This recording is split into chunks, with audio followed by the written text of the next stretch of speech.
The underground set prison of torture chamber, Inquisition, quadrangle,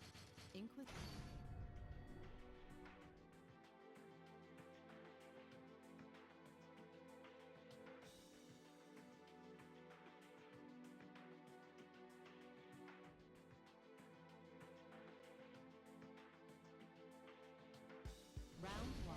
Ready? Go! What punishment awaits the loser? Alrighty, can you guys hear me? Hello.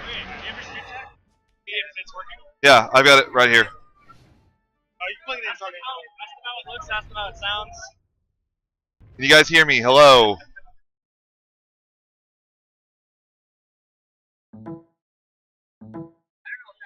No audio. Badass motherfucker.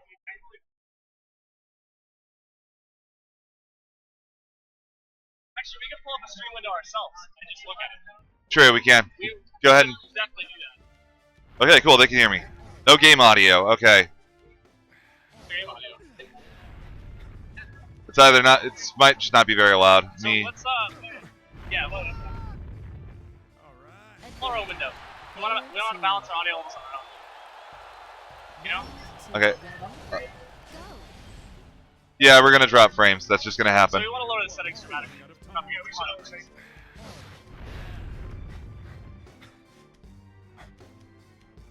That'll do it anyway. I don't think you hit apply. It'll, same thing. Okay, closes the window. Game audio is there, but quiet? Okay.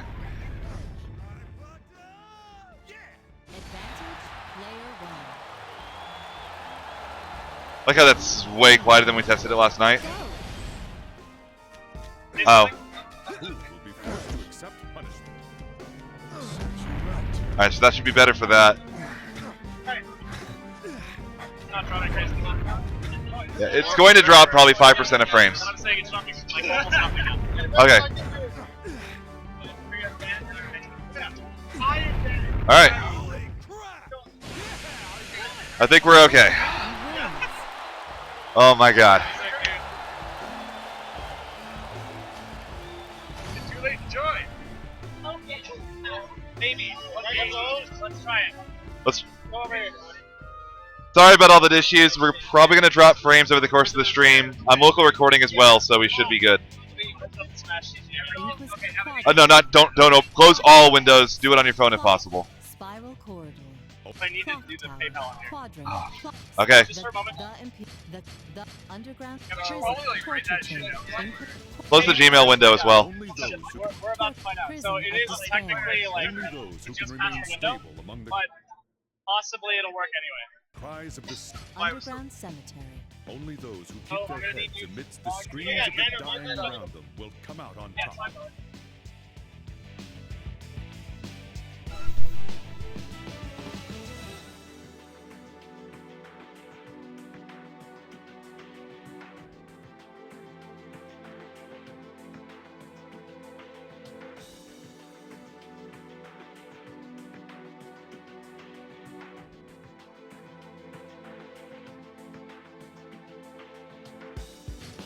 Underground cemetery. Only those who keep their heads amidst the screams of the dying around them will come out on top.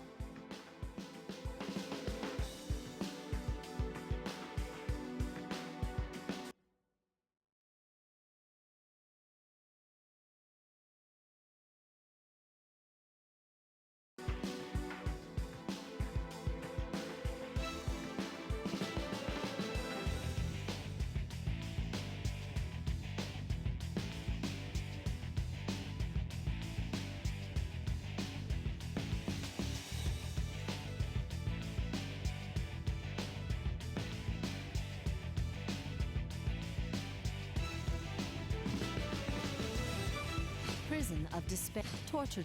Inquisition. Quadrangle. Only those who keep their Torture. Quadrangle. only those who keep their cool in this frigid. Clock tower. The spiral corridor. Only those. The cathedral. Only the.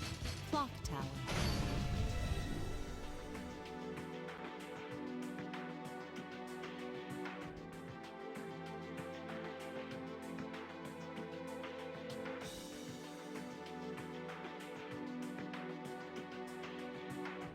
Round 1.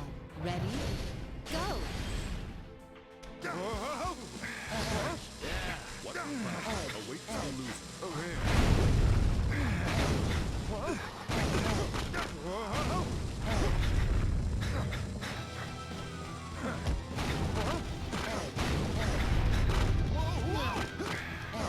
Player 1 is lagging behind.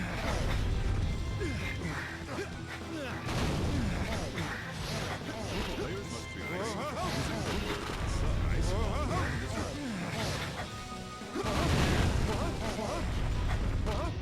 All right. The goal is almost there. Over here. Over here.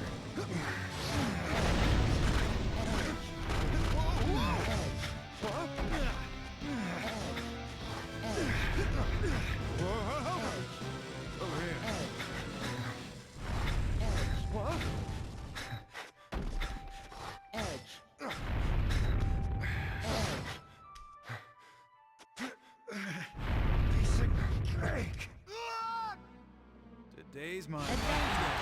Player 2. Round 2. Ready? Go!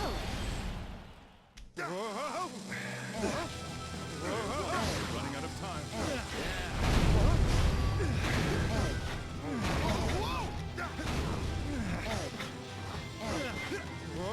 Good luck to both of you.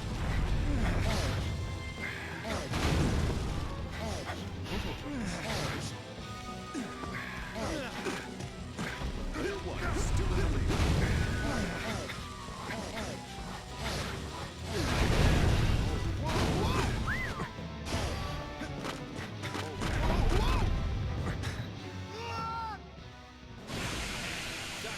Player 2 wins.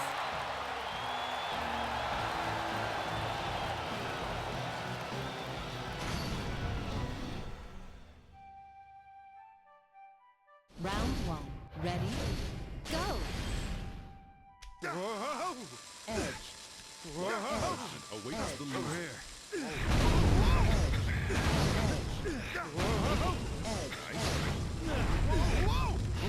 Player 2 is surged ahead.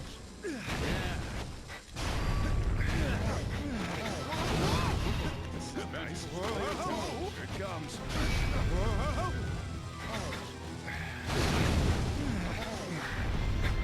Over here. Over here.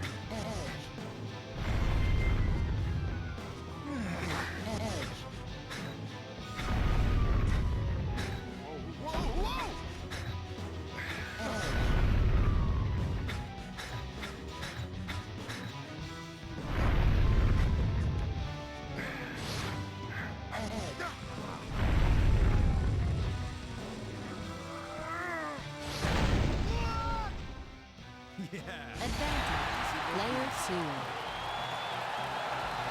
Round 2. Ready? Go! You're running out of time. Over here.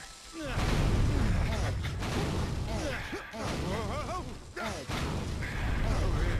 Over here. Player 2 has gotten off to a slow start.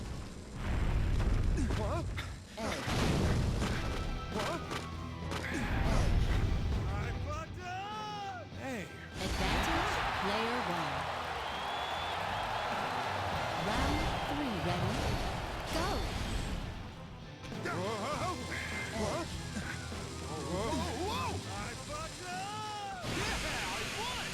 Player 1 wins.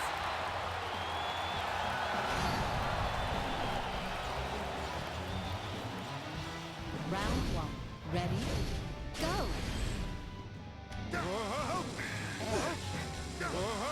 Awaits the loser. Over here.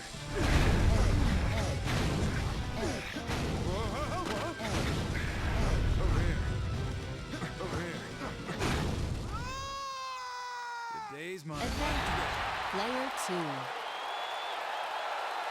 Round 2. Ready? Go!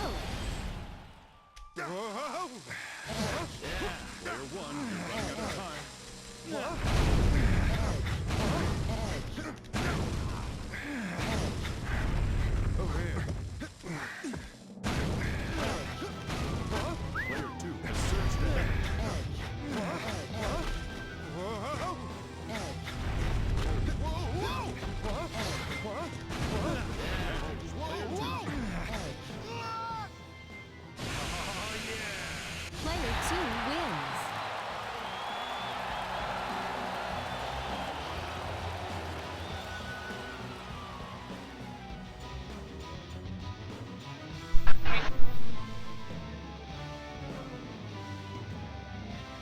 guys, we're gonna get set up and going in just a little bit. Things are kind of crazy at the moment. We're trying to get last-minute signups going, making sure everybody's here, so on and so forth. So thank you guys so much for being here. I know we've got over 300 viewers already, so that's awesome.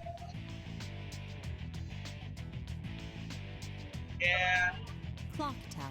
Only those cunning enough to Everybody can hear me okay on the mic, right? This machine will make it through. This dangerous stage Alright guys, is we'll be full starting of the tournament bombs. within 10 minutes. Waiting on a couple people to show up, but yeah, we're about ready. Where's Kirby? Where is Sad Boy? Where is Sad Boy? He's coming, he's coming.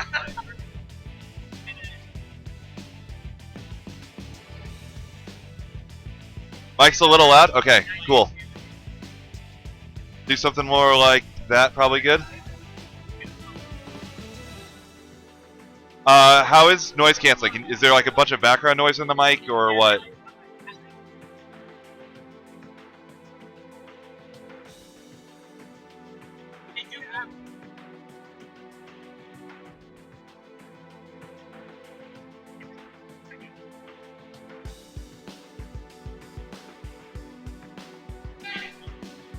Quadrangle. There's background noise? Okay, nothing I can do about that. Sorry, guys. Only those who Torture chamber.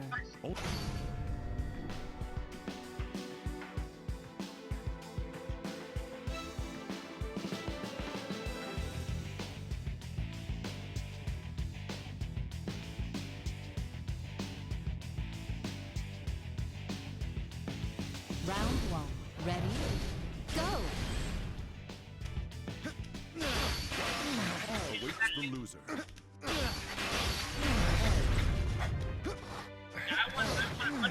Okay, shows up when we're talking, but otherwise not too bad.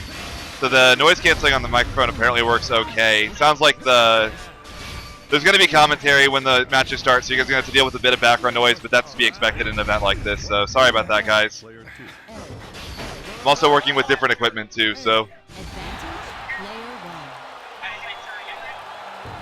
Round two. Ready? Go!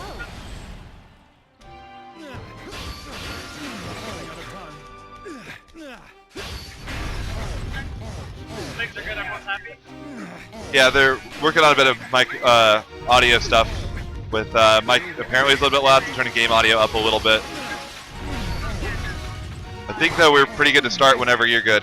So if you want to do check-in or whatever to get people going. I'm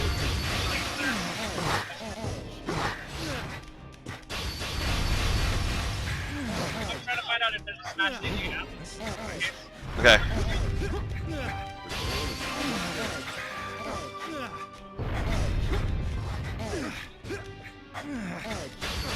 Alright, let me know if that's a bit better. I turned the game volume up and the mic down just a hair.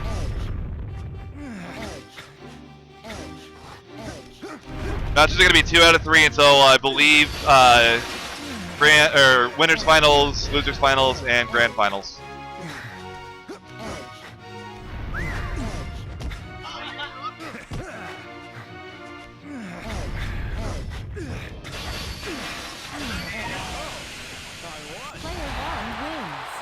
I have no idea how long it's going to take. We have like 25 entrants, I believe.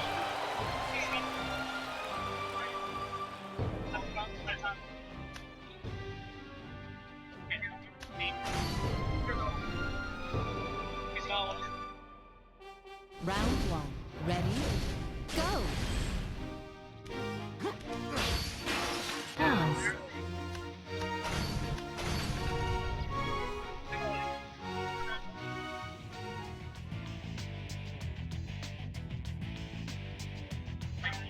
Torture chamber.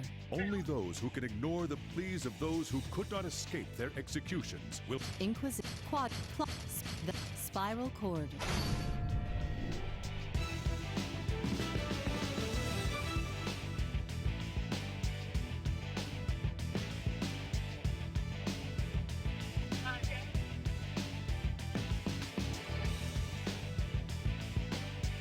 Round one. Ready? Go! Punishment awaits the loser.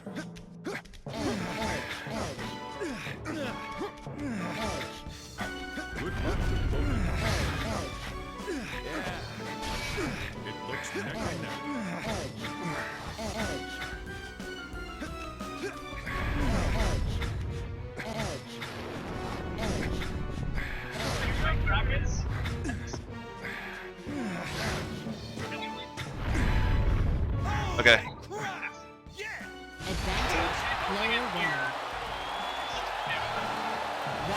2 ready?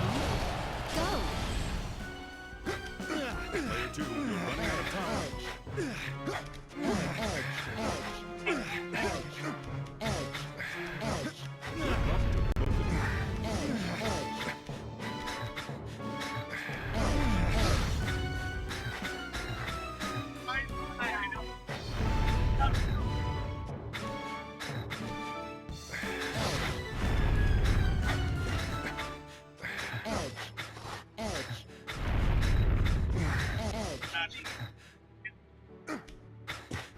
Okay.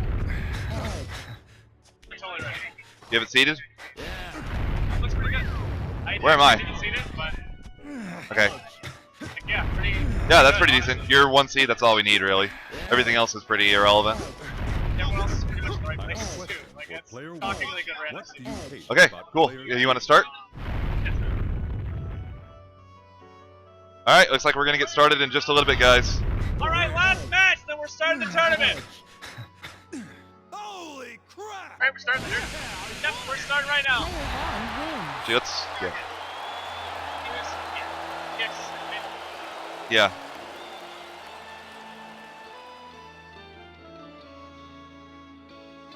Next overlay. All right, let's have PX and Smuggling Rum. PX, you're on the left, you're a blue sheep. What?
The Cathedral. Spy.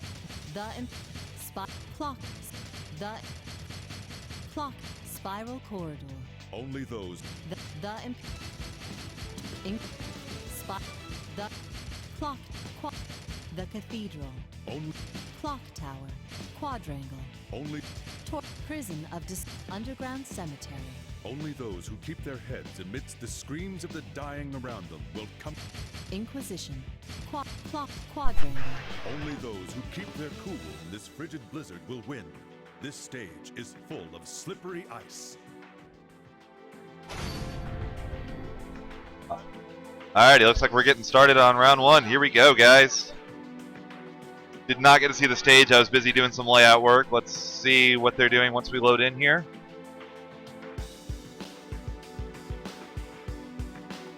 Alright, we're going to Quadrangle, round 1. Go. We have Smuggling Rum as orange sheep. PX is PX is orange sheep. Smuggling Rum is blue sheep. Let's see how they're going to build here. Smuggling Rum goes down immediately. Not quite sure what happened there. Gotta love Catherine. He's looking away for 2 seconds and somebody dies. All right. Straight up means that my stick sucks. Player 1, you're running out of time. He's using the World Championship stick right here. It's apparently not good enough for him. I don't know. Some people just are not satisfied. Whoosh. Smuggling Rum trying to figure out how to climb. PX just taking off. Smuggling Rum have to do some major catch up here. I think this might be it for this round. It is. PX takes round 1. Player 2 wins. They're honest.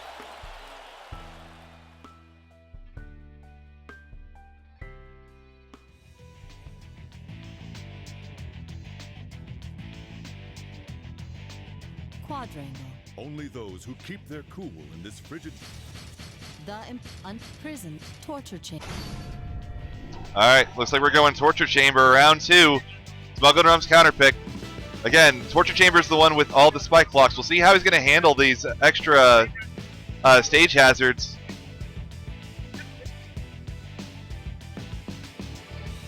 Round 1. Ready? Go! awaits the loser. Over here.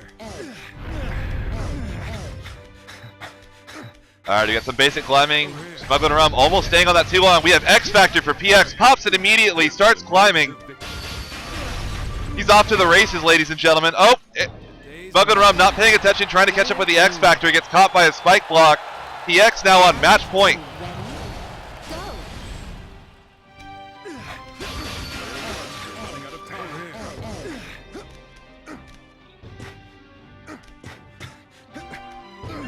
Oh, the OS knocks Smuggling Rum off. PX takes the match. Player 2 wins.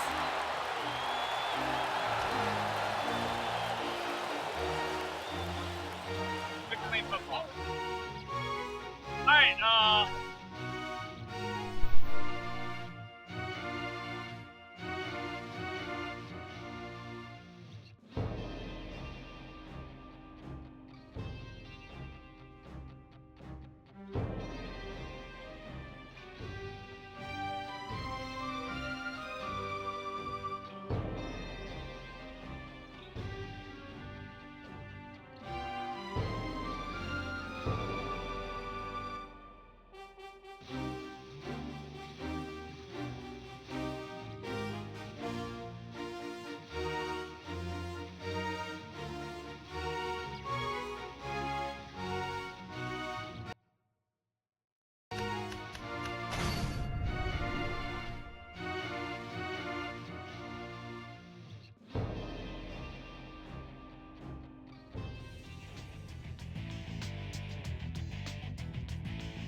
Torture chamber.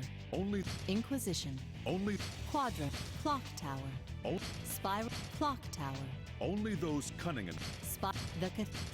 Quadrangle. Only those who keep their cool in this frigid blizzard. Clock tower. Spiral. The Imperio. The Cathedral. Only those who can remain calm while grieving. Spiral. The Imperio. Only those... Underground prison. Clock tower.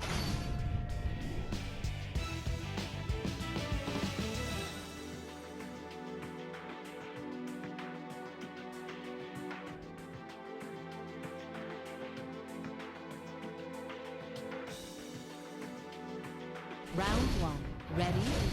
Info's on red, and who's black or blue again? this is right game. Alright, okay. Sorry, while we're doing it, we're trying to publish the bracket real quick, so I can't update the layout while Dacid is doing this, so he's gonna have to hurry up. So...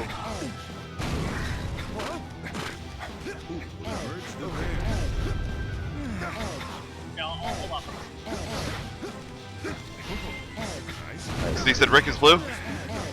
Not blue sheep, he's black. I don't know if he's it's the same logic last time. Alright, Kate.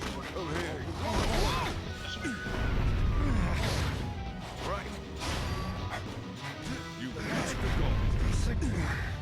Holy crap! Yeah, this is correct. Hey, Yeah. Advantage. Player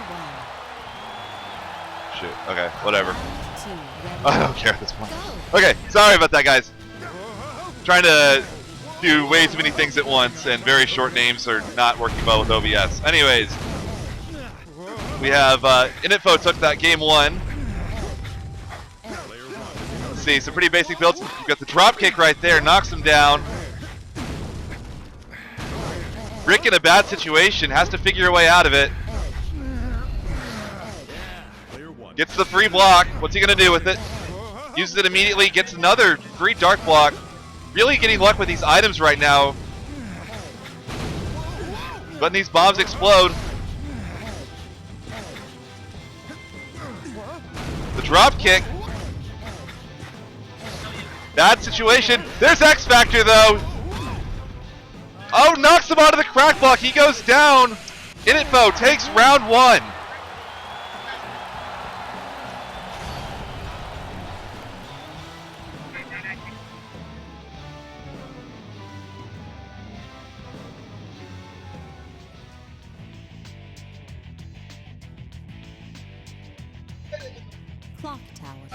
Spiral Alright, corridor. so here we go. Rick's got a counter pick here. Where's he going? Only those. We're going Spiral Corridor.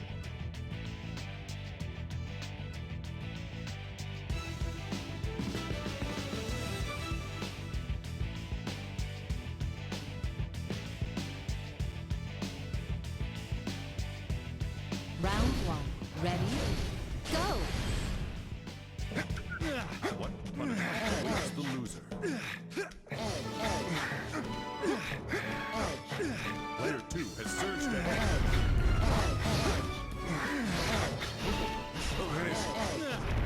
Alrighty, we got some basic climbing. Again, NorCal got it, or the NorCal Spiral got to deal with the toilets. Gets flushed immediately. Not sure what he was trying to do there. Maybe trying to go back around instead of climbing up. Player 1. We have match point for Init Foe. Round 2. Ready?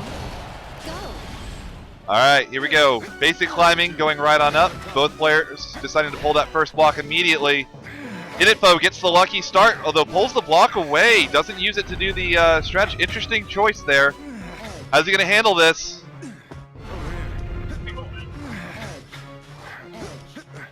Trying to figure out how to climb. What's he going to do? There we go. Realizes he can sidle around, but he's stuck. This is Rick climbing away. What's he going to... And he just flushes himself. We have All right. game point here. Player 2. Round 3. Ready? Go!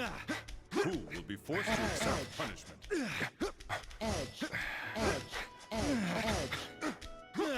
Alrighty, here we go. Basic climbing again. It looks neck and neck. Over here. Not using the black hole blocks offensively.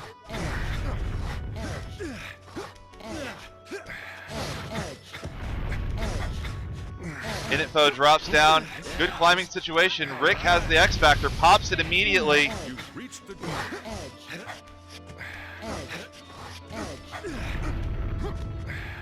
Uh-oh, we're at the top of the tower. Who's gonna get there first? Oh, he flushes him. Rick takes game 2 with the push. What a beautiful play. Player 2 wins.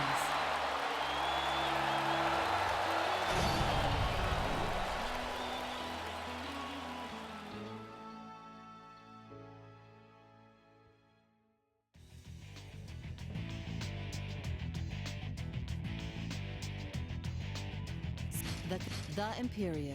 Only those who can keep their eyes. Underground Cemetery. Only those. Underground Cemetery.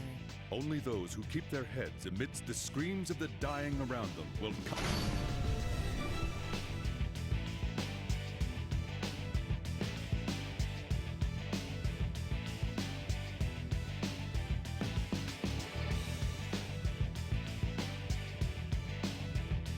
Round 1.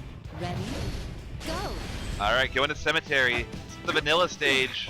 Not too much going on here. Lots of items potentially, though. We'll see how they handle this. Init Foe gets the OS, drops down Rick. Neither of them decided to do any camping. They're going right at each other. Uh-oh. Over here. Oh, and it gets squished! All right. Advantage. Wow. Player 2. Match point for Rick. Round 2. Ready? Go! Player 1, you're running out of time. Good luck to both of you. Over here. Over here. Alright, what's the play? Drops him down. And there's 2 items on stage, neither player going after them. Over here. Bit of pillow fighting going on now. Trying to figure out the best way up. Drop kick knocks him down. Bad situation, but he drops down after him. He's not done with him yet. Oh! What a play. Holy crap! And Rick goes down. We have match point for both players. Round 3. Ready? Go! Who will be forced to accept punishment? Alright. What's the play? Oh! Dragon Punch from Rick takes out Init Foe. Wins.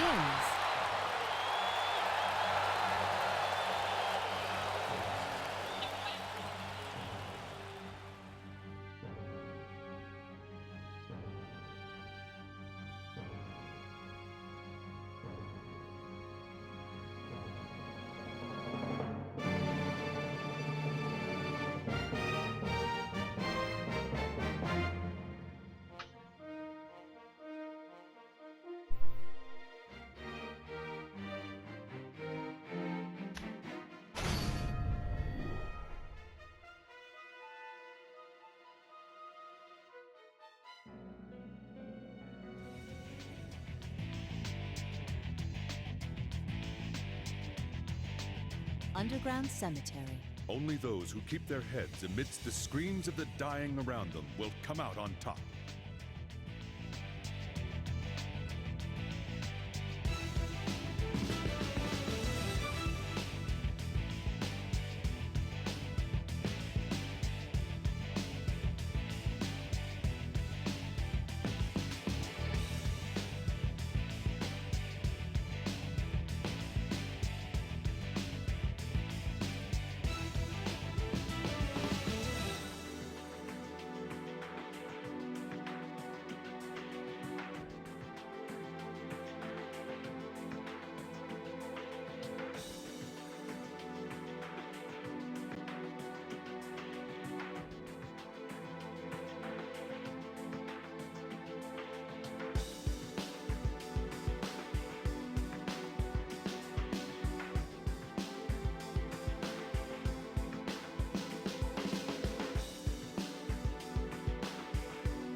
All right, guys, how you doing?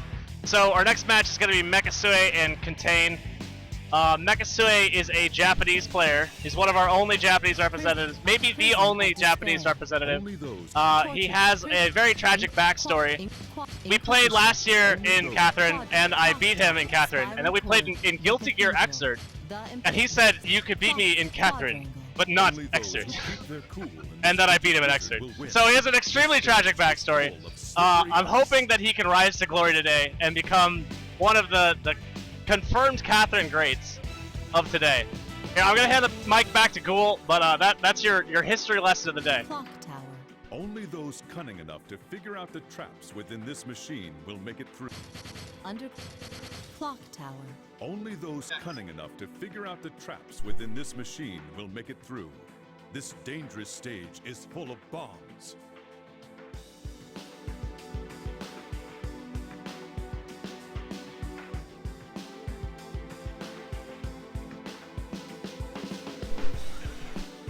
Alrighty, we're gonna have Mechasu on Blue Sheep. Only those who keep their cool in this frigid blizzard will win. This stage is Clock tower. only those cunning enough to figure out the traps within this machine will make it through. This dangerous stage is full of bombs.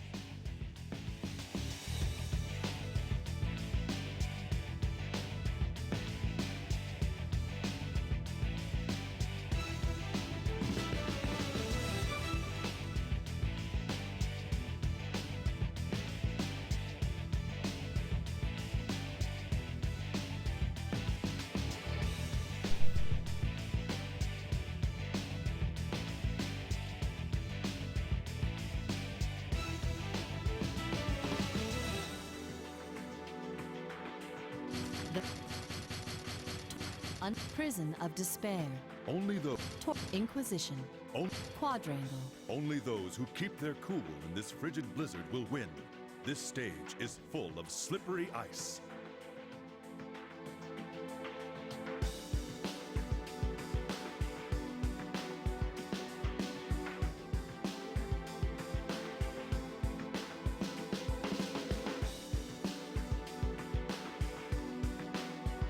Clock tower. Only those cunning enough to figure out the traps within this machine will. The Imperial. Only those who can keep their eyes focused on the light above will make it through this area. This stage is illuminated by the light only seen by those in their final moments.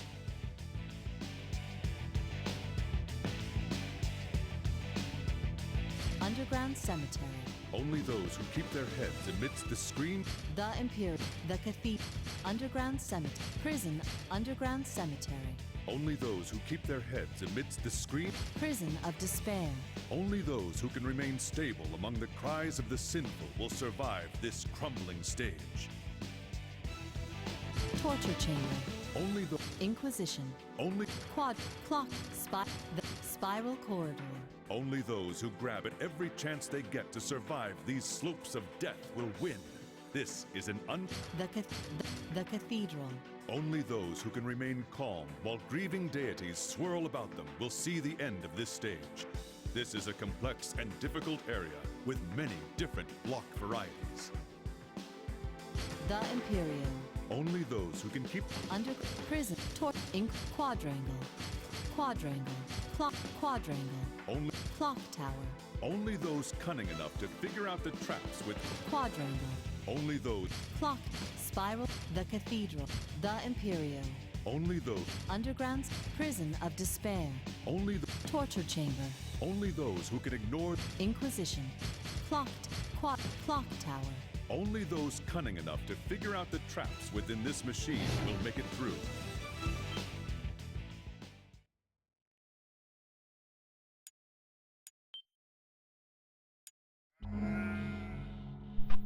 Sorry about that, guys. Had to actually translate Enjoy for Mechasu a little bit to help him understand stage striking a little bit.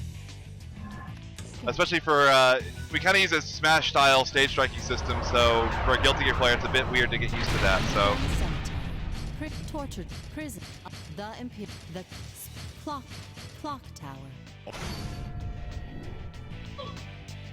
Alright, so here we go. We're off the clock tower, round 1.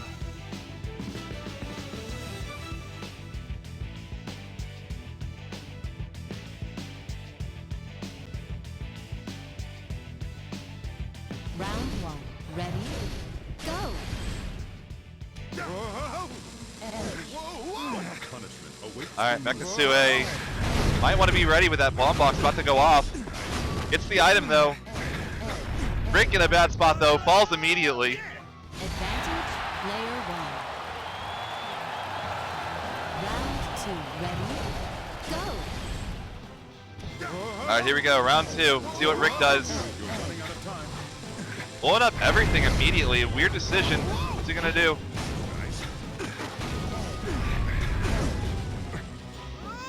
Oh! Mechasu goes down. I wasn't even watching. I was watching Rick. I don't know what happened there. Round 3, ready? Go! Mechasu is in top 8 for Guilty Gear, by the way. Very, very strong Guilty Gear player. Let's see if those skills transfer over to Catherine.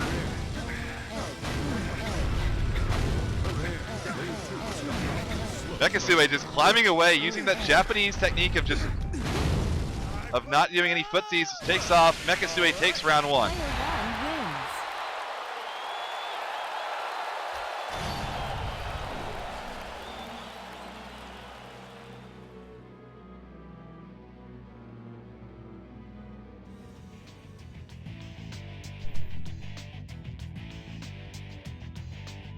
Clock tower. Only those cunning enough to figure out the traps within this Quadrant. Spy. Clock. Underground center. The Imperial.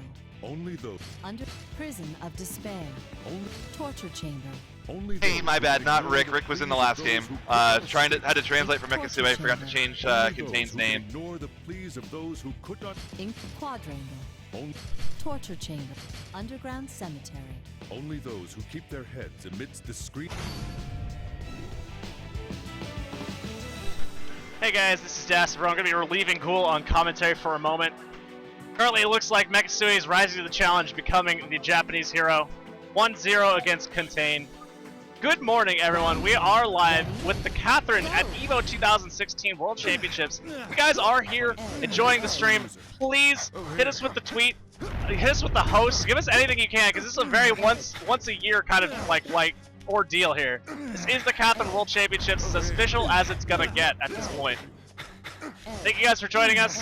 If you're new to Catherine, don't worry about it. Try to, figure out what you can. There's a lot going on, but good luck. Over here. One thing that's nice about this game is, although it's crazy, it is actually pretty intuitive what's going on. Over here. It looks like Contain's pretty lost on his build. Meanwhile, Mechasu unstoppable at the top. This is gonna be too late. I fucked up! That was pretty good. Advantage, player 1. Round 2, ready? So far, it seems like Mechasu is a pretty clear favorite here. Player 2, running out of time. Over here. Showing some confidence, unnerved about falling behind. One of the very fascinating parts about this game is being like one row behind is not even a deficit. That is like Footsie's lair. When you're one row behind, that means you can interact with the blocks at your opponent's feet, just like that, exactly like that, and you can take them down, often leading to a kill.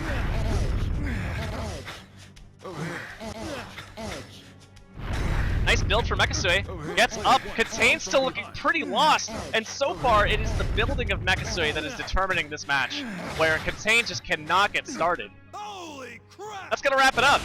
All right. Mechasu with a dominant first round performance.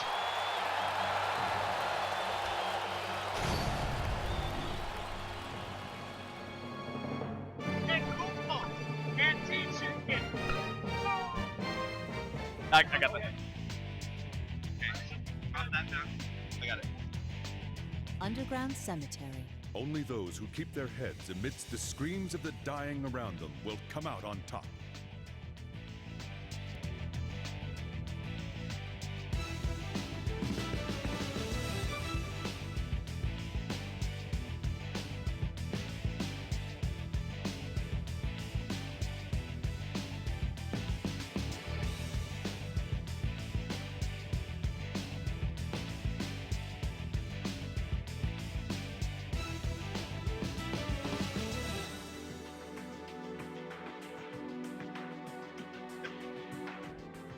All right. Our next match gonna be Ghoul 02 as orange against T-Chicken as blue. Now, Ghoul, you might know Ghoul from his speedrunning adventures with Catherine over at SGDQ. That happened just a short week ago. Actually, it was 2 weeks technically. You know, it's been a while. But he ran a phenomenal battle run in a marathon setting. Really amazing streamer. You're actually on his channel right now. So, I mean, I'm sure a lot of you know and love him. He's kind of like the hometown hero right now. He is one of the up-and-coming rising stars of competitive Catherine. Last year at SGDQ 2015, he was the most dangerous man in the bracket, other than myself. Grand Finals went 3-2, extremely close. He is actually very scary in this game. Round one. Ready? Go! Let's see what Ghoul's got going here. He has become a very aggressive player. This is interesting. Oh, wow! He's already got a pin this early on Quadrangle. That was so sick. So when T-Chicken went for the pull, Ghoul followed it, ice slid over him, and knocked him down. Now, you can see that T-Chicken has nowhere to fall down, so the game considers that a crumple. It has nowhere to place him downward, and it just says, you know what, I give up. He's on the ground. And when you get the crumple like this, you get a guaranteed setup that leads directly to a kill if you do it right, but he kind of didn't. But he improvised it just fine. Player 2. The correct setup is you pull for 9 head bobs, you climb up, your opponent cannot do anything about it. Now, this is a different sort of level of match than you've seen so far. Ghoul knows all of the fundamentals of competitive Catherine, and when someone does or does not know, it changes it very dramatically. Now, it looks like Ghoul's kind of going for some weird stuff here. Not working out, but I think that he'll have enough time to improvise this unless T-Chicken actually has phenomenal building. So far, he actually does. He's making it fast enough. Ghoul with a little shortcut there. He's coming back. Defense from Chicken. Good defense from Chicken. Yeah, he's actually locking it down, and he's going to be able to complete the stage before Ghoul can catch up. Wait, he messed it up! No! And Ghoul jumps down! Oh, that's such a disaster! T-Chicken already had the win there! He just didn't notice! Oh, that's so sad. His intuition is phenomenal, though, because he was controlling the stage in a way that made me think that he really knew everything that was going on there.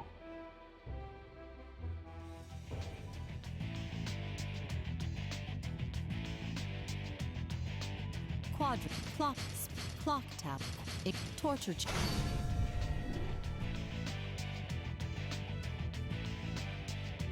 Well, that was a serious plot twist of an ending there.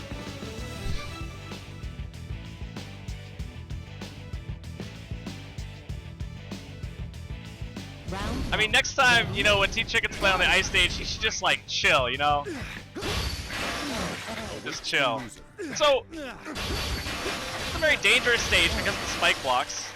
These will kill you if you do not run off them immediately. It's not an instant give, it's just, if you don't run off of them, they will immediately kill you. So you end up with a lot of, like hesitant, kind of nervous footsies on the stage, where people are very nervous about living for too long in these spike blocks. a little offense with Ghoul there. The main thing that is missing from like average, intermediate levels of Catherine is aggressive play that attacks your opponent, tries to actively kill them. This game, ironically, is mostly about fighting your opponent directly. It is not mostly about climbing. Just, you know, it's not— oh! That was pretty good. That's very interesting. It's very uncommon that someone is following so close behind that the activation from the previous person actually kills them, but he was so close behind, he actually died. He was clearly not aware that could even happen with the look on his face right there. Over here. Nice positioning from T-Chicken. He had complete control of that circumstance, and he kills Ghoul! He takes another round against Ghoul, and it is 1-1. Now, if T-Chicken wins this is an absolutely massive upset. But he's looking pretty good. He looks like he really knows how to fight. Really fancy kill there.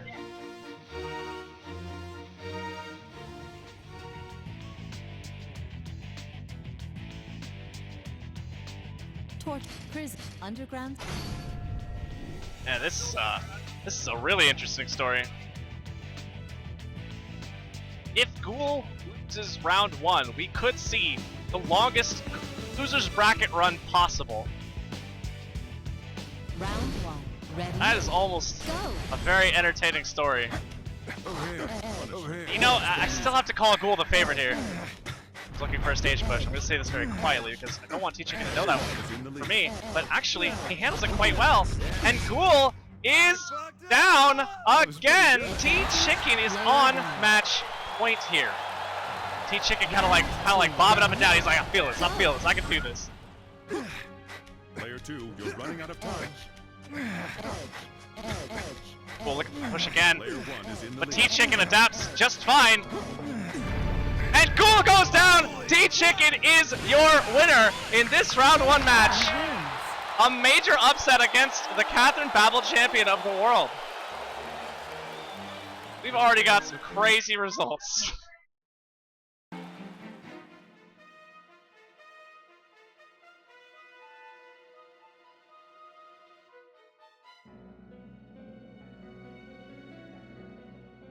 Okay. Oh, Wild Owl and Seabag!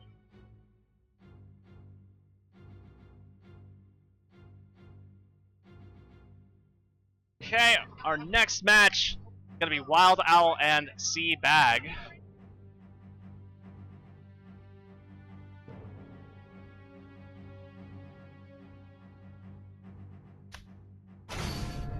A little controller handoff here.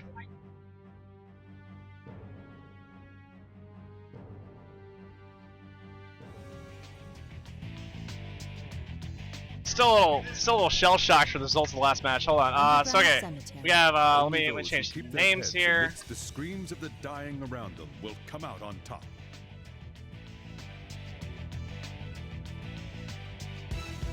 Who got which sheet? PX? You know who got which sheet? Which one?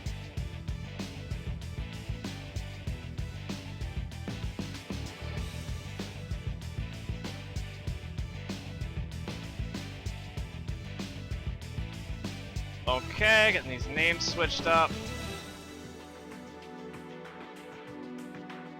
Alright, locked and loaded. Let's get these scores back to 0. So clearly, anything can happen.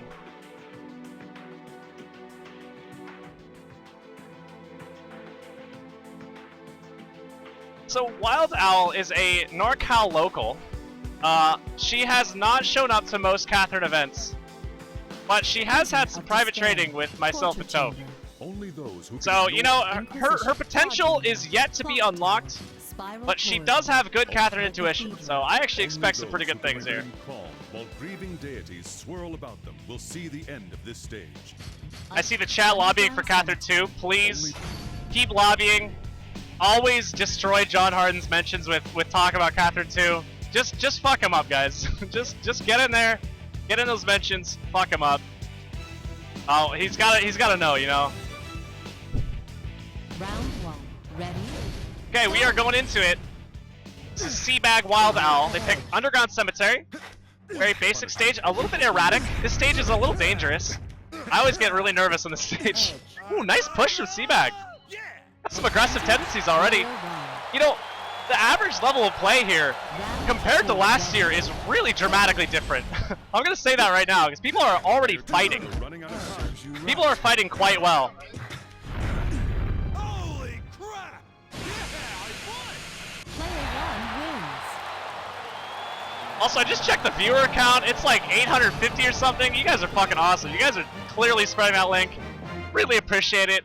Keep doing that. You know, just keep getting on social media. Keep fucking them up, guys. I appreciate it so much. Also, that happened really fast. I'm sorry, I was distracted for a moment. Torture chamber. Looks like Seabag took that first one. I literally blinked and the match was over. Catherine can go so fast.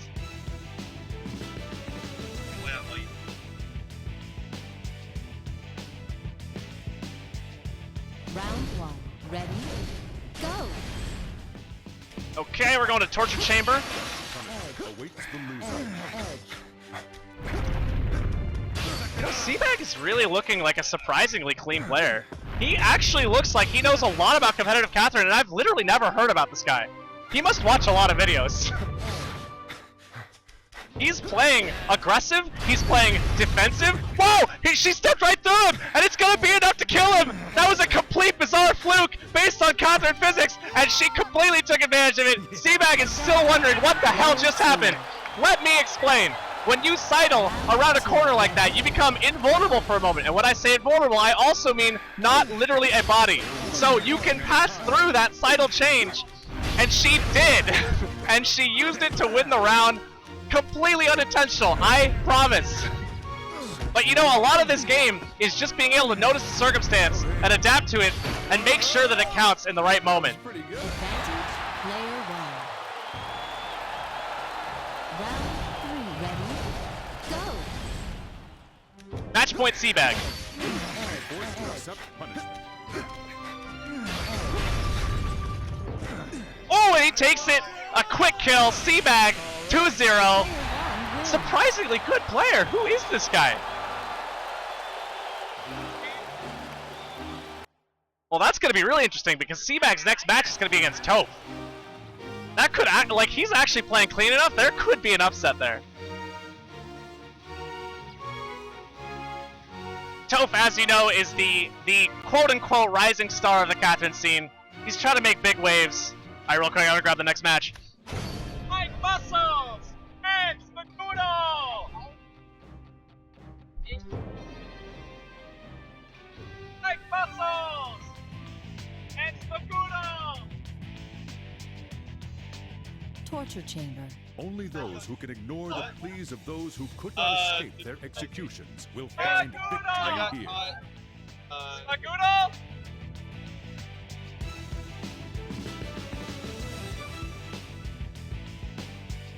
In torture chamber. Only those who can ignore the pleas of those who could not escape their executions will find victory here. Okay, hold on. We're grabbing a different match. Spagoodle's bleeding. Okay, so we're going to go... Astra! Hugo!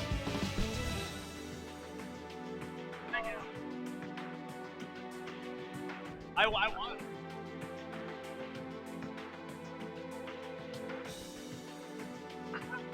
Alright, so we got Astra and Hugo coming up here. I know nothing about either of these players. Let me just go back real quick, because Seabag was a real surprise. That was really clean play. He was actually fighting aggressively. He was doing defensive tactics. I've literally never seen this guy before in my entire life. So clearly competitive Catherine is moving farther than I had understood. Because when you have like the fighting game fundamentals for this game, it looks very different from if you're just like maybe like a single player Catherine player or something like that. Like the instinct is usually just to climb. He was actually fighting aggressively. I'm really interested in what Seabag does later in this tournament. And by later this tournament, I mean his literal next match. against Only Toph. those cunning enough to Toph figure out is the traps a within Smash this machine. player and commentator turned Catherine player, and he has big dreams for this game. He wants to beat Australia. He wants to prove he can beat Texas. He's challenging the world. But first, he has to get through this new unknown player, Seabag. So that'll be a fun narrative later in the tournament. In the meantime, we have Astra and Hugo. I'm trying to figure out who got what sheep. Only those who Do you know who got what sheep?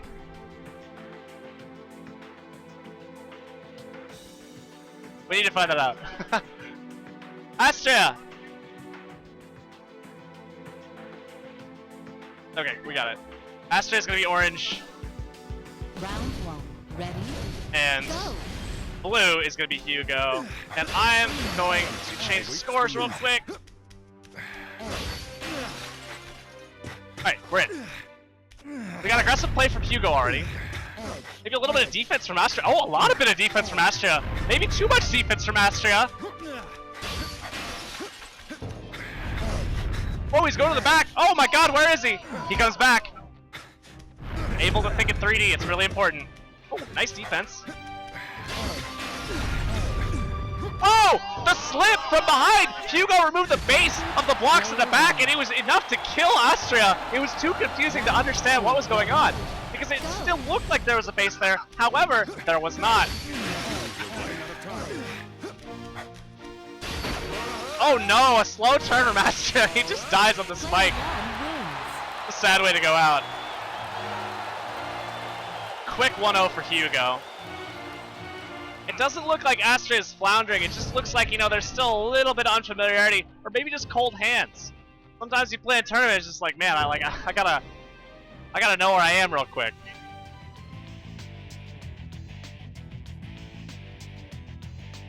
Torture chamber. Okay, so upcoming matches we have later, we have myself against Mechasu. That's a run back from last year. That'll be interesting. Crooked Tricking and Rick. Boogie and Convicted of Fun. Kirby Lover 69 against Reset. Miles the Wolfman against Axel. We got some matches coming up. And when Spoodle stops bleeding, Mike Muscle's gonna play him. Okay, they go to Clock Tower. Oh, Astra opens with the Bobby Siege. Haven't seen that one in a long time. His entire stage is destroyed. Oh, he checks it. Whoa! Ah, big play! Everyone's dead! Everyone's so dead! He kills him! He goes all the way to the bottom and murders Hugo! That was a crazy play from Astra. He first set his entire side on fire, then went over to Hugo's house and destroyed it. Astra is clearly a man who's unafraid to die.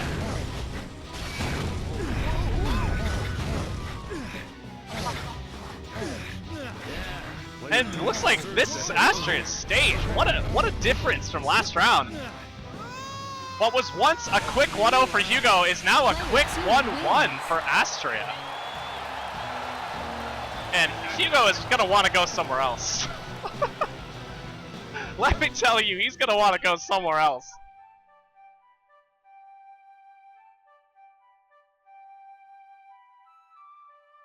Fascinating. Fascinating.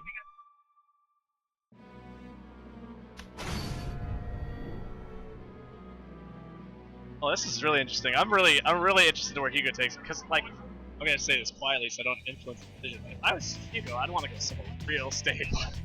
After what just happened, I'd want to go somewhere you don't fight. Only those Like, try to like break away from him. only those Something like the Cathedral, something like Quadrangle. Torture chamber. Inquisition. only the Quadrangle. Clock tower. Spiral core. The cathedral. Spiral's actually not a bad only choice those either. who can remain The calm Cathedral's while gotta be one of his breathing best deities choices here. swirl about them. Cathedral's, yeah, he takes it to Cathedral. Cathedral's like a phenomenal building-oriented stage. So if you feel like you can win on the long game, you're worried about someone fighting you too much, you can take it to Clock, or you can take it to Cathedral and just use the fact that you either know more openings on the stage, or you're just a better builder, and you can try to leverage that. Go. Punishment awaits them. And you see, this is kind of what we're talking about. You see how Astra is down here trying to push to make things aggressive, but there's no way for him to interact with his opponent now. And this is a really good play from Hugo. He took the fact that I mean, you can't know this for sure, but it looks like Astra does not even know the stage. So when you end up on Cathedral and you don't know what's going on, you lose, basically immediately. It's a really difficult stage. Making a much better choice this time. Astra takes the tug-of-war route. They are going to be fighting over this 4 of blocks. A very interesting interaction because it looks even, it's actually not. You can see that Astra is winning right now because he has more open. And now, Hugo's winning because he has more open. But Astra gets the upper hand on it, takes the significant lead here. He's on unstable footing, and Hugo will be interacting with those blocks shortly. Hugo breaks away! Astra completely drops the ball there! Oh, and he's gotta get up quick! But this is the wrong way to build it! It's a disaster! And Disastria... Oh, wait. Oh, he's not able to bridge the gap fast enough. Hugo takes that set. A brilliant counterpick. Brilliant counterpick. Alright, I'm gonna call the next match. Get BL and Caracansel. BL. Alright. Astra, Hugo. Okay. Alright. It's Hugo. Hugo, you won? Yeah.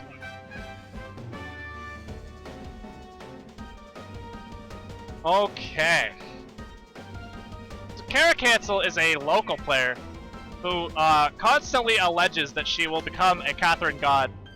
However, has yet to do so. Perhaps today will be the day that Caracansel truly becomes a Catherine God. Now, I would consider that unlikely. Just because of the level of play that we've seen so far. It's nothing against Caracansel, it's just a lot of these people have clearly been putting in actual practice work here. And it's difficult to compete in this game when you're just behind on hours. Most of the people who are performing well today have watched a lot of videos, have played a lot of the single player Catherine. And you know, that's just not really Kara's style.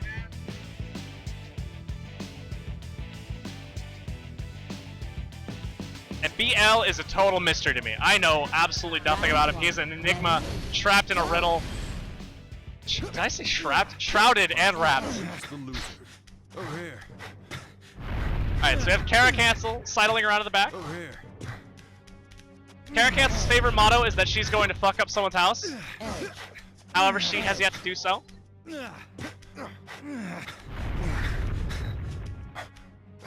Oh, that, what? Hold on! She missed a pin. She could have absolutely killed her right there, but she's actually, you know, she's doing the right thing. She's interacting with the blocks at his feet. He is too, though. Goes back for a block. That's a good choice from Kara.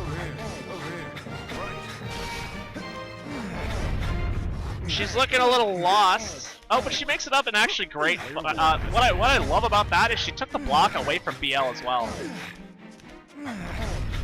She's actually playing quite well.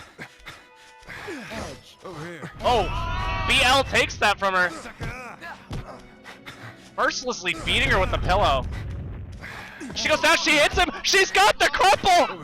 Oh, she lost it! And he's got the crumple! And he did not lose it, but can he capitalize? At this moment, it is up to him to do this correctly or he will die! Because he's Orange Sheep. Orange Sheep is actually a 4-6 matchup once we're in the game. Because when it's a draw, Orange Sheep dies! He tries to time it, it's good enough, she does not push the block out from under him. Pretty good there for BL. It was improvised though. There's a way you can make that guarantee. You take a block, you pull it, you can't because there's someone on their space. So when you pull it, the head bobs happen 9 times and you climb up, guaranteed kill. Oh, quick kill for BL there. I was busy explaining how that works and I missed the kill.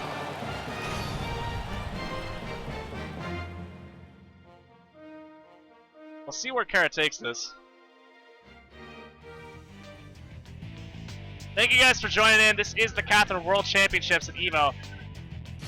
Thank you all for being here.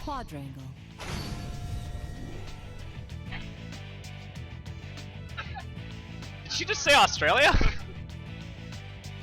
I think Kara just invoked Australia as she picked her counter pick. I don't necessarily know what that means, but we'll find out. Oh, she went to quadrangle. Yeah. So what that says to me is she wants to play a defensive quadrangle because that is typically, like, classically the Australia. You play a defensive, clean quadrangle. So what we're looking for in Kara's play here is clean and defensive. Oh God! But what does he do with this? What does he do with this? There's no block in the middle either. This is actually really, really, really hard. What do you do with this? What I would say is you sidle around the side, go back in, pull this. No, but she goes. This isn't gonna work. This isn't gonna work. Oh, it did. That got pretty wild. I was gonna suggest something a little more stable than that, but you know, whatever works. He got the win. He got the win. Player 1, you're running out of time. A little bit of tension there. Oh, he just goes for it, kills her right down the middle. BL understanding where he can take advantage of complacency.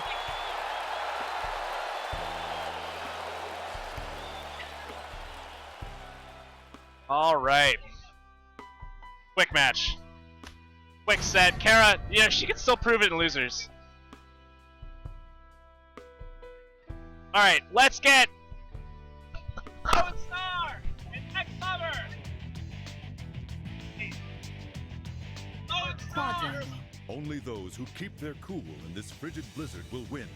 This stage is full of slippery ice. So, Miles the Wolfman against Axel.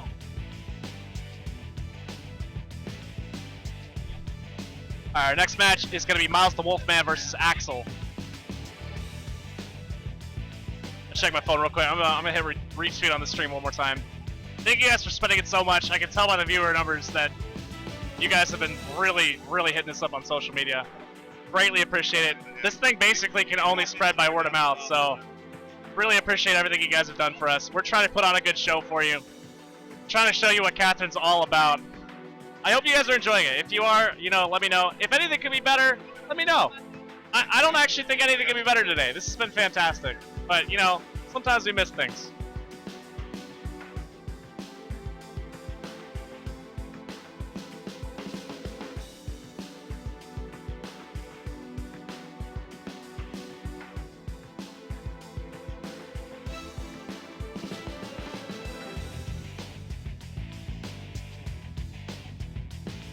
Checking a couple more things on Twitter.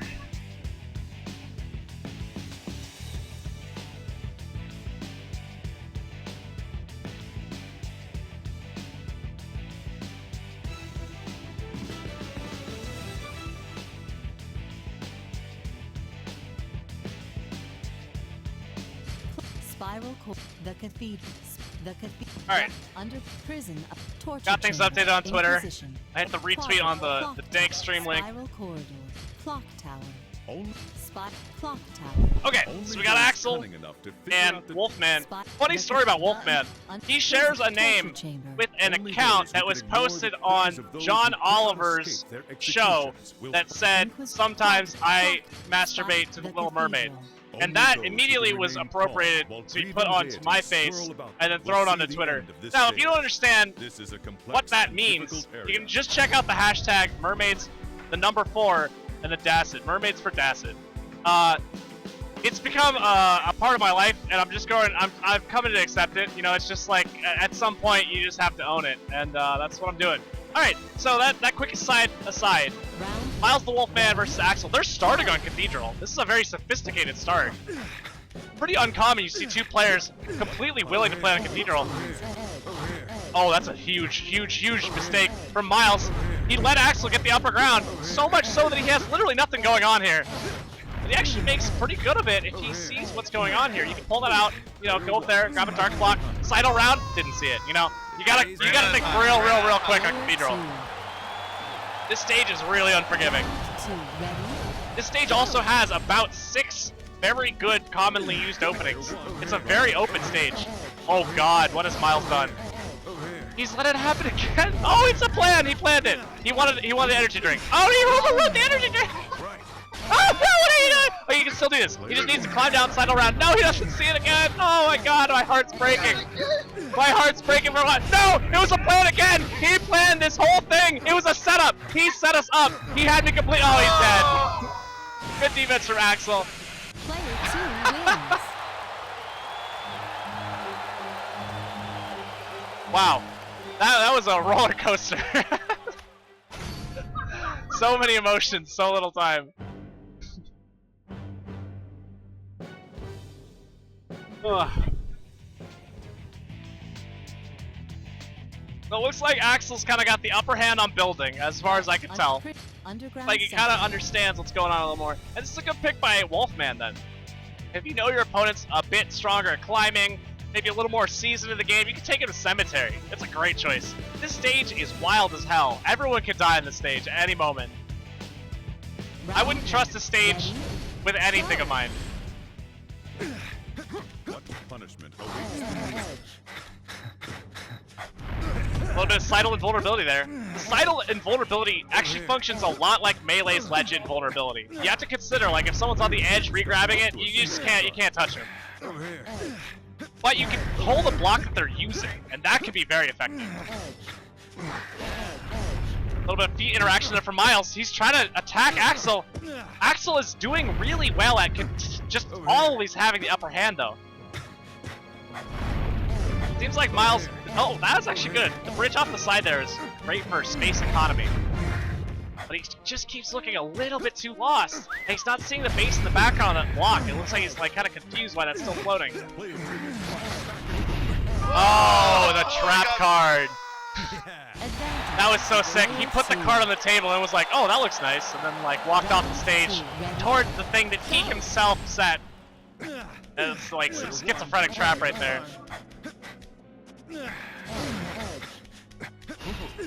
Nice. Player 2 has surged ahead. So far, Axel is just a clear stronger player in this set. But Miles has the power of being behind. And that gives you X Factor all the time, as long as he uses it. Yeah, he noticed last time he overrode it. And he's got to remove the base here, but does he know how to do that? Looks like not really. He also should have just snapped through that block. He has no time for this. He has no time for anything anymore. Just a sad death. Yeah, Axel just a very, very clean player there. Player 2 wins. I'm interested to see what Axel does against other established names in this bracket. He looks like he could do some damage.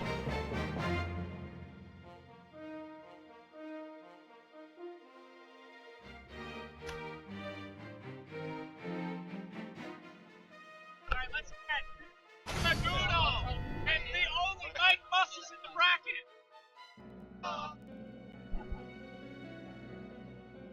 Alright, we have a local hero coming up. Mike Muscles Murphy. He is a phenomenal human being. Underground Cemetery. He is absolutely one of my absolute all-time best friends, and a phenomenal player. He's so technical and so proficient in everything he touches that, of course, it comes to follow. He's one of the most dangerous men in this Catherine bracket. And he's up against a man who came up to me yesterday and was like, "Hey, man, when's the Catherine tournament?" Like, this is someone I don't know anything about him. Spoodle though, he came out. Spoodle tried to sign up. It wouldn't even let him. He came to me. He was like, "Hey man, is there any other way I can get in this bracket?" And I was like, "We're gonna make it happen. We're gonna get you in this damn bracket." It was like 10 minutes before the tournament starts. We just like logged in. We used like other people's PayPals.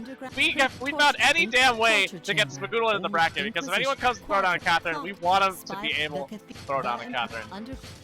So Spoodle is kind of like the story of the new guy. But you know, maybe one day, maybe even today, he can make his name for himself. The battlefield of Catherine. I don't know anything about this guy. Maybe he's just like some secret, young killer. Like a lot of times, when you grow up with a language, you become more proficient faster with it. And from the looks of it, Smuggling was probably born at about the same time Catherine released. So it's totally possible that he's a savage.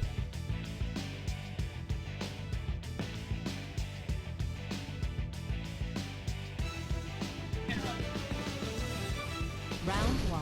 Ready? We're going into it. They strike to Cathedral. This is a surprising choice from Spoodle. Mike Muscles opening with the extremely authentic Star Destroyer opening. It's a very... Mike Muscles is dead. Player 2. Wow! Wow! Round The 2. first round went to Spoodle. Mike shaking his head, smiling. Is this how it happens? Actually, Mike is using the modified Star Destroyer. He's giving himself less to play with. I don't know why. Oh my god, Mike, what is happening? Wait a minute! He's going deep! Oh, he gives up on that. It's too dangerous. It was too low. Mike going in! It's really dangerous! Spoodle hits him, but Mike gets the pin! Now, Mike doesn't have to do anything anymore. We'll see how honorable he is. No, he has no honor. This is a man who understands his advantage. He does not need to do anything else, and he knows it. So the way we balance this out is Orange gets an extra strike before this. So it's actually completely fair that Blue can stand on those pins. Totally okay. The stage strike is actually really powerful.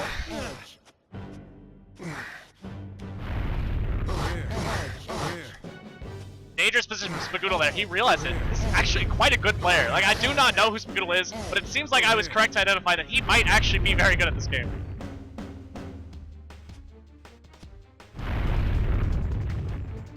Really tense here. Now, Mike is winning. Quiet enough that they cannot hear me, but Mike is winning. You can see he has a place to go up, so he has nothing. Now, if Mike lets him push, Spoodle will have a way to climb up, and he'll actually have a better stage circumstance than Mike. The problem is he did it too late. Mike knew exactly the timing, he used it quite well.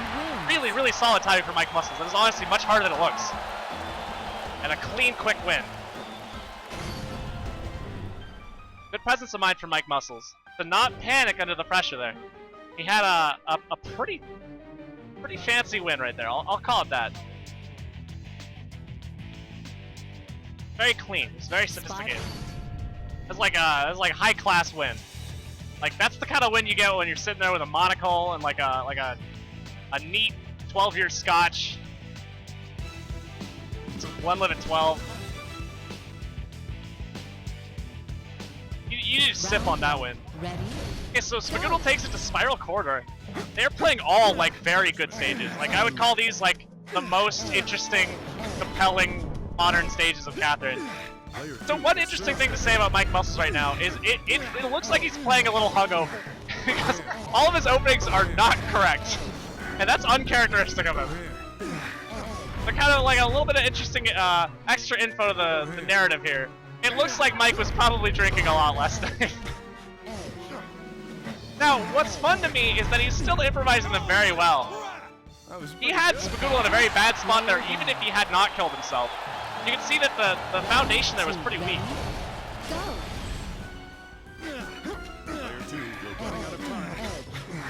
Okay, Mike has corrected the hungover opening. Really dangerous circumstance there. Mike put him in a corner. He's very used to this circumstance, and he is able to kill him. Mike Muscles takes it over Spoodle. Spoodle goes for the Smash Brothers fist bump. Mike goes for the handshake, and you know what? Paper beats rock.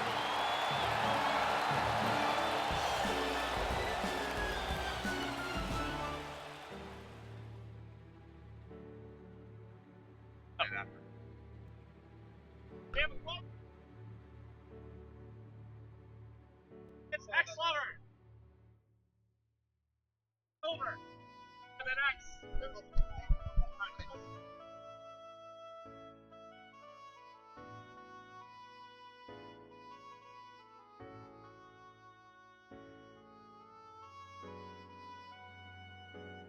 Okay, next match is gonna be Loadar, Silver. 1,000 viewers. We're over 1,000. I just got confirmation from everyone involved that we are over 1,000 viewers. That's super fucking exciting. Thank you guys for, like, honestly, it means a lot to me that you guys like are invested enough that you would spread it to 1,000 people. I'm honestly like really touched by that. Thank you guys for that. Really appreciate it. I hope you guys are all having a great time here. And honestly, if it's not too much, just keep like driving it into social media. Hit that link out there. we want everyone to see what the World Championships of Catherine are able to show. And you know, so far it's been a really, really good event. Only those who What is surprising me, I knew there would be good matches. I did not know there would be so many good matches with people I've literally never heard of before, because this game doesn't have net play. This game doesn't have like known other scenes. So when someone shows up and can just bang in Catherine and there's someone I've never heard of before, it's pretty surprising. There's not any good way to train at home in this game. So I'm extremely proud of the people that have come all the way to Vegas for the World Championships and want to show their stuff. This dangerous stage is full of bombs. Alright, tell you what. I'm going to take a break from commentary for a bit. I'm going to hand it over to someone else, maybe Ghoul. Oh, Toph? Let's get Toph on the mic. Let's get Toph on the mic. Here we go. I'm going to hand it over. Here you go. Around them will come out on top.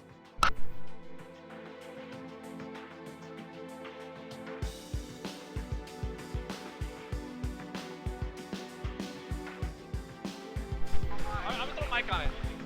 Alright, I'm actually going to throw it over to Mike. Because Toph is in the restroom. Shout out to Toph. Alright, goodbye.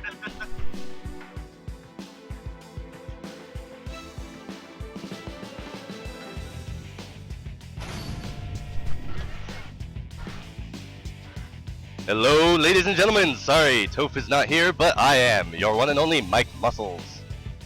So I hope you guys are enjoying so far. We've got some great Catherine play. We got a pretty good showing for this, I think. We had 27 people in there. So, yes. Pretty good. We got a nice little corner of EVO all just to ourselves. And right now we have a Loadar and Silver, I believe he was how it's pronounced, and they went to Underground Cemetery. Alright, so they're choosing to just fight on the lower levels. This is not a building. They are not builders here. They are destroyers. Oh my god. They are really... Loadar is playing great defense. He just did not let Silver do anything that match. Which I believe is ironic because Silver is the small one. You would expect the big sheep would have the advantage when going on the offense. But all is fair in love and pillows. My god, he is the most aggressive player I've seen on stream thus far. Playing defense again, using the high ground. Silver does not know about the... oh, okay, there. I was going to say he doesn't know about pushing out blocks from under him, but he has started to choose it, but he's just a bit too late. Something started to activate his brain. He started to understand how the system worked, but it was too little too late. So that means that, Loadar is going to be choosing where they're going. No, excuse me, Silver is going to be choosing where they're going next. This... stage selection in Catherine tells you so much about a player. Some people like to try and like cheese out wins by going to quadrangle, hoping their opponent doesn't know how to handle ice. True builders love to go to the cathedral. Oh. And it really just shows how do you play this game. Are you offensive, defensive? And he is choosing... uh-oh, quadrangle. He thinks he can handle the treacherous ice better than his opponent. Let's see if that's true. I know a lot of people who are big fans of the single player are big fans of quadrangle because they have understood the mechanics, whereas other people, maybe if they're only multiplayer only guys, they don't quite get it as well. But we'll find out. Silver off to a quick start. Oh, can't pull that dark block though. Oh. A little bit of slop going on here. But Silver looks like he figured it out. Oh no, he had a pin and he just gave it up! Ah, what a kind man.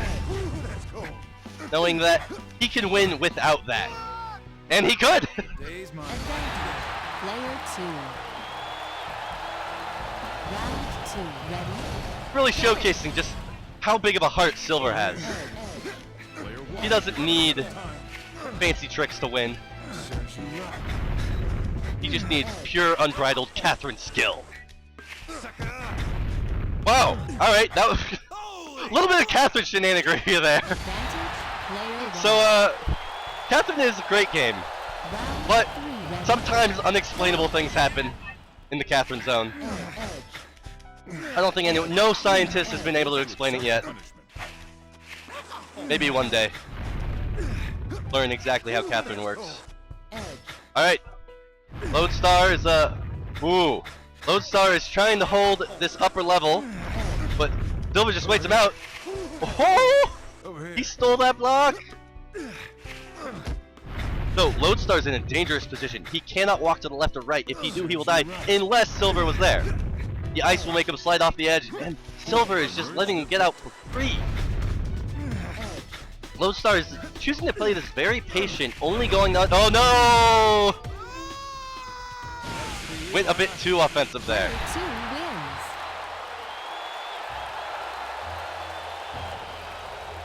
This is what it comes down to.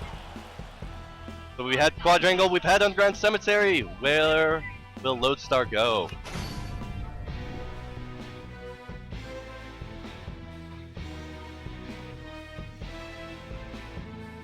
If I had to guess, Loadar looks like he'd be a torture chamber kind of guy. That's my guess.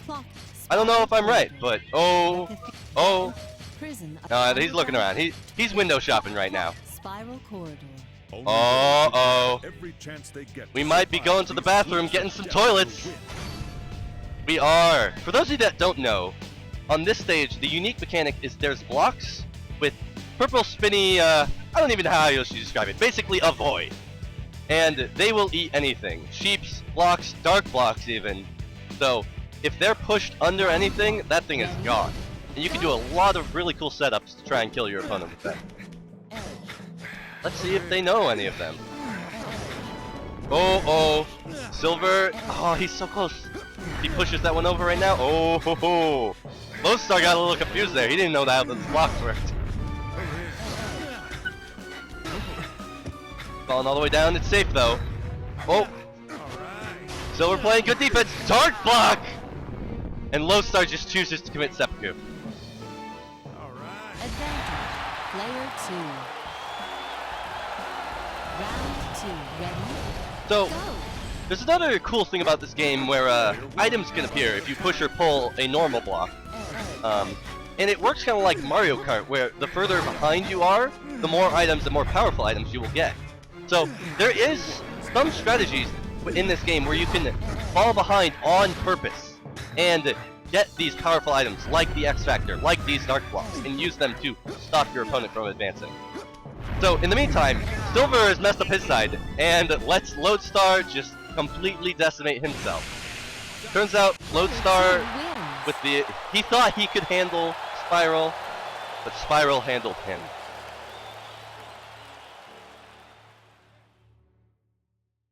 So, we're gonna be getting a next match coming up. We are gonna have Kirby Lover 69 versus Reset. Let's hope Reset doesn't follow after his name and reset the bracket. Oh.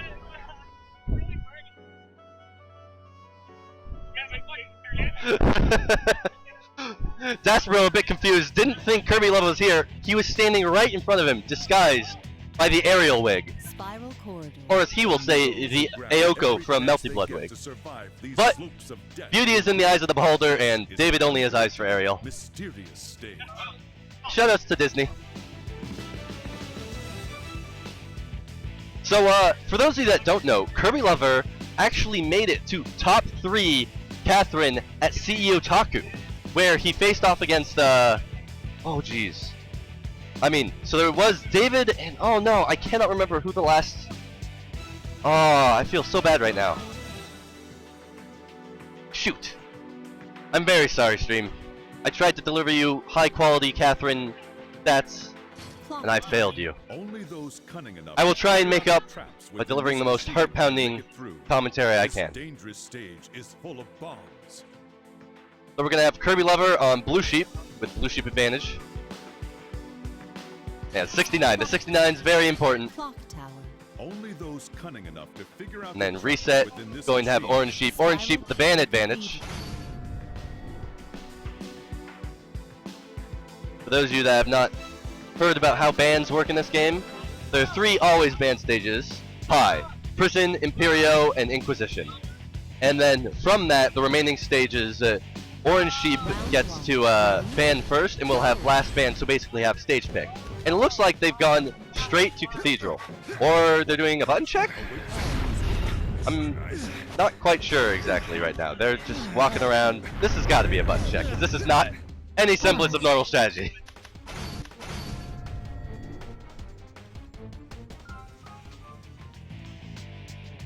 I mean, you know Catherine's become real when they've got hand warmers now. Spiral corridor. Only those who grab. Clock tower. Let it never be said this was not an intense game.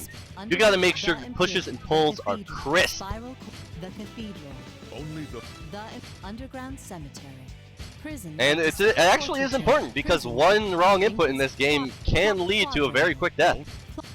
This game is not very forgiving in that regard. only those. The underground cemetery. Alright, underground cemetery. Very neutral stage to start off with. So, notably in this stage, the most common thing that will happen is items. This stage is famous for anyone falling behind. There's a lot of, only neutral blocks, so any push can lead to a ton of items appearing, especially if you push one of these long 3 rows, or even, wow. Even before anything, the butt bump, Player 2. giving the advantage to reset. Round 2. Kirby Lover was not watching his opponent there. Player 1, you're running out of time. Alright, so Kirby now going for defense. Oh no! He hasn't done. He just needs to jump forward. Oh, it's too late. No, wait. He's playing defense, but he doesn't understand that he's won. He can kill him right here, but he's not actually safe. They will fall at the same time now. Oh, there you go. He understood the system. Player 2. So, wins. he didn't quite understand the most optimal way to kill him there. Yeah, but like, alright, either way, advantage reset.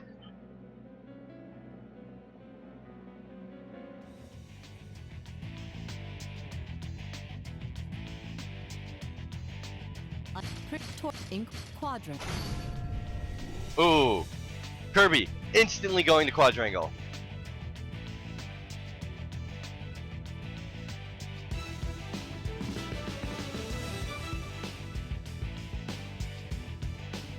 Kirby has faith in his ice mechanics. Round 1. And I believe this was what got him into top 3 at CEO Taku last year. So let's see if it works out for him. Alright, he's opting for the same strategy that Lodestone just handled, where he gets the high ground and then goes on defense. He will try and block reset as much as he can. Oh! However, he just gave him a block right there, and now reset has the ability to climb ahead, but reset is playing defense.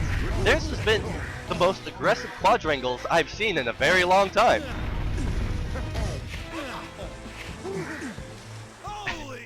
And reset showing that ice is not his forte. We are in a desert. He does not understand what ice is. 2. Ready? Go. Player 2, you're running out of time. Orange Sheep deciding that he didn't want that fight. He just wanted to disengage. Kirby Lover just blocking everything off and getting the quick pin. Now let's see. Does he actually... He's Blue Sheep, so if he stands here, he will just win. But will he be like me and just take the win, or will he do it gentleman style? Gentleman style where you actually pull off the pin and climb up the moment before the stage falls. But it looks like he just takes... This is a tournament match. He does not have time for that friendly stuff. Alright, that's 1-1. We'll bring it down to the wire.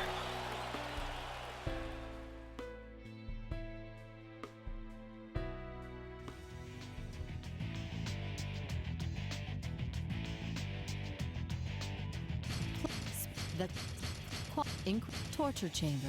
Only those who can ignore So the reset pleas of those looks who like could he's not going to opt for escape torture their chamber. executions will Torture find chamber with the victory spikes here. where if you stand on that, if you run over that, oh, never mind. Well, I'll explain that if it comes down to it, but... The Imperial. Underground. The Cathedral. Oh, the Cathedral! Reset thinks he can build better than Kirby.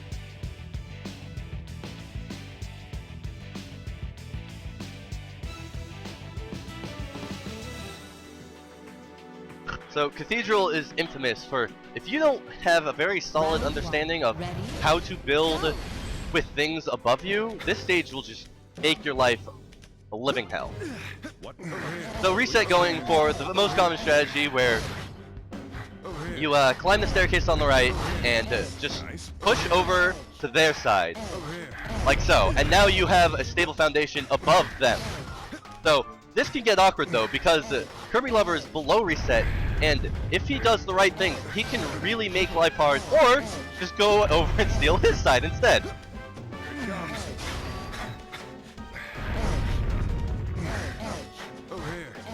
So Reset currently looking a bit lost. He has a way up. I don't know if he sees it though. And it's starting to get pretty dangerous. Alright, that helps him. What? That's a dangerous spot? Yeah! He didn't see it in time. Kirby Lover was waiting that whole time, knowing that he had only one option at that point. Getting the easy pin, going up 1-0 in this final round. Round 2, ready? Go! Kirby Lover Player 2, you're running out of time. opening up with a different staircase. He doesn't like that staircase on the left. But oh, interesting. I haven't ever seen this build before. Whoa, narrowly dodges that block. Kirby really, it looks like he really likes to be below on this stage. Oh! Reset got baited by the X Factor, and Kirby just pushed out his footing from under him.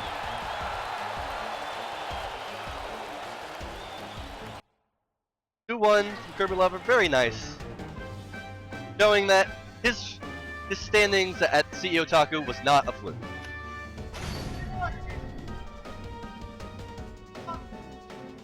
Alright, so we have T-Lock and Urelius coming up next.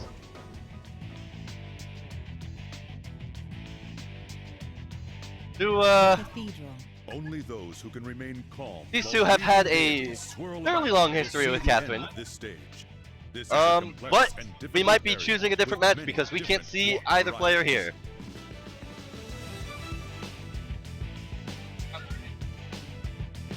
So Spoodle and Astra. Astra.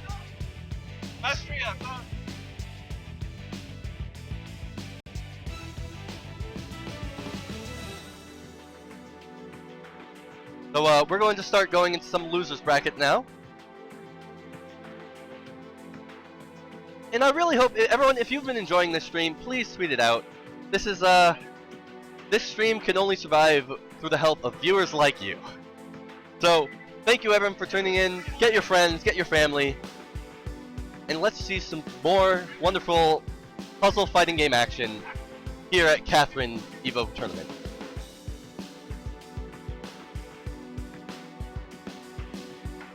And a big shout out to Ghoul 02 for supplying this stream setup, because none of this would be possible without him. Toss him a follow if you don't know. He's the foremost speedrunner of the game, Catherine. And his runs are something to watch, especially Babel mode, where he plays two controllers at the same time. While grieving deities swirl about them, we'll see the end of this stage. This is a complex and difficult. The Imperial Underground Cemetery. Only those who keep their heads amidst the screams of the dying around them will come out on. We have a Spoodle on orange sheet. And Astra on blue sheet.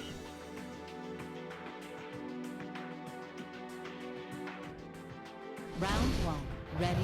So it looks like we might be going right into it. At Underground Cemetery, and yes, so they're pretty even in terms of climbing. Looks like both of them are opting to just, ooh, I was going to say, look at, they were both opting to climb instead of fight, but things have suddenly got aggressive. But Spoodle realizing he does not want to be there. Astra suddenly deciding that climbing's for wusses. He wants to go on the offensive. Once he has a solid lead, he's breaking away. Good use of the item. Google's a bit lost, and his structure is pretty hard to come back for it. So, one thing about this game is if you can get a quick break ahead of your opponent, it becomes increasingly hard for them not only to catch up because of logistics, but the camera also makes it very difficult for them to see their own sheep. Especially if you get something like the X Factor, the item that allows you to climb 2 blocks at once. You can really just leave your opponent in the dust and allow them to really not see what they're doing at all. Spoodle, quickly catching up, has a block in his pocket. Or he's just happy to see me. And steals that block that Astra wanted to use. Looks like Astra looks a bit lost right now. Doesn't know quite how to climb up this floor. That block will definitely help. But Spoodle now trying to... Oh boy, there's the X Factor. Spoodle has to play very good defense now, or Astra can very easily just bleed past him in a blaze of red X Factor fury. And just like that, Astra has gotten a quick lead. Oh, they're so close to the goal! Astra's got the block! There it is!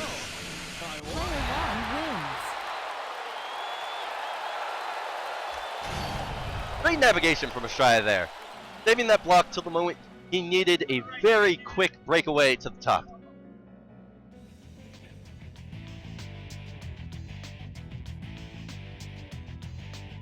Prison, Inquisition, Quad, Clock Tower, Spot, the Cathedral. Only those who can remain calm while grieving deities swirl about. So Cathedral's looking like it's a pretty popular pick this tournament. This is a complex and difficult area with many different block varieties. But he's thinking hard about it. It's a good thing. You can't rush into your stage pick too fast. And they're going Quadrangle, the other favorite this tournament, it looks like. We've had a bunch of counter picks to both Cathedral and Quadrangle. But more often than not, the Quadrangle pick is pretty risky. I haven't seen everyone's counter picks work out for them there. So I believe this is Goodle's pick. So let's see how he handles it.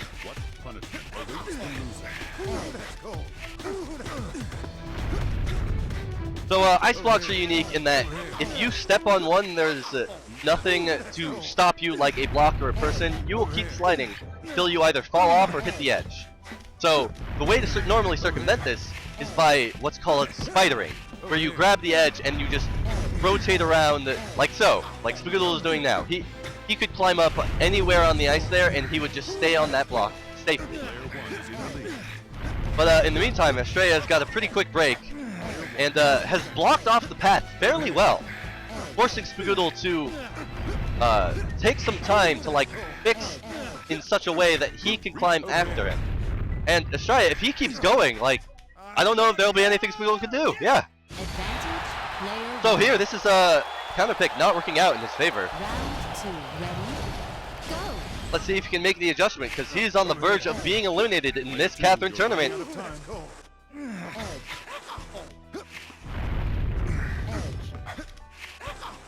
He's Spoodle waited to see if Astra would climb up, thought he did, and if he had stepped on him there, Astra would have been dead. If you are stepped on from above, instead of only falling down and spidering, you are knocked down a full level, and there's nothing below you, you are dead. Good luck to go here.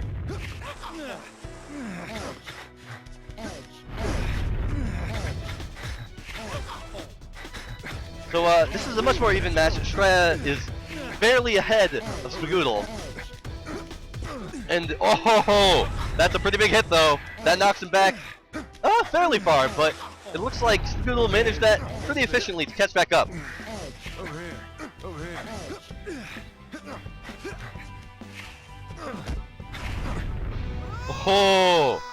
Spoodle deciding that if he played passively enough there and just stressed out Astra by following right behind him, Astra would kill himself, and it worked out.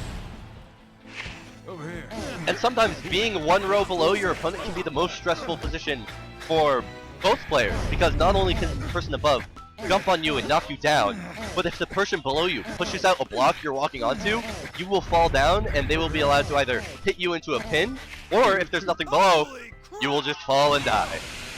So unfortunately, that counter pick does not work out for Spoodle, and he goes home. But he made a great showing. Thanks Spoodle for coming out Strya going ahead.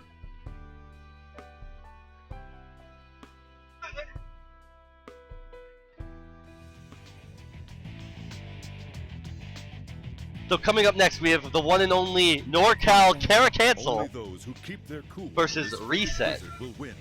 This stage is full of slippery ice.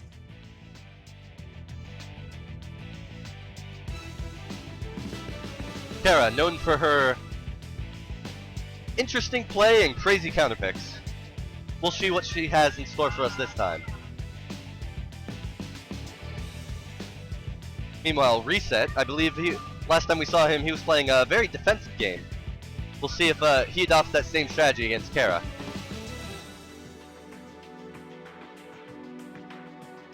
So, Kara getting blue sheep advantage, The underground while Reset center. believes that he can pull it out with the orange sheep. Orange Only Cap those who keep their heads has a famous disadvantage over Blue Cap in pins, where Blue Cap sheep just stays there, Orange Cap will die, but if they are on the same level and Orange Sheep has the pin, Orange Sheep will actually die first, so he has to time his climbing. Round one. Ready? But in exchange, Go. Orange Sheep has the advantage in stage picks. But it looks like they're going straight to Underground Cemetery. Oh ho ho! Caracansel with the OS climb. She pressed left and made the game think she was walking down onto Reset, but then immediately pressed up and climbed instead of falling down. It's a very hard technique to pull off, but very strong when you do pull it off. I fucked up! Hey. Advantage. And just like that, advantage goes to Caracansel. Round She's very excited about that win. She's getting her Catherine mojo back. Ooh, looks like we're gonna have a very honest match. If you push that row twice, the middle splits, and it makes it much harder to bridge the gap unless you get an item, which Reset did, and he is going on the offensive. He is being much more aggro in this match than his other matches before. Good luck to both of you. Meanwhile, Kara wants none of that, and she decides that she wants to start climbing as fast as I possible. have a question for player 2. She is doing her best to leave Reset in the dust. Oh, butt bump, and blocks him off too! Reset looking lost. I fucked up! Alright. player one. So Kara going up, quick 1-0 against Reset. Where does Reset feel confident? Will he choose? Ready? Oh, did they just rematch? Is that... Are they gentlemen's rematching? Pause. Nope. That was just an accident.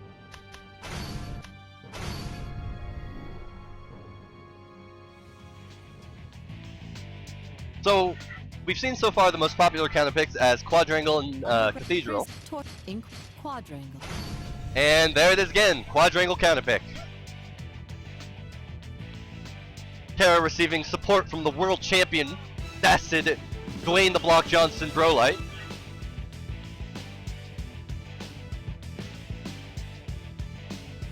Round one. Ready? Go. What the fuck awaits the loser? And Reset looking lost, going on a tour of the ice here.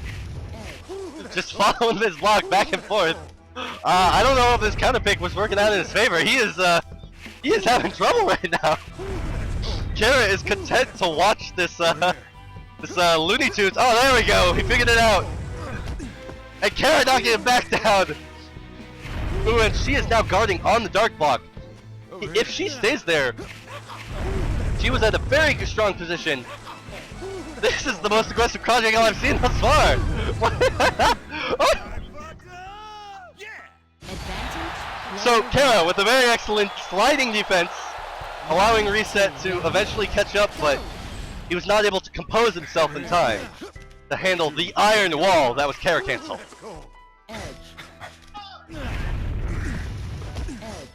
And just like that, a quick 2-0 from Kara, wins. advancing in loser's side.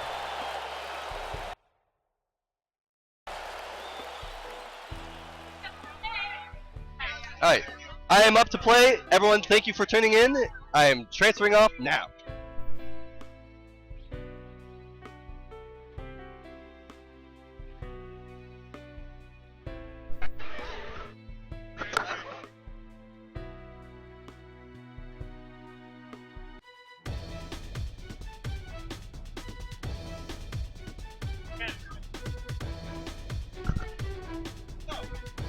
Alright, I'm jumping in for one match here. I'm taking over for Mike Muscles' commentary because Mike Muscles has to play his tournament set right now. We have Mike Muscles stepping back up. CV's kicked his hangover by now.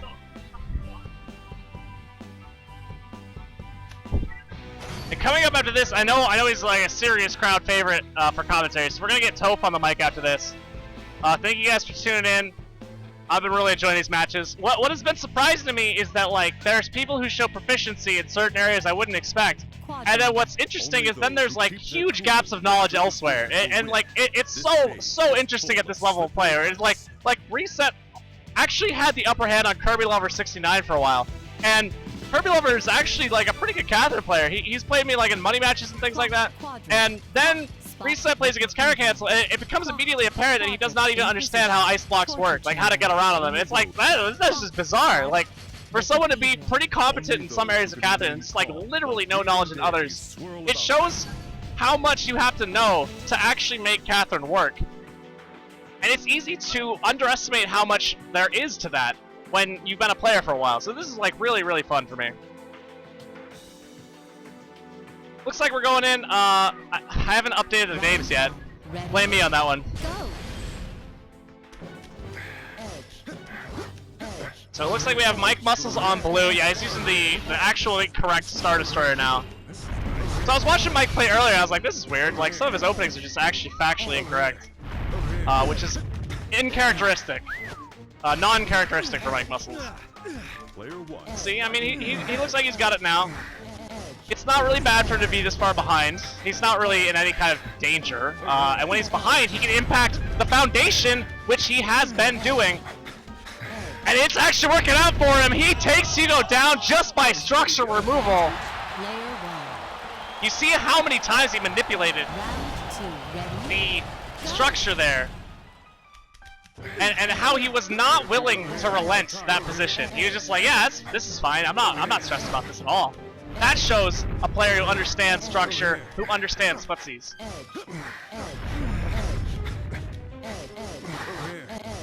Really clean play from Mike Muscles there.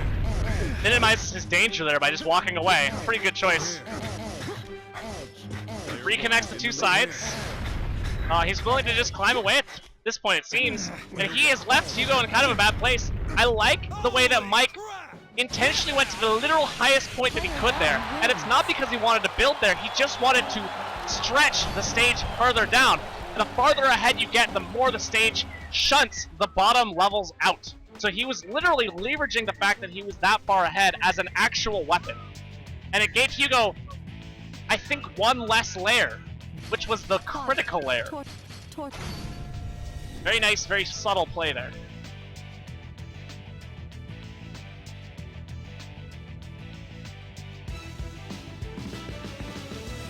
It was up 1-0, Mike Muscles. He does look like he's awake now.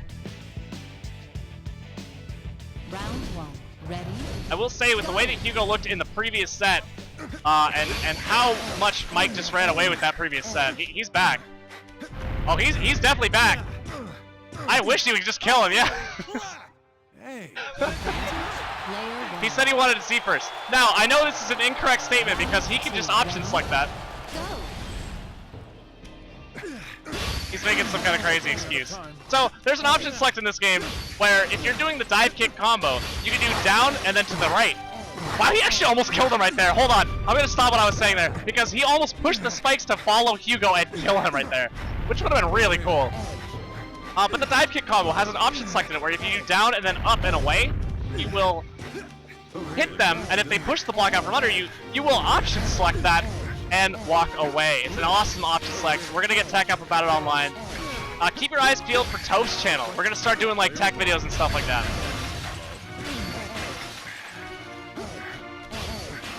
Mike leveraging his position again. He's very comfortable. And it it looked like he wasn't sure if he had just enough time, so he just gave up on that, took the lead instead. Gonna keep fighting him around here probably, because this is a very, very dramatically huge layer. Can't really do anything with this.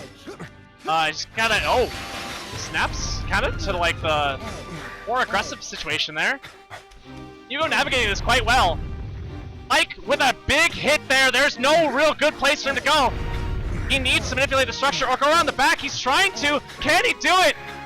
The controls get very confusing here. If you hold the direction, it will go the whole way though. And he's able to slide around the back. And Mike actually has the worst position here now. They keep vying for it. Mike stranded, but not out. Mike is back. He's back. Oh my god, Mike is gonna win easy. He has taken it back from behind. Mike Muscles down, but not out.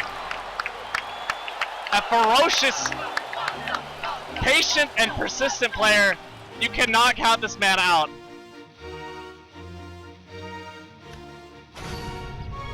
Now, that is kind of a weird circumstance because it seems like that was kind of a random thing, like, oh, you got the X Factor. But what happens is every time you're behind, you pretty much always get an X Factor. So what the lesson there is, you need to be more aggressive. You need to be more defensive. When you control your opponent, you control whether or not they get that comeback mechanic. That's why the top level meta of this game is extremely aggressive, extremely fighting oriented. Actually, because of that X Factor energy drink mechanic. Okay, we have Seabag against Toph. That'll be interesting. Seabag with a rather impressive showing in that first round. The cathedral. And Toph, of course, the alleged hero of Catherine. You know, he said it to me earlier. He has a lot to prove today. He's not going to call himself good unless he performs. And I think that's an interesting statement because when it's not game day, Toph sets his bar so high. And then when it is game day, he keeps it like as realistic as possible. Because he wants to set the bar high so that he has to reach for it. He has to come up to that level. But he still understands he has a long way to go. So we'll see how he does today.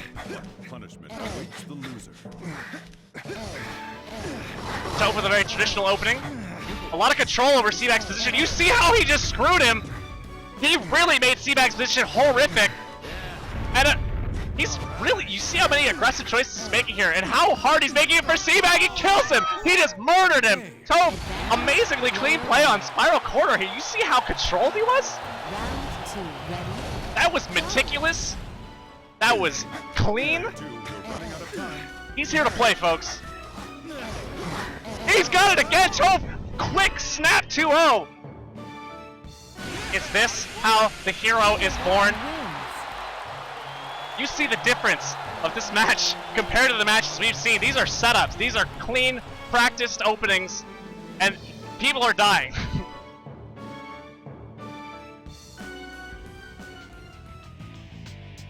This is the man who trained for weeks in the Catherine Hyperbolic Chamber. He's got a lot to show for it so far. He's looking awake. He's looking prepared.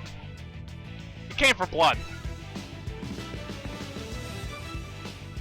Now, extra incentive for this match. The winner plays Mike Muscles. Round 1, ready? Go!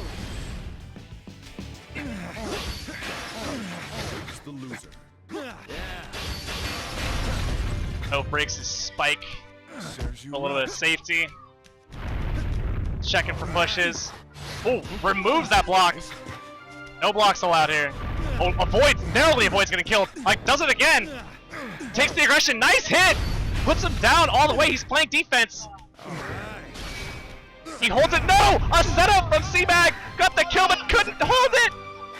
Oh, it's such a missed opportunity. And now Toph takes it. He is absolutely going to just take the win on this one. A big win for Toph.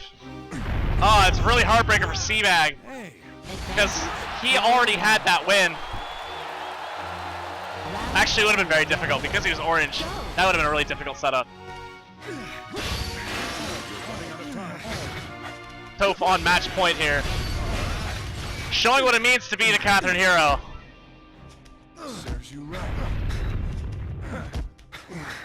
A little bit of control, a little bit to work with. Oh, goes down! He is playing extremely aggressive, and Seabag is gonna die. Toph takes it. Quick, clean 2-0. I like the way he's playing today. And you know what? He just won. He's probably feeling pretty good. We're just gonna throw him on the mic. Hey, Toph. Toph, say some words. Say some words. Here, I'm throwing it over.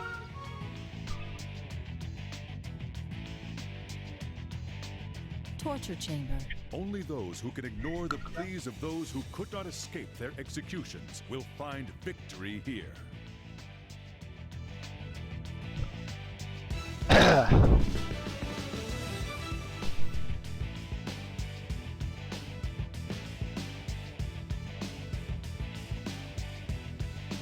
What's up, guys? Alright, that was my first round in the Catherine bracket. I'm about to tweet the stream link. How many viewers we got? I actually have been kind of running around. I've been watching a bit of Smash 4, which is hype, but ending soon, I think. Oh, do we got the stream chat right here? What's up, everybody?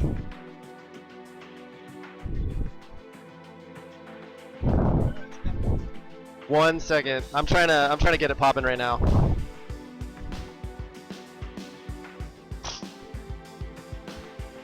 So yeah, this is competitive Catherine. Basically, that round, I don't know. I basically kept it really simple. I did a bunch of common traps on Spiral.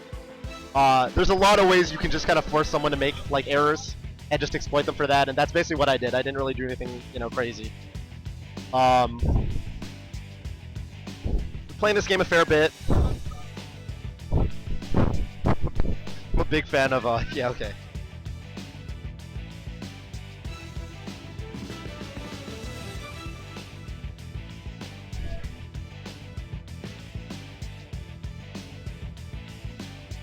Alright, here we go.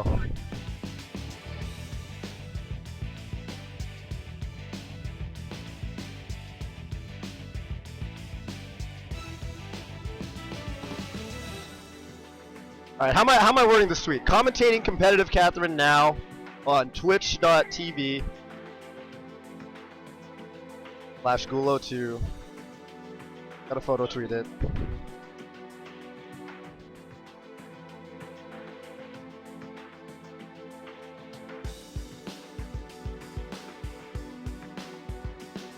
My hair's kind of fucked up.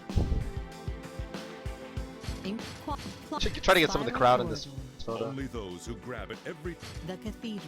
The underground cemetery. Prison of despair. Torture chamber. Inquisition. Yo, Mike! Clock tower. Mike! Only those Muscles! to figure out the traps within this machine will make it through. This dangerous state... The cathedral. The prison. Torture. Quadrangle. Come see what this beautiful game is all about. That's my angle. I'll throw a filter on that. Fame. No, golden. Yeah, golden.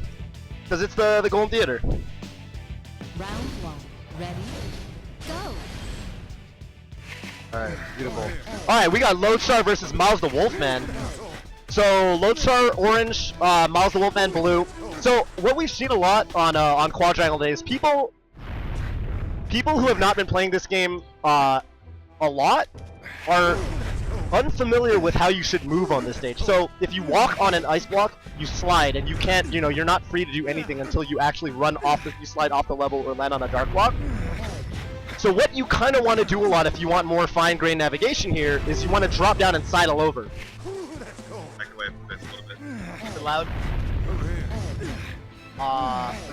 And we're seeing a lot of people not really oh my god, okay, this should be just a free win for blue if he knows, yeah. So the pin setup, basically the wobbling of Catherine, where you get an instant kill.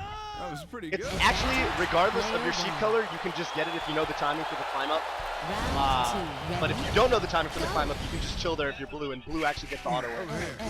It doesn't really change things too much at high level because most people know how to do the climb up. And I'll try to point that out when that happens later. Oh my god. And see, that's the danger of, you know, sliding around on this level. You just end up in spots where you didn't really want to be. It's a really quick quadrangle round. I think navigating on this stage is super important. One thing to note in Catherine, maybe they talked about it earlier, but so on most levels there's an item mechanic where the further you are behind, you know, items spawn. And it's actually a really healthy mechanic for the game because what happens is ignore your opponent, you ignore the fighting aspect of this game, you try to climb ahead. Your opponent will get some good items and they'll be able to like come back on you because the best item in the game, the X Factor, aka the energy drink, lets you climb 2 blocks at once, and it's basically a huge comeback mechanic. And it's really good because it forces fighting, it forces interaction. Quadrangle has no item spawns. So if you're playing on Quadrangle and you start getting a lead climbing, you can just like, you know, blaze past your opponent and they have no hope of catching up. So that's kind of one of the unique aspects of that stage. Looks like they're going to, what is this, Torture?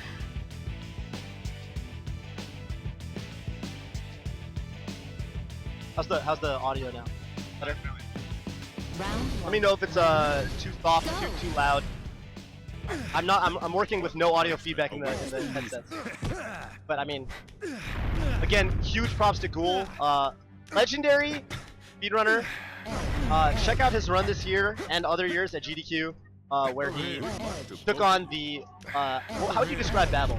Sort of like the randomly generated, yeah. The most it's like the most build-intensive version of the game, and he his thing is he runs that in pair mode with 2 controllers, which is actually super sick to watch. So definitely go check that out. Oh my god! All right, Blue pops the X Factor, and you see here he can actually climb 2 blocks at once. If he just presses right, yeah. This is super good for Blue. He can just probably go all the way to the end, honestly.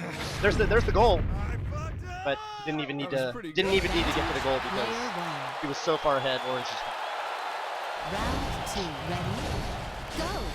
Underground Cemetery is honestly, like, it's a very vanilla stage, but it's also very small and very, very scary. Like, you're fighting your opponent almost immediately, and there's a lot of ways you can just, like, ruin the whole level. Right now, so a really strong tactic for Orange, if he sees it, he can push a block out from under Blue. But because he didn't do that, Blue just walked over and dropped on him. It's really dangerous to be in that middle column where there's nothing under you. If you fall, you're dead. Alright, props to Miles the Wolfman. Solid play. It's really funny watching this mid-level of play because I feel like a lot of people, like, they have their thing they're good at and then they have a whole lot of holes. And it's really funny seeing who figures out what the holes are of the other player faster. Round 1, ready? Go! Pause.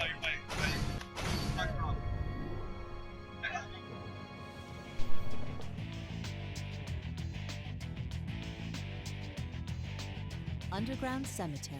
Only those who keep their heads amid Prison. Underground Yeah. Cemetery. All right. So no, it's all good. who keep their heads amidst the screams of the dying around them will come out on top. Dude, oh yeah. It's probably. No, I mean it's fine. The Underground Cemetery.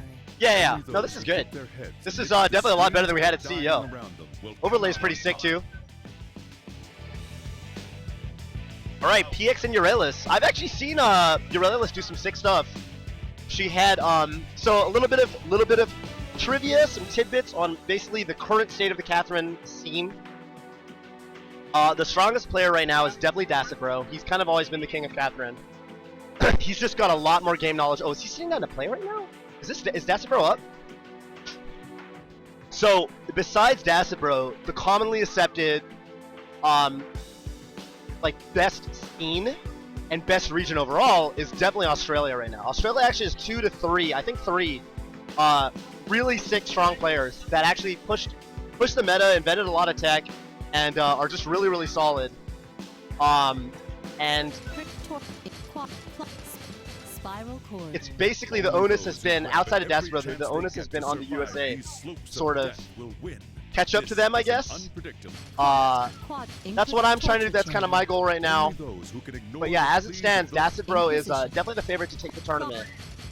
With none of the Australian players here today. Quadrangle. Only those The Quadrangle. Only those who keep their cool in this frigid blizzard will win. Florida's not bad. This stage is What's up? Shout out to CJ Okura, who took me out of the bracket at CEO this year.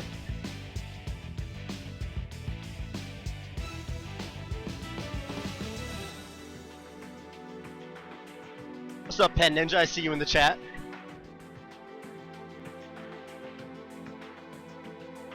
Round 1. Ready? Go! Alright, so they actually strike the quadrant. Okay, Dacid Bro's just gonna climb. So you basically either, on this stage, you're either pulling from the, usually from the side or from the center. So that you don't, when you're climbing early on this level, you don't want to see, right there, Dacid Bro just climbed up and there's a dark block in his way. Which meant he was stuck as far as climbing goes. So he goes down to fight, which is fine. Ooh, he can actually set up a really sick trap here. Ooh. Mechasu's gonna have to find another way up if he just sidles. That's, you can't push the opponent if they're hanging onto a block. I hope Mechasu realizes that if this continues, he will just lose. Mechasu just gonna stand there? Mechasu, you gotta do something, dude. This is really... So here's what's gonna happen. Mechasu either stands there and dies, or he slides to the right. If he slides to the right, Dacid Bro climbs up and gets a huge lead. Mechasu. Oh my god, it's about to happen. Alright, watch this. Okay. Oh, I see. Okay, so he was waiting for him. That's not bad. Okay, I respect it. Nice from Dacid Bro to make it a little... Oh, that was... Nice from Dacid. He's got a big lead now, but he's at the portion of the stage that doesn't have too many dark blocks, but he's all the way at the goal. Yeah, this is going to be really hard for Mechasu to catch up. The goal's about to drop, and that's going to be it. Solid climbing, solid defense from Dacid Bro. That was like a very traditional round of Catherine. Like, he forced Mechasu to find another way up, and then just out-climbed him, outpaced him. Played decent defense, he didn't do anything crazy, no elaborate traps, and he just, you know, and he won by climbing, which is theoretically the simplest way to win. Usually it doesn't actually happen that way, but... Oh, and he drops on him, oh my god. Vital defense from Dacid Bro, he's gonna have to find another way up. Yeah, and he just takes off. See, when he climbs up like that and he doesn't have a block in front of him to pull. Ooh, he tries to set up the trap, what we call paradise, where you pull a block out on a row where there's a dark block at the very end, right as he does here. And now when Mechasu gets that level, he can't even interact with that whole row because there's a dark block at the very end. Oh my god, Dacid Bro's just gonna take this. Oh. You can't come back from that. Not on quadrangle. Player 2 wins. I gotta say, this is actually a less swaggy Dacid Bro that I'm used to seeing. This is just like ordinary solid play. It looks like he's taking all his opponents seriously today. I'm used to seeing Dacid Bro just like, you know, bust out some really weird situations, and often he just like puts the stage in this state where you're like, what is going on, and then he exploits your lack of experience. At least that's what he does to me. Or did. Quadrangle. And no way he's going back to quadrangle. Underground Cemetery. Prison of Dacid Bro probably banned Underground Cemetery. That's definitely the stage you want to take like the better player. Kind of like Yoshi's in Melee. Like, you know, it's the most Randy in a sense. So, you know, you take him to Yoshi's if you're like, okay, well, I want, you know, Randall to jack my opponent out or something. Underground Cemetery is definitely like the, okay, this guy's better than me, I just need to cheese him. But here on Torture Chamber, pretty vanilla stage except for the spike blocks. So as you've probably seen, you can walk over a spike block to trigger it, and as long as you move as soon as you stand on it, you're fine. It's not a big deal. I like Mechasu going to Dacid's side of the stage, but this is... Ooh.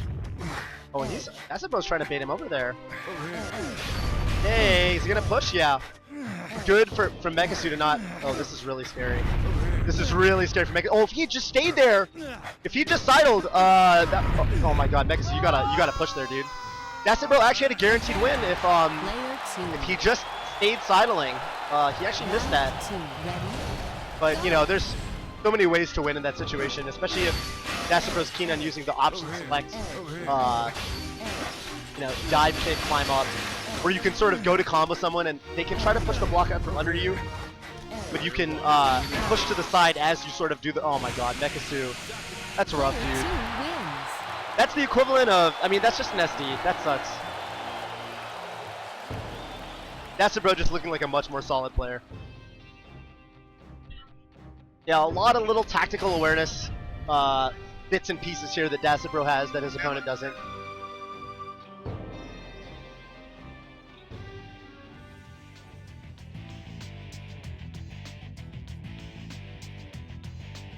Torture Chamber.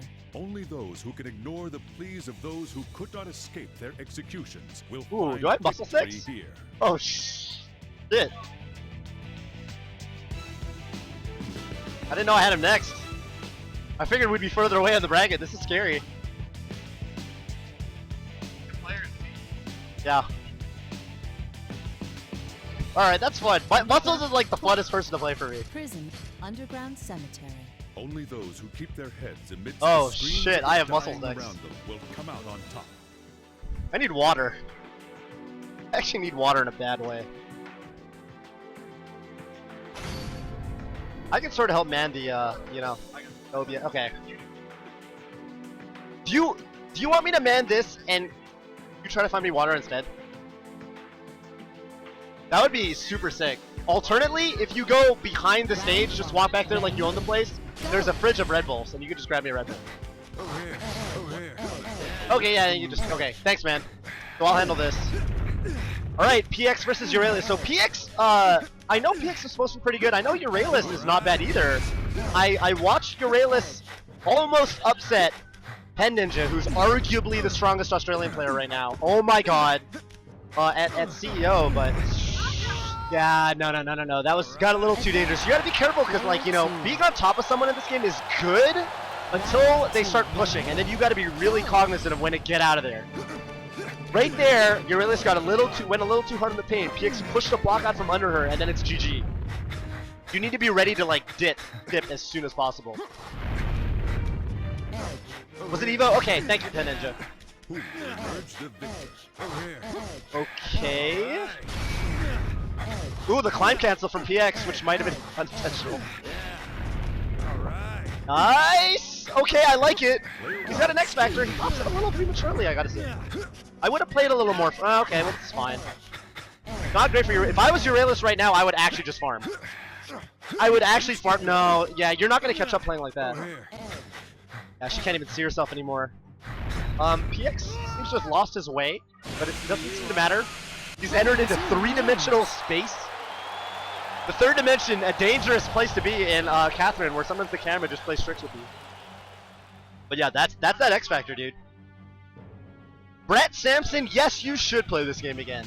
There's so many ways to win in Catherine. I love how every single situation, there's like 3 to 4 good moves and like 10 bad ones. Torch Inquisition. Only Quad Just based on how you want to play it. Inquisition. Which I think is part of the reason Dacid Bro is so hard to defeat. Is a lot of the times he just does stuff and you watch him and you're like, okay, I'm gonna learn from this guy. And he does stuff where you're like, why are you? And he's just kind of doing safe, weird stuff the whole time, where he puts you in a position you're just unfamiliar with and he capitalizes.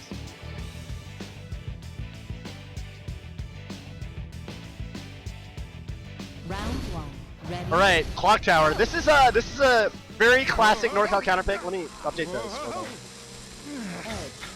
Oh my God, Urelius opting to use the Bobby Siege opening. Oh my God, this is so scary. I can't believe she didn't pull out from under him. This is really scary right now. All right, this is not bad for PX, but really bad for Urelius. Player 2. You need to actually, you need strong opening theory on this stage, because if you don't, 2. Ready. Go. oh, this is actually you're running out of time.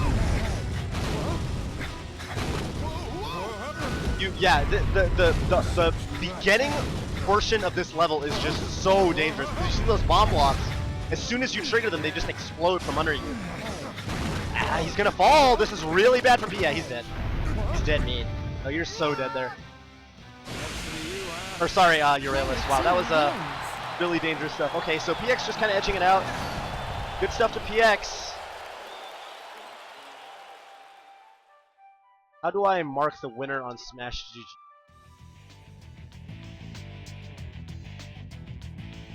$2-0, right?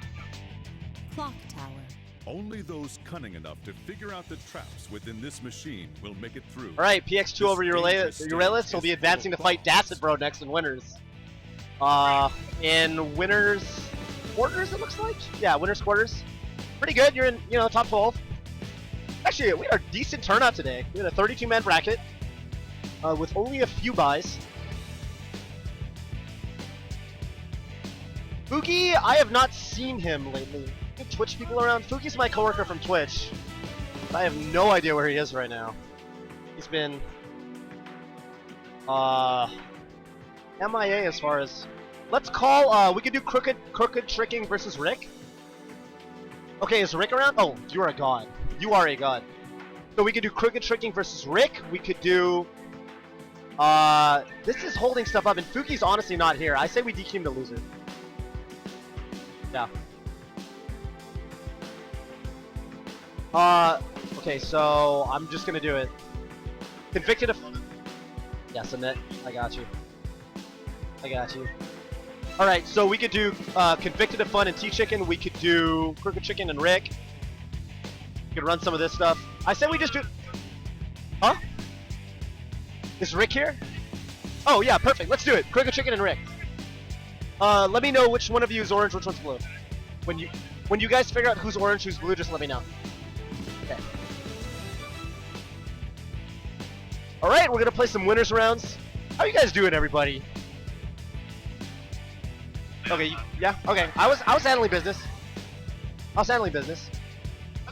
Which way, we're having, is it, orange sit on the left? Right. Got it, our left, their right. So this is Rick as... Spiral corridor. Rick is orange, Only Crooked those Chicken who is blue. The cathedral. Only those who can remain calm while grieving deities. Only it is swirl said that up only will those see who the can remain calm while swirling It is also said that the greatest enemy to man is man. And today the greatest enemy for Rick is crooked tricking. Let's see how this will play out. They're going to I love okay, Cathedral to me is like just the best stage. It's like the best. I'm sorry? Yeah. Advantage. No! Crooked Tricking thought he was the wrong color. Round two. Did they take that? Did they play it out? Go. You gotta know. You gotta know. Player one, Alright, you're so running there's a ahead. lot of really cool openings you can do in Cathedral. It looks like he's. Oh my god, Crooked Tricking is just lost. Over here.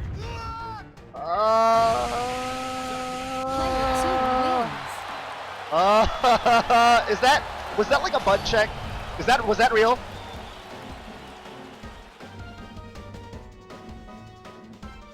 Well, we thought the greatest enemy to man was man, but today the greatest enemy to crooked tricking was crooked tricking. The cathedral. Only those So I'm who just can gonna go ahead remain and call it. The Not solid the play. Underground Things could have gone better. Didn't really get to see any of the cool stuff that happens on Cathedral. Hopefully we'll bust out some of that stuff later. The round earlier where Mike Muscles played, who was it? Mike beat Hugo. That was sick Cathedral play. Dude, I have Mike next to quarters. I'm scared. Go. I did not expect my bracket to go like this. Who's the loser. Mike knows too much. Mike is like the lab monster in this game. He's like a tech fiend. Player two has And oh my god, just pushed. That's the cool thing about watching this. See if and then he can combo him off that. So like right there, when you push a block out from under someone or pull, they fall and they incur landing lag. So you can climb over the block you just pulled or pushed, and combo them off their landing lag. And it's it's guaranteed. It knocks them down. Orange didn't really realize that was a thing they could do there. And so there's a lot of situations where, if you've played single player Catherine or you've played through story mode, if you've, messed around in Babel, if you've played Rapunzel, of course this game is huge depth in terms of content, you might not understand some of these versus interactions that really change things when you're up close and personal with your opponent. player one. You're And I think a lot of people are pretty good at climbing because, they play through story mode. You can get pretty good at climbing just playing through story mode on hard, Story mode in this game, on hard especially, is not an easy game. But, yeah, there's a lot of stuff that you're just not going to know if you haven't played Versus. Although I will say that right now, Crooked Tricking, not looking exactly like a climbing master right now. Have to find a way out. Okay, got an X Factor, pop it. No! She picks up the block instead! That's tough. Do it, let's see what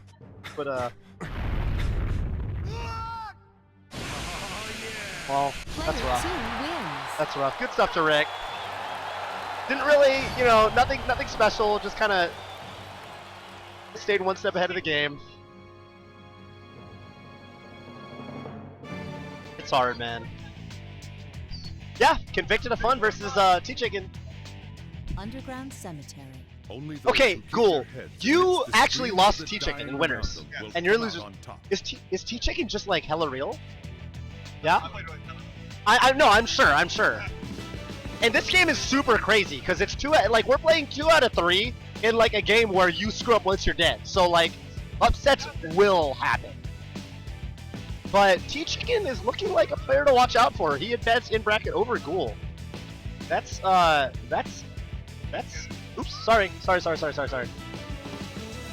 Actually, you know what? You can just start match. Are they playing? Okay. Excellent. Okay. Silver. Alright. Silver and Axel, 2 players that have... These are 2 very similar tags, actually. XLVR versus AXL.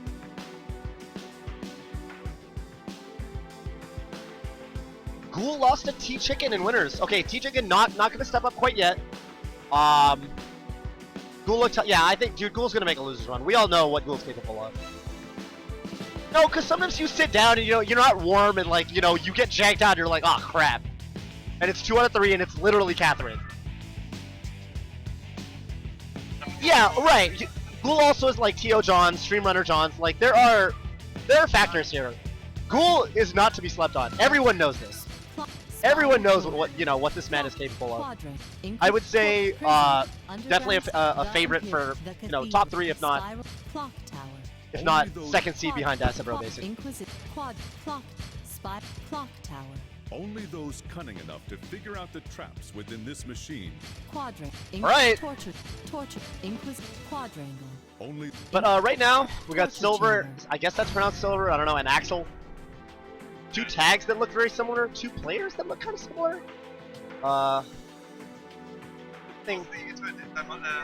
mirror match. Yeah, I think so. That's kind of how it's looking right now. All right. So all right, they're going to torture chamber. See how this goes. So okay, Silver might have thought he was the wrong color there.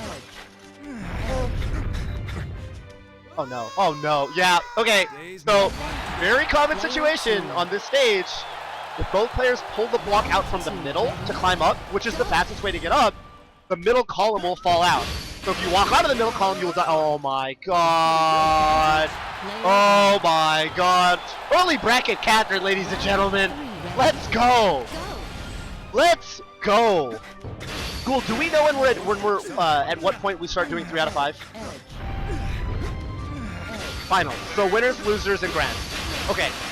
Okay, that's gonna mean crazy upset potential. Oh my god, I don't even see what happened. Silver falls to his death, and Orange Sheep yells, "I fucked up!" I gotta say, this is a game where I swear to God, they actually have like code in the game to determine how badly you got outplayed versus actually just killed yourself. Because every time my character has yelled, "I fucked up!" I've completely agreed with my sheet. Only those who can ignore the pleas of those who could not escape their execution. So wait, how does this work? Can Catherine never be esports because the character's cuss? You know how the sheeps yell fuck, right? Yeah. So can this game never be esports? Is that how this works? Oh no! Oh no! It's definitely an M-rated game. Eye for eye, tooth for tooth. Exodus 21-24. Let's see who can go eye for eye and who can go tooth for tooth here on Clock Tower, which again has those bomb blocks. Alright, let's see who can find the way up. If you don't know opening theory, like if you don't know how to get, oh my god, they actually are both. It's all over. Oh no, they're okay-ish. Alright, they've made it onto the more stable portion of the stage. But the bomb blocks are going off, and you know what that means? Yep. That was, I don't know if that was an intentional trap, but when bomb blocks go off, they turn all the blocks around into crack blocks. And that means when you run over them, they break and just vanish. And so, because Blue Sheep Axel was hanging onto the side of a crack block, Silver ran over it, popped the crack block, and Axel dropped to his death. I like the use of the dart block there. That's pretty good defense. Oh, that was not a good dart block from Axel. It kind of works out anyway. Silver's put in the lead though. What I would like to see from Silver, when he's climbing ahead, it's just take an extra second and step on all the bombs around. So that way when your opponent's trying to make his way up, the bombs are going on. See, like right there. And now he's got such a harder time getting up. X Factor definitely helping. That was good defense from Silver. Oh no! But a crucial misstep. He can make his way up, but push. Oh my god, this just all went to shit. Holy. Player 2 wins. I don't even know why the things that happened. I don't know why he chose to go down after him. Everything was all good up in up in Cloud 9, and he said, you know what, I'm not done with you yet. But as it turns out, he just kind of fell off and found himself in a really nasty situation. That's what happens in Cloud Tower. Often you can't really backtrack, because you backtrack and oh shit, those blocks that were just there are now cracked and gone. All right, what we got?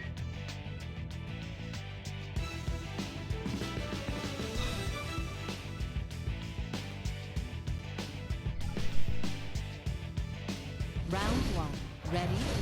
Go! All right, we're on quadrangle, baby. Let's go. Let's go.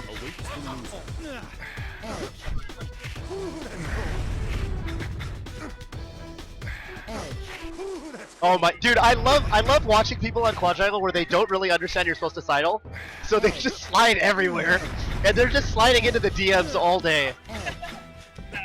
All day. Oh my god. I think if Orange, like if Silver just climbs and plays solid, the whole right side of the stage just fell off. This is really scary for Axel. That's too bad. Goal's almost there. Here's what might happen though. Silver might fall off. Silver is gonna need to fight. No, he does. He actually doesn't. Yeah, Axel's just dead. Axel is just dead. Round 2. I'm really happy that that Silver didn't just like kill himself. Because a lot of the times what happens is you go really far ahead on the stage and you forget about the ice block thing. It happens a lot with people, especially sliding up and down. Because people are used to the left and right thing, right? But as you get further in the stage, sometimes you're going up and down, you're entering into the y-axis. And that's when people start forgetting about the slide thing and they just kill themselves. Like right there, if Blue had pressed left, I think he was dead. Ooh, that's scary. Could have baited him. Oh my god, push! Oh, see, that's what that looks like. Advantage, player 1. He pushed him and then he was like, alright, well I'm gonna keep holding left. Walk a little further, because that's how that works on every other stage, but quadrangle is not every other stage. Forced to accept punishment. Alright. Okay. I like how Silver's building. This is good for Silver right now. Yes, okay, now he can pull him in the lead. Is he gonna chill? They're pillow fighting. Yeah, okay. What happened in that interaction where they're both trying to push? The first person to back down and pull usually wins. Because they pull, the guy trying to push climbs up and gets comboed. Silver just tearing off into the distance. Axel, honestly, not a great climber. He's a little inefficient. Like, he could be doing this a lot cleaner. Yeah, and that's what's gonna happen. Good stuff to Silver. Pretty close games. Player 2 wins. But Silver is, was that 2-0? Alright, Silver over Axel here in winners round 2. And we've only got one more round of winners. Oh no, we have Convicted of Fun Tea Chicken, and we've got... Okay, so we're gonna run some losers. That's always entertaining. I love seeing losers. I love seeing is full of slippery ice.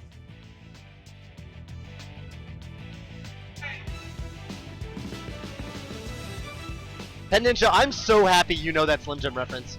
Pen Ninja, you're actually a real G for the Slim Jim reference. I didn't know you got down like that. So this is a fighting game. This game actually has footsies, it has mix-ups, it has baits, it has frame traps. But I will say that there are other elements that are. I think the moment I realized I was not terrible at this game was when I started seeing it more as a fighting game than as a puzzle game. Where you realize that I can't just win by like climbing, and you're like, I actually need to like mess with my opponent and look at what they're doing and read him and figure out where he wants to go and how I can interact with that. And that was when you know, the world of Catherine versus Catherine started opening up. Another underlooked aspect of this game, something that I kind of mention a lot, is that I feel like Catherine is almost turn-based in some senses. It's almost RPG-ish because moves come out in sort of a turn-based fashion. Like, movement is discrete, right? If you move one block to the left, that's one movement, and then you're stuck for a certain amount of time. You can't play footsies on like the pixel level. You can't like walk back and forth really fast. You can't dash dance, but you can dash dance in units of blocks. And how that works out is that usually when you make a decision and you do one movement, you do an input, your opponent does an input, you both move, the actions resolve, and then you're on your new square, or you know, you hit your opponent or whatever, and then you're back to the next turn. And it's like really fast turns, but they're all in units of like one block, one movement. Even the way fighting resolves, so if you hit an opponent with a pillow as they try to climb up, both actions resolve, your opponent will climb up, and then the pillow hit will still activate and they'll fall right back down to where they were. So that's kind of an example of how like the turn-based aspect of this game plays out. Yeah, I have seen the half dash dance that makes you invisible. This game, no. This game definitely is legitimate footsies. I think Australia has definitely taken the same layer pillow fighting to the deepest it's been. In NorCal being like me, Mike Muscles, Bobby Siege, Dacid Bro, of course, we see fighting as more like one layer up, one layer down from your opponent. But Australia is really, really good at the same layer pillow fighting aspect of things. And you can actually sort of parry hits. You can parry pillow hits by dashing away from your opponent at the same time as they try to pillow at you, and then you can come back in and whip punish them with a pillow hit of your own. That was not good from Kirby Lover. Oh, this is a button check? Okay, that was just fine from Kirby Lover. Kirby Lover, he's got some kind of weird wig hair thing going on. I gotta say, Kirby Lover looks a lot like Baron from Final Fantasy VI. If you played Final Fantasy VI. You played Final Fantasy VI? Yeah. Huh. Hey, Ghoul! Have you played Final Fantasy VI? Doesn't Kirby Lover look exactly like Baron, the leader of the Returners? Alright, so it's Kirby Lover's onus to use health? Yeah, even more so, right? But, yeah, we should basically, what we want to do is we want to put him in the back row and have him spam health. That's going to be the play here for Kirby Lover 69. AKA Raphael Robo, AKA Mermaids for Dacid, AKA... Oh my god, wait, what? In a cloud of blood and spikes, BL emerges victorious, taking round one over Kirby Lover. One interaction that you have to be aware of on spikes, so again, you can move onto spikes and you can move off, trigger them to be fine. But if you hit your opponent onto spikes, again, if you knock your opponent down a level, you trigger landing lag. And what that means is if you hit them onto a layer of spikes, they will just die. They're stuck there for half a second, and the spikes trigger, and they cannot move. So they'll die. And that's a common, not common, but it's something to be aware of on Torture Chamber. It comes up sometimes. Yeah, that was definitely destroyed. That was a Guilty Gear instant kill. Alright, we're going to Underground Cemetery. Yeah, this is the Wrath level, I would say. I was gonna play this. I love this level. I love it and I hate it. It's so stupid, but so charming. Oh my god. Okay, so Kirby Lover does not know the push option slide. When you're getting combo like that, you can interrupt the opponent's combo and push the block out from under them, so you break their combo, and then they have to realize that that's happening and abandon ship and climb back up to where they were. Yeah, Australia calls it the DP. I come from a Smash background. I call it hitting your tech. Because I think of it basically as like you're getting comboed and you need to tech out of the combo. And if they continue to combo you, it's like a Black Beat combo in Guilty Gear. Ooh, okay. First try for Kirby Lover. Can he make this comeback? This is match point for BL right now.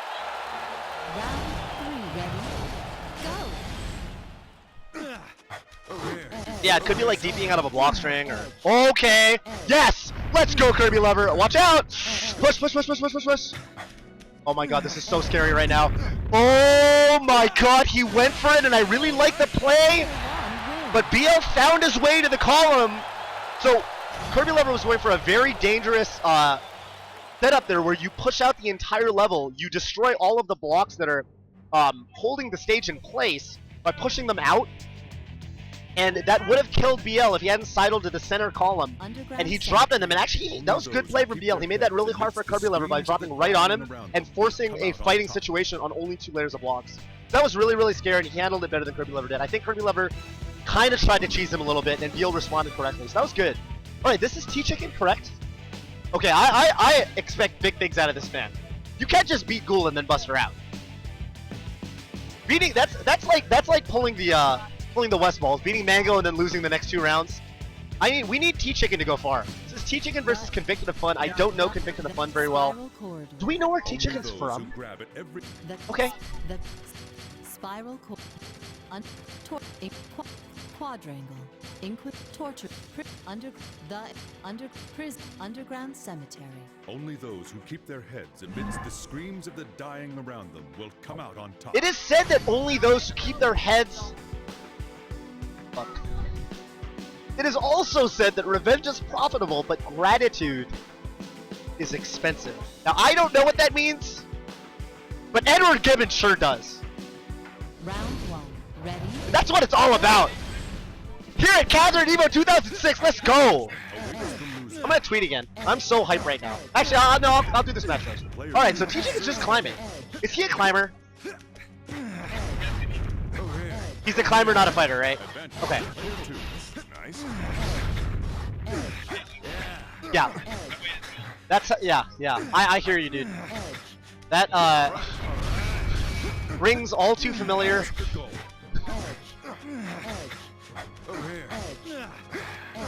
And, yeah, T-Chicken just, solidly climbing. Okay, this could be big. Pop it. Alright, let's go, baby. Red Bull gives you wings, but... Too little, too late. T-Chicken just climbing to the, didn't really interact with his opponent at all. If anything, Convicted of Fun, what he could have done better, you can actually farm for items. If your opponent's that far ahead, you want to pull out a row of blocks and then push them. Because every time a block moves, or a block gets pulled out, is 1 chance for an item to spawn. So if you push a row of blocks, like 3 or 4, that's 3 separate chances for an item to spawn. And if he had got that X Factor a little sooner, things could have worked out much better for him. But because he got it so late, T-Chicken was just way too far in the lead. Now they gotta fight. Let's see how T-Chicken actually handles the combat interactions. That was a scary push. Neither one of these guys is really pushing out from under the opponent. I want to see one of them mess with that column right there. I feel like they could do some stuff with the block push or the block fall. Nice. I like what. Okay, good stuff for T-Chicken. Oh, that's not bona fide. That I got one of those on my first round opponent, but to knock someone down with a pillow head and then walk over and then push them and then drop on them, that is not a confirmed combo. They need to actually be a little slow there for that to work. But there was no block under him for the opponent to push out, so I guess it's a risk worth going for, and T-Chicken takes round 1. Heads amidst the screams of the dying around them will come out on top.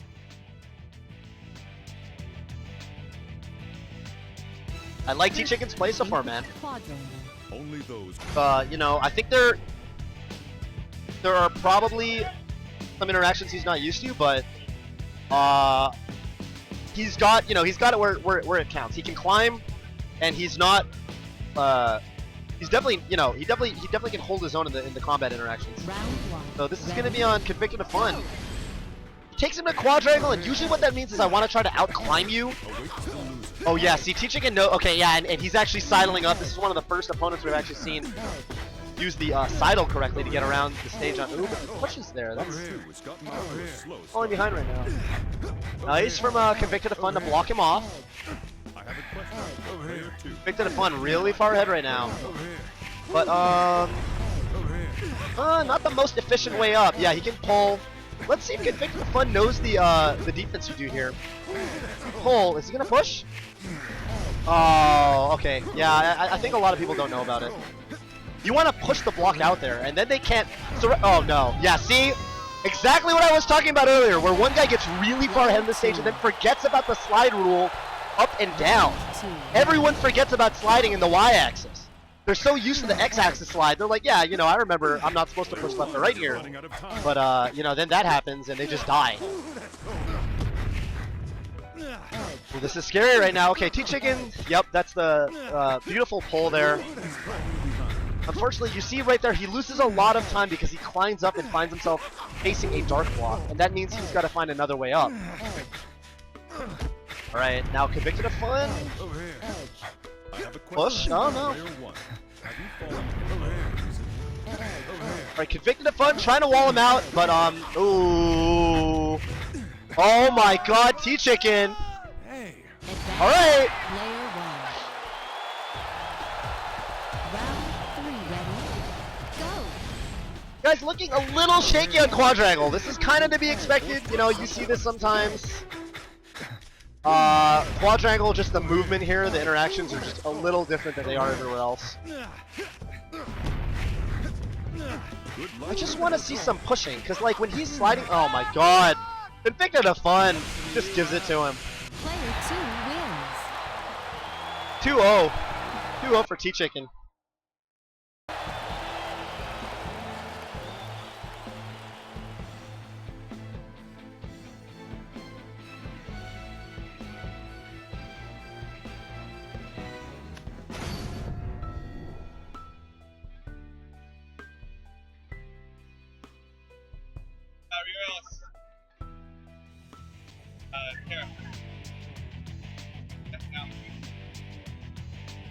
Quadrangle. Only those who keep their cool in this frigid blizzard will win. This stage is full of slippery. All right, I'm taking to the twit. I'm trying to get it popping.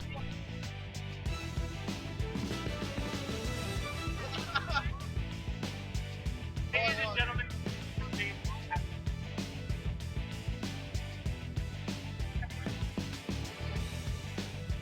Twitch.tv. I am so fucking hungry.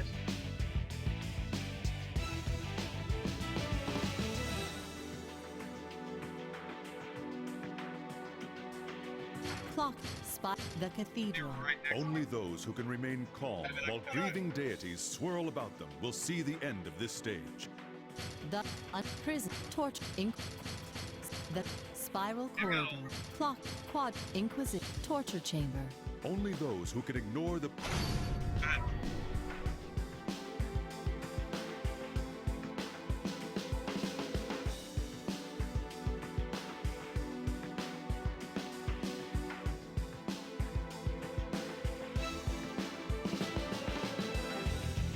Round 1.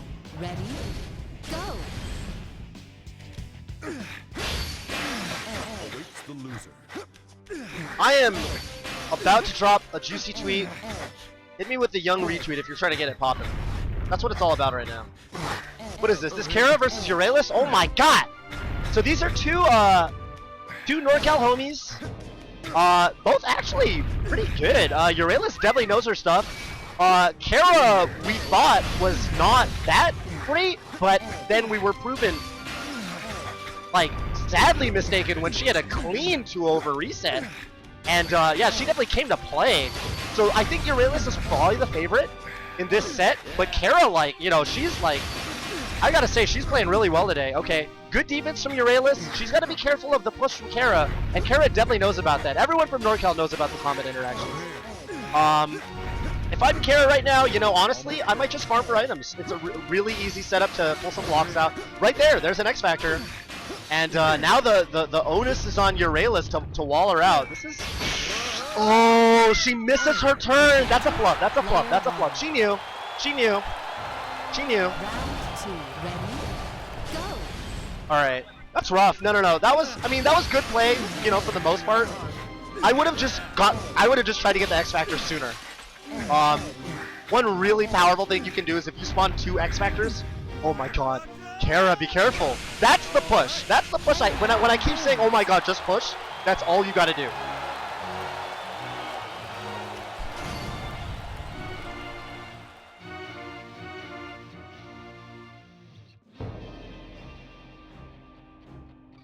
There we go, baby. There we go, baby.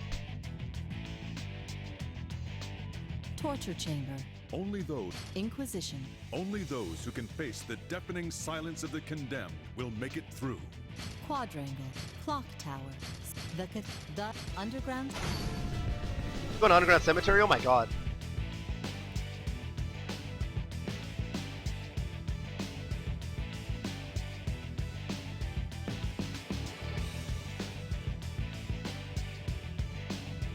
Round 1.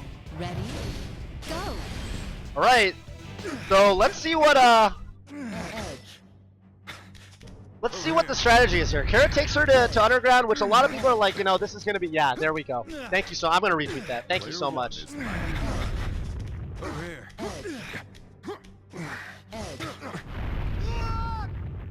Yeah. Advantage. Player 2. Alright, yo, hit me with that retweet. Hit me with the young retweet. I'm trying to get trying to show the world what a captain's all about. Running out of time. Good luck to both. Perfect. Perfect. Perfect.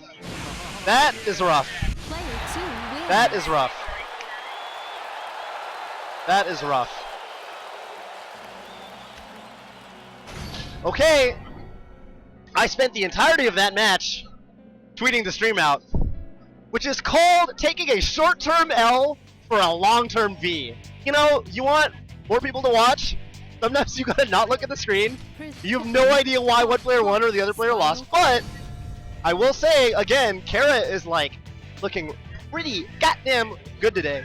This is 1-1 right now. But we see you out here, Urelius. No, and everyone knows, Underground Cemetery, that's a scary stage. Like, that's the stage where hijinks happen immediately. Alright, Spiral? We have not seen a lot of Spiral today, actually. Alright, there's a lot of traps you can set up here with what we call the toilets, aka the black holes. Of note, they're basically like spike blocks, except you don't get an opportunity to move off of them. If you walk or drop onto a black hole at all, you just die. Yeah, just like that. Good stuff there, Urelius. I love how she actually got the X Factor. Didn't a lot of players are like, oh my god, X Factor, time to go, you know, time to go, baby. You know, they pop it, they try to climb, and she's like, you know what, let me hold on to this, I'll keep it in reserve, and I'm just gonna like mess with my opponent, see what I can get right now. And then once I get a chunk of like a little bit of a lead, that's when I'll pop that X Factor and really get going. But oh my god, an SD from Urelius! We are on tournament round between Kara and Urelius. This is getting really intense. Alright. Alright, neither one of them, there's a trick you can do that I busted out earlier where you pull that block on and you can push the black hole under your opponent. Very common trap. Let's see, yeah, right, like that. So now you see, if Kara tried to climb up, there's a black hole sitting in her way.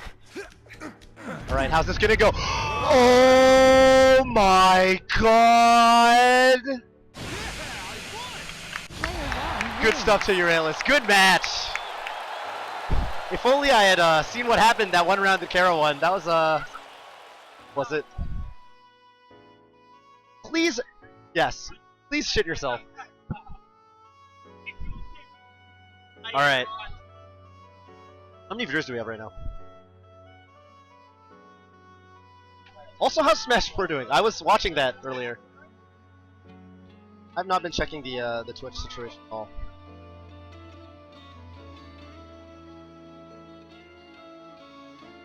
Are we running losers right now? Alright. Oh yeah, sure. Might swap out for Dacid Bro a bit, or Mike, or whoever. For you, honestly. Sure, I need food is my thing. So only those who grab it. The Cathedral Spiral Corridor. Only those okay, who grab every chance they get to survive yeah, okay. I'm gonna hop off, death get some win. food, but I'll be back. This is an We've got a lot more Catherine action coming up. Can we go over what the winners bracket looks like right now? I just want to take a look at the bracket so I can give the people a little bit of context on what to expect to see in winners. Scroll up. Okay, so we've got Dacid Bro PX coming up. Rick Only versus those T-Chicken, who that's keep gonna be their cool. heads amidst the Me and Mike screams of the Muscles, that's gonna be dying scary. morale And will BL come out versus on Silver. Okay. And then in losers, we've got a whole lot of matches coming up. Ghoul is, where are you, dude? I want to see what your bracket looks like. Okay, so you're going. I want to see something. All right, so this is you. All right. Round 1. Ready? Yeah, Ghoul is about to make that young losers run. Don't count him out. I'll do the, you know, I'll do this match and then I'll hop off after this. the loser. Yeah, sure. So this is Player How do you spell that? surged ahead. yeah, I think that's right. And then this is, I have a question. Player 1. What do you hate about player 2? yeah, Crooked Chicken. All right. You've reached Wish the you could goal. just like press left. Yeah. All right. Advantage. Advantage to us, Astrea. Round 2. Yeah, I'll finish up this set and then I'll swap out for a bit. Okay, so Player 1, you're running out of time. yeah, these guys kind of ignoring each other, just climbing, which is fine. Player I think that's actually going to work out really well for Astrea because Crooked Tricking didn't look like the most comfortable climber earlier. Like right now, really solid lead for Astrea.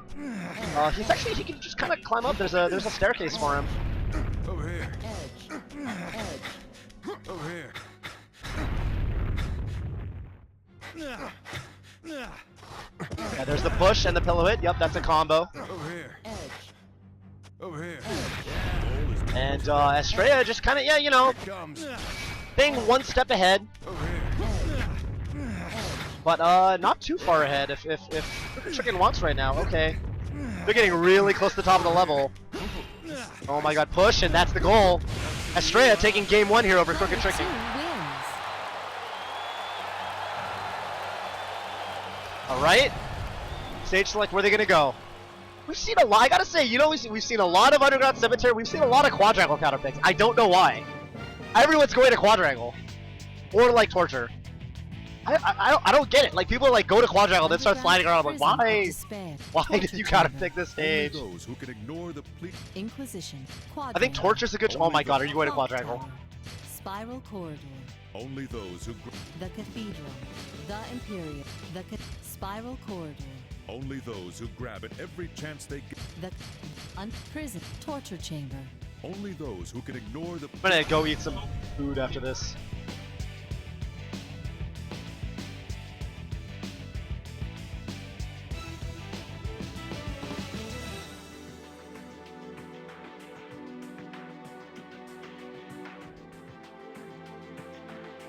Round 1. Ready? Go! Alright, so Torture Chamber. Yeah, this is another, like, you know, pretty. Wait. Advantage. It actually looked like Crooked Chicken was moving off there. I guess Round a little 2. slow? Ready? Go! But okay. I don't know. It seemed like that was the right idea, but whatever. Right now, and now there's that element of like, oh my god, I don't want to mess with it. Look how nervous Crooked Chicken is to walk over the spike blocks after that happened. Look. Yeah, okay, just pop the X Factor, climb up. Oh, or not! Astrea! Round Wow, that is the only word I can muster. Holy cannoli. I am... Okay, I am so scared right now. Please don't turn around. Thank you so much. Alright, another X Factor for Crooked Tricking. This could be exactly what Crooked Tricking do. Say that fucking 10 times fast. Crooked Tricking. Oh, and you gotta be careful. You wanna... If you're holding on to an X Factor, you don't want to pick up another item and overwrite it. Because pick up and create a block, it's strictly worse. Player 2 wins.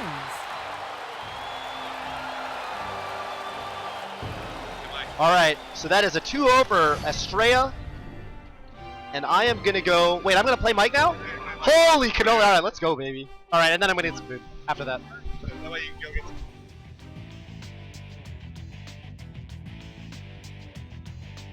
Torture chamber. Only those who can ignore the pleas of those who could not escape their executions will find victory here.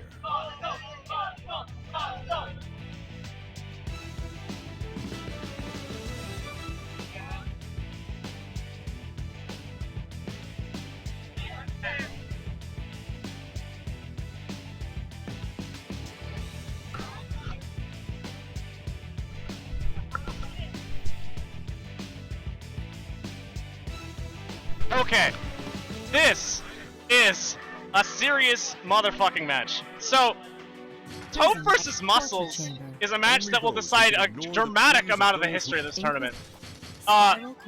Real quick, just please believe me, this is a match you want to tweet out. You want your friends to see this one. This is like a serious Captain match. You've seen a lot of matches so far. None of them have been like blockbuster showstopper matches yet. This one could be really interesting. So do not go to a different tab. Don't blink. They might go really fast, but there's gonna be some crazy shit here. And I'm gonna try to break it down as best as I can. So just stay tuned. Now, Toph is so much newer than Mike Muscles to this game, but Toph has been training with me in the Hyperbolic Time Chamber. He's made an entire setup at Twitch. He's been working really hard. Okay, so they're both going for a very similar start. Mike Muscles with the hangover version of the Star Destroyer. Toph with a full clean build. You see they're warring over this block, but neither of them are committing to it. Mike Muscles going way down. Actually, that was really nice. He went lower to get some Mario Kart physics on that. It makes it more likely to spawn items. Toph gets an X Factor. He's holding on to it, waiting for a little better moment. He has to pop it. Yeah, Mike's going just too fast. He's sprinting away.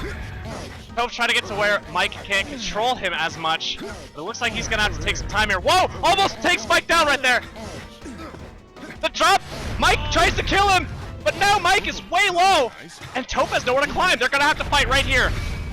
Mike finds a way up, but pushes Toph down.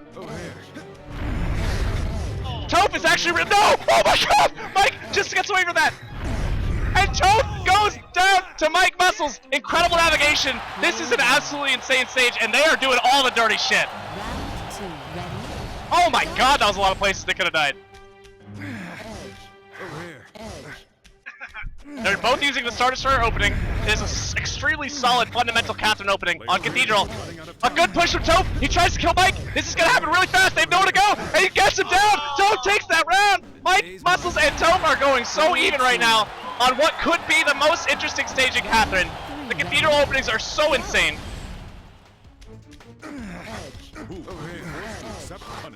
Mike Muscles opting for a high ground approach. Toph relatively familiar with how this plays out. We'll see if that familiarity is able to give him the upper hand. He farms dramatically. Oh, but Mike steals the X Factor, and Toph is gonna fight him right here, but he takes him down! Mike Muscles takes that round! A brilliant choice to come back and take the energy drink from Toph, who waited just too long to pick it up. You saw he was pretty greedy by putting the block down, and Mike Muscles capitalized. Now, I will say that was an extremely risky aggro play, but it completely paid off. It forced Toph to come back to him on his terms. The Cathedral. Only the underground prison of torture chamber, Inquisition, quadrant, clocked, spiral, the cathedral, clocked. Looks like they're striking back to Clock Tower. Toph is electing to fight Mike Muscles on his own terms. Clock Tower is an extremely aggressive stage. It's the stage you pick when you believe you can outfight someone. Round one. Ready? Go! They both go for the no bomb. Another very safe traditional opening. They don't want anything crazy to happen to ruin their tournament here. Toph just bravely going directly into the danger zone. And he takes the block away from Mike Muscles. Really clean play. But this doesn't actually go bad for Mike at all yet. And he actually takes it out! The click trick play! And Mike Muscles has the win. He puts the controller down. He might be taking a selfie, folks. He might very well be taking a selfie, folks. He does it. Toast being a good sport about it. This is a classic Catherine moment where when you get the pin and you have enough time, you pull your phone out, snap a picture. Really high-level play today at Catherine at EVO 2016. And he's putting that on Twitter right now. That's going to be at Muscles Murphy. Give that man a follow for the theatrics. And he is on match point against Toph. What an incredible player. Oh, Mike Muscles going for the advanced Bobby Siege, but Toph knows the counter! Toph knows that his best friend is Bobby Siege. What are you doing? How could you imagine he doesn't know the counter to the Bobby Siege? Some incredible arrogance from Mike Muscles, and it really bites him in the back. Looks for it again. Mike Muscles really playing crazy. He goes for even deeper Bobby Siege. Who's dead? It's Mike! Toph's interactions with the Bobby Siege were too good, and Mike Muscle's arrogance once again really haunting him in this important match. I can't support that play. You're playing against someone who you know has been good friends with Bobby Siege for a long time. Now, you might be friends with Bobby Siege too, and you might have a long history with him, but why would you go for an opening that your opponent has to know so much about? It's called the Bobby Siege. He's a Smash player. Just unbelievable. Now, just for anyone tuning in, that is actually the official name of that opening. That was the Advanced Bobby Siege. Now, that means you set your entire stage to blow up, but you also give yourself good opportunities to mess up your opponent's side too. So, our friend Bobby Siege is just kind of like a crazy man, and he invented this opening where he blows his entire stage up, but it wasn't good. And then we found out there's a modification of it that's actually a really optimal opening. But Toph knew the counter, so that didn't work out at all. Now, Mike Muscle's counter picks to quadrangle. This is a very stable state. They're going for the mid push. Interesting circumstance here. This is a very fragile state for the stage to be in, but both players know how this works, to at least some degree. They're gonna have to fight over these three blocks right here. This is the only thing that matters on the stage right now. A quick push, a quick snap. No one's gonna get the upper hand here. They have to be so careful on this mid block. He rebridges it. As long as they hold the stage in, it will not return. He breaks it. We could see the stage come back here, unless someone dies before that. They're fighting so hard, and Mike Muscles gets it. The last foundation of humanity. Round 2, ready, go! Player 2, you're running out of time. Mike Muscles elects to not split the stage now, knowing that Toph is aware. Interactions are getting weird. Oh, but Toph gets the kill! This is the last round of one of the most important matches in the tournament. Round 3, ready, go! These interactions are so sophisticated. Who will be forced to accept punishment? Toph moving in, trying to encroach on his territory. Toph takes the lead. This is an incredibly important round, and Toph seems to know what's going on. Hits him back, and he takes him down! This is a lead that may be insurmountable on quadrangle, but he has no ability time! No! A heartbreaker finish! Oh no! The kind of mistake that would only happen in the highest pressure moment to a player like that. Oh, that's such a heartbreaker. Oh, what a round. Oh my god, what a round. Red shirt. Hold on, what's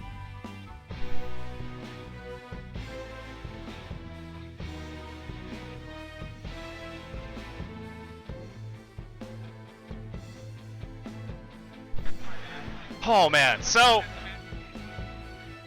there's no question that Toph was aware that the ice would do that to him. He did not intend to slide off like that. There's no question about that. That was not an intentional input.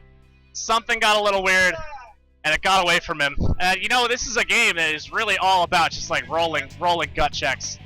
It is a constant test of Quadrangle. precision execution, because if anything goes wrong, you might already be dead. Is full of slippery ice.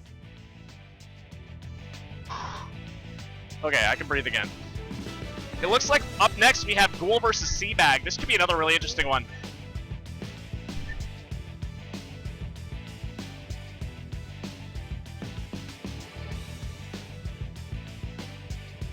So Ghoul, with an early and unexpected loss, an early winner's bracket, he's gonna have to fight the entire loser's bracket if he hopes to come back into this tournament. Now, Seabag, so far, has had an unexpectedly good showing. He showed some pretty strong fundamentals for someone I've never seen play before. Will make it through. This dangerous stage is full of bombs.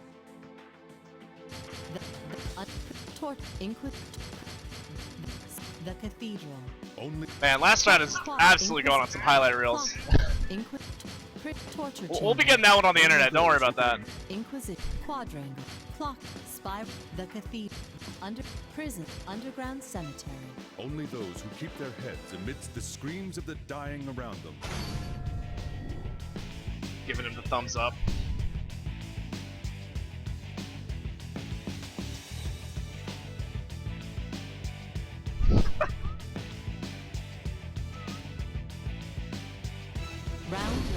Ready?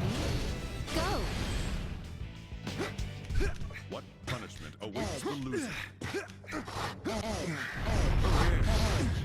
Holy crap! Yeah!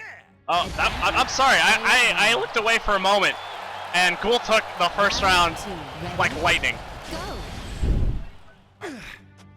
Player 2, you're running out of time. They're playing on Underground Cemetery. This is a stage I don't really trust. I think it's a little weird that Ghoul is willing to play this one.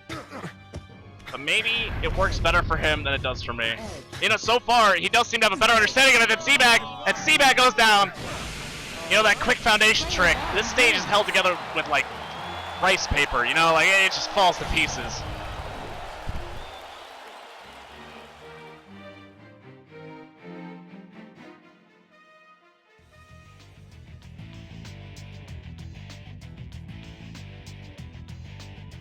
So we'll see where Seabag takes this.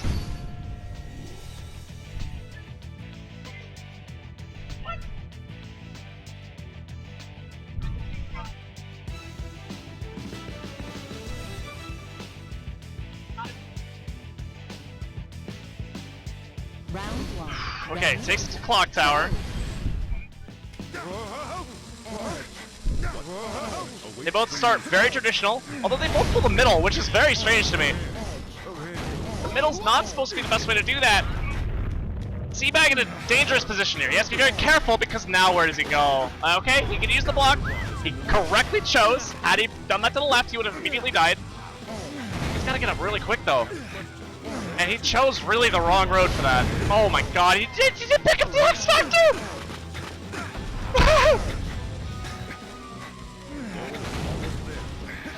So, I mean, there's not much to say about this round except that he didn't... Oh my god, they're everywhere! It's too late. Oh my god. That's like actually torture right there. When you're at a place where you can't recover anymore, there's 2 energy drinks in ahead of you, that's... So that energy drink, when it spawns, you can use it to climb 2 blocks at a time. So it's incredibly powerful. It's like a very, very phenomenally powerful item. But if you just don't pick it up, or, you know, things go weird, it's too late, then, you know, that's all it is. So Ghoul took that real quick. And that was just a really obvious statement that Ghoul knows more about the game.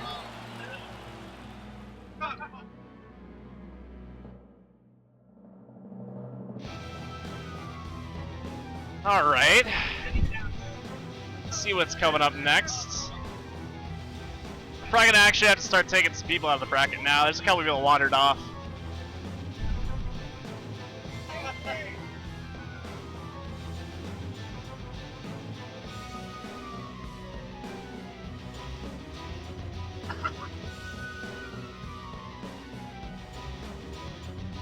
Oh, okay. Great. Just got the word that Mechasu is going to be here for the rest of the tournament now. He was playing 2 games at once. Very challenging. We can do this. We can play it. They're here. Mechasu is here. Okay, so we're going to have Mechasu and Miles the Wolfman next. I was telling the stream.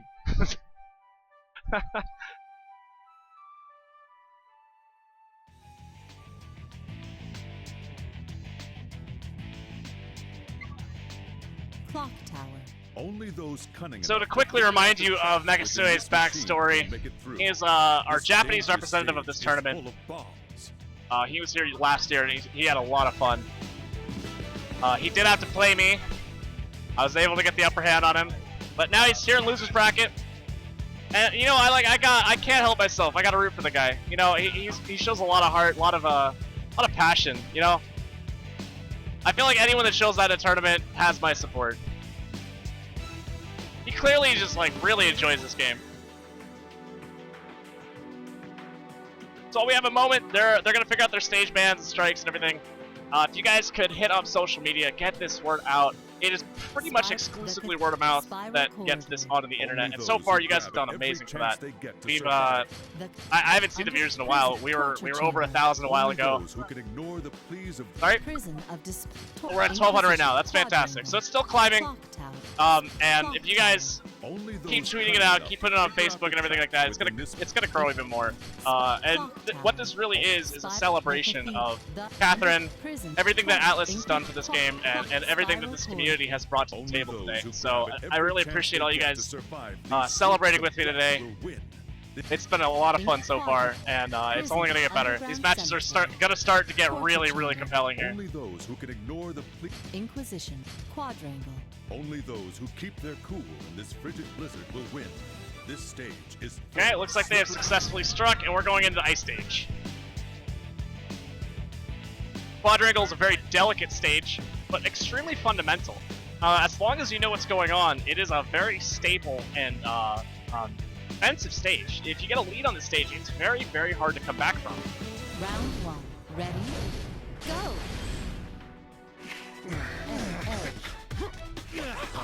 awaits the loser. So there's a problem with Mechasu's opening there, but it actually worked out here. You see that where Mechasu climbed up, there's a dark block, so you can't interact with anything on that floor, and he also can't sight him, which makes him very vulnerable. But when you know your opponent is going to be right there, you can just take their progress. Sometimes that's really good.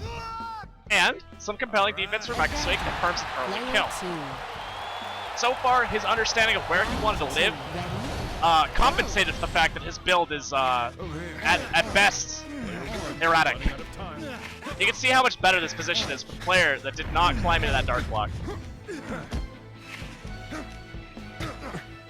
Nice hit from Mechasu. He's definitely understanding how this game works.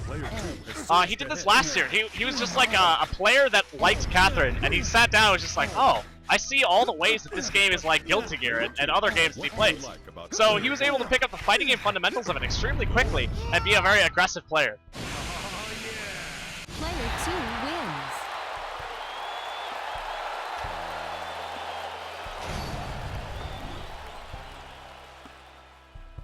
Let's see where Miles takes this. If I was Miles, I'd really want to take this somewhere he did not have to fight as much. Somewhere like Cathedral, something like Cemetery, is something that like just doesn't interact with your opponent quite as much. He's clearly getting a lower hand on these fighting interactions. Spiral Corridor.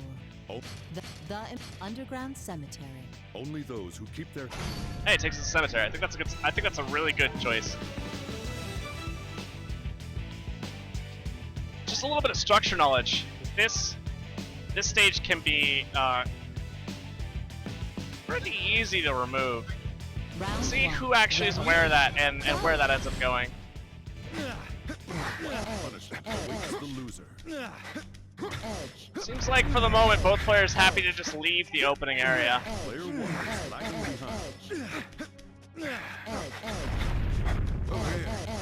The gap is closing. Mechasu kind of understanding he wanted to come back. Yeah, that's a good choice. Knock Wolfman out. I like the bridge choice there. He really didn't have compelling options, and he really shut down what Wolfman could have done. And the Seidl's really nice too. So Mechasu is showing some pretty serious Catherine fundamentals here. You can really tell when someone knows how to build, like in like authentic, deep Catherine language, and when someone doesn't. Nice. No good. Yeah, not much to say about that. Mechasu just outclimbed him. It's looking like Wolfman doesn't really have much ground to stand on here. I think Mechasu is just all around probably a more learned player. And when that shows up in Catherine, you probably just have to go back to the drawing board later. Because all the ways that ends up fighting, Mechasu is taking, and when it just ends up climbing, Mechasu is also taking that. Right. So, nicely done, Mecha.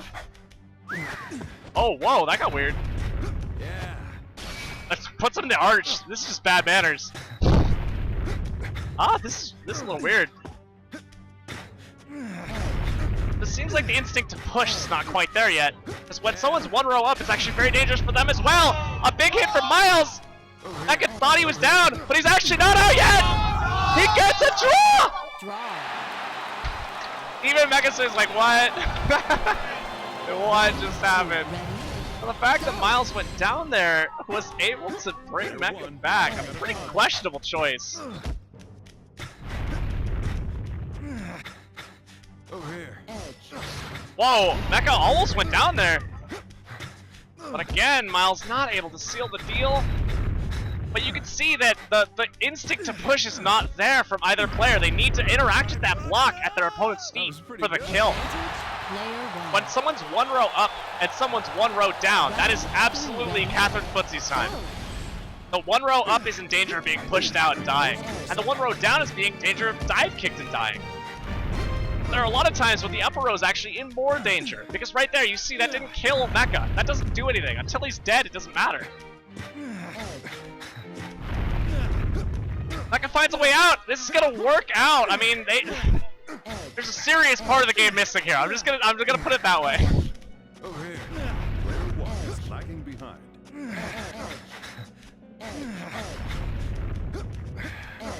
Advantage, player 2. Mecha's making it work. Looks like he's still gonna be able to take the upper hand here. Oh, that was a pretty unfortunate crumble. It's actually gonna take him a long time to fix this. That's gonna give Miles all kinds of time to farm, to catch up. Oh, that was not the right choice. Oh no, Miles, you gotta bridge to the right. Oh my god, no, it's getting worse. It just keeps happening. Miles goes down. Mecha takes it 2-0.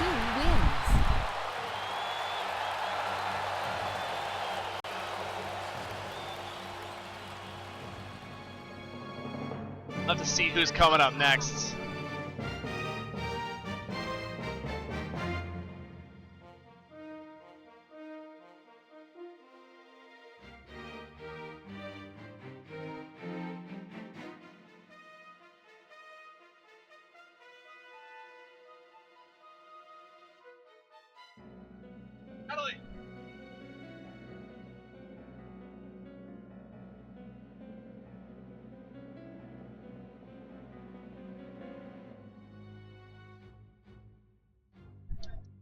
So up next, Mechasu is actually going to be going for another match immediately.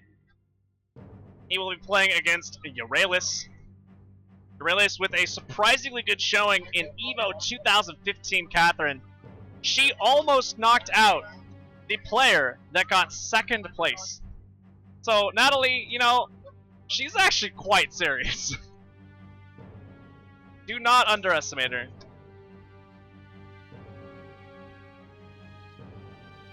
See what she's able to accomplish today.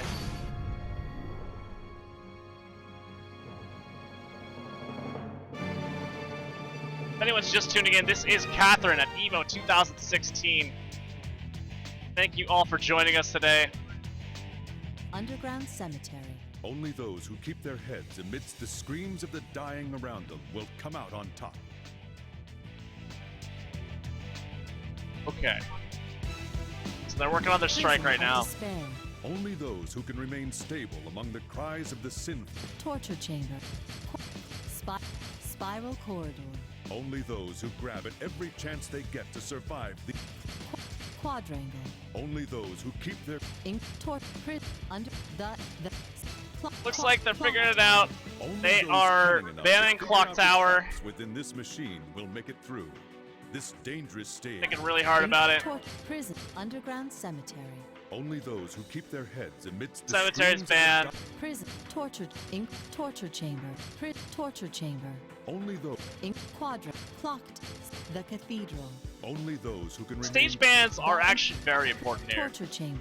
When Only you those understand who the can way ignore that someone pleas of plays, those who and you can remove aspects of their gameplay or minimize it, or just like somehow turn it more to your favor, it could be a very big change in the match. A lot of players have specific deficiencies that you can't fully understand how a stage is going to go until you played them, but you can imagine, you can make like educated guesses on what stage should be the best.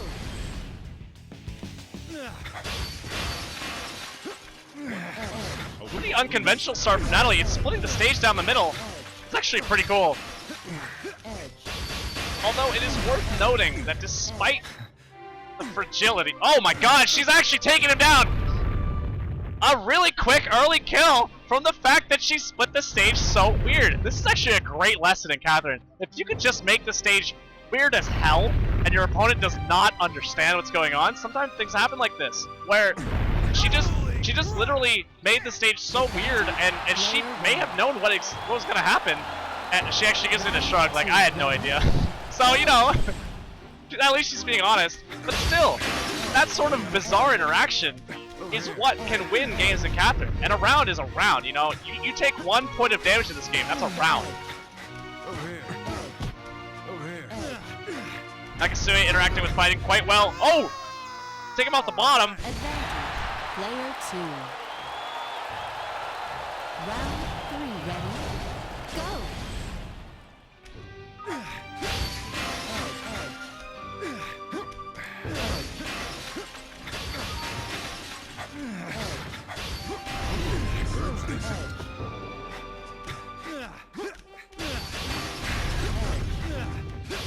Players must only refine themselves in third person while playing.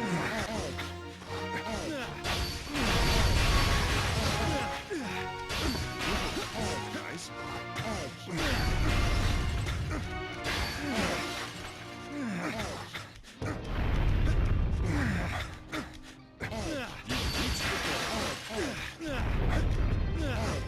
Sucker! Over here. Over here. Are you already back? Over here. Stream, when we make it back, hit me with just a ton of spam. Just like fuck up the chat when we make it back. It looks like we may very well be back, folks. Okay, so we lost connection. We're bringing you back to the match. Mechasu, Natalie, it's 1-1 right now. Mechasu with maybe a slight positional advantage. Because of that, that was exactly what I was noticing. The interaction on that spike block was far more Mechasu's favor. And they actually shook hands before it's even over. So much like tension and emotion in that match. It's just like, oh man, I got so much respect here. So if you guys could do me a real quick favor, put the stream link down back on Twitter, because we are already back. You can just retweet the tweet from my Twitter. I just said that we're diagnosing it. We'll be back. Let me just say we're actually back, and then I'll send that to you guys. The spiral corridor. Only those I'm who on, grab every chance they get to at survive Dacid Bro. these slopes of death will win. This is an unpredictable. The cathedral. The Imperial. I gotta give major props to Ghoul running an amazing stream here. Even with the drop, just had it back up in a minute flat. Inquisition. Huge Only props those to who Ghoul. can face the deafening silence of the Quadrangle. Clock tower.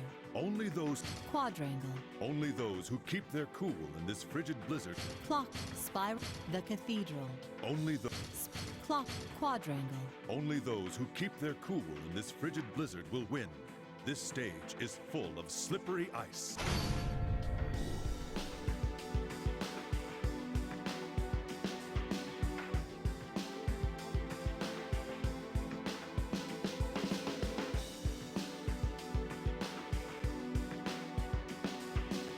Alright. Fixed all the technical stuff. We're back in. Go. We went to the ice stage. Natalie, I think, has historically had quite good success here. See if that continues today.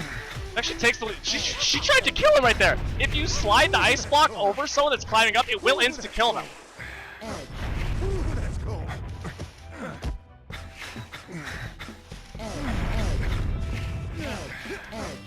Natalie taking the advantage. Holding her position, unable to react. Oh, a quick push! Puts herself even lower. She finds a way up though. Mechasu content to guard this. An interesting choice, but you can actually see that this is disastrous. Until you go there. A great solution from her. He's actually looking like he's content to hold this. Oh, the bait! No, no, the double bait! She double baited herself! Oh no! All right. Advantage. It's Player 2. that interaction got so weird. Ready. Looked like a couple reactions went wrong there. That would have been a moment where climb cancel is extremely powerful. You can move halfway up the block, then hit X to regrab. You'll bring yourself back down. Extremely powerful. Player 1 is lagging behind. Advantage, player 2.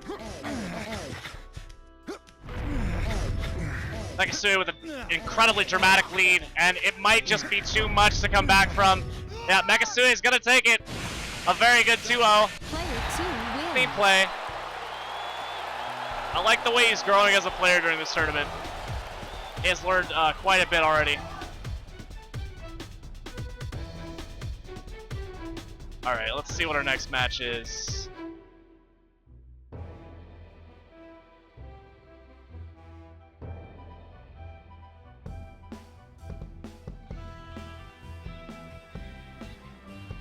Okay, there we go. Okay, reporting that match. Let's see what our next match is looking like. Maybe...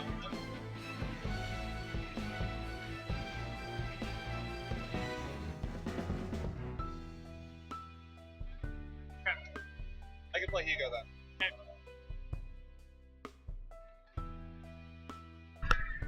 Up next, we're gonna have Hugo versus Ghoul 02.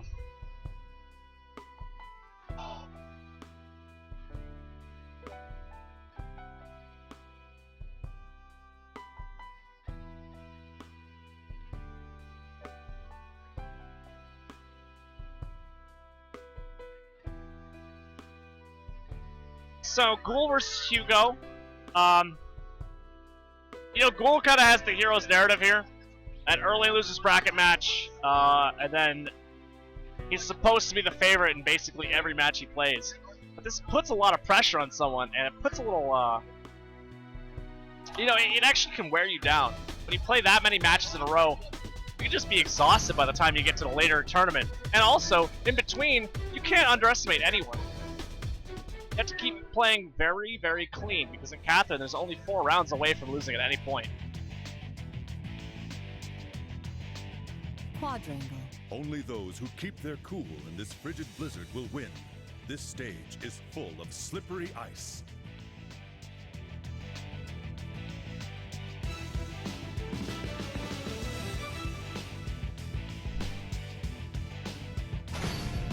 Alright, so my voice is kind of dying on me. I'm going to take a quick break, get some water. I'm going to bring Mike Muscles in the interim. And he's gonna hold you guys down. Thanks.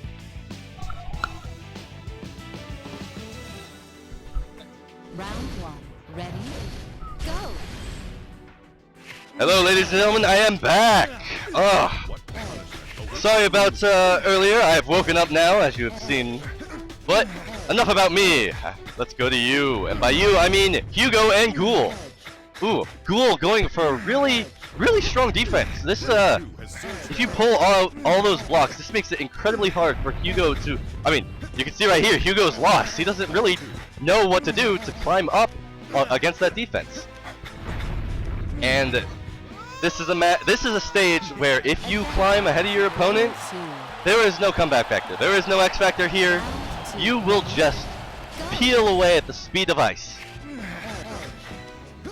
So, Ghoul, well known for his building skills, has recently been getting much more into the competitive Catherine fighting community. And honestly, his fighting has been increasing by leaps and bounds. Ooh, but Hugo, a nice little steal there.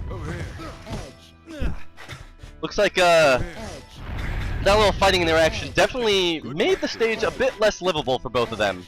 But Ghoul with some great navigation. Hugo, in fact, looking a little bit lost. He wants to climb up the side, but yeah, there you go. Sometimes you just have to abandon your house, let the squatters take it. But Ghoul not relinquishing this lead. And just like that, Hugo falls too far behind to catch up. He can't even see his own sheep anymore, and that is it. Ugh. Player 2 wins.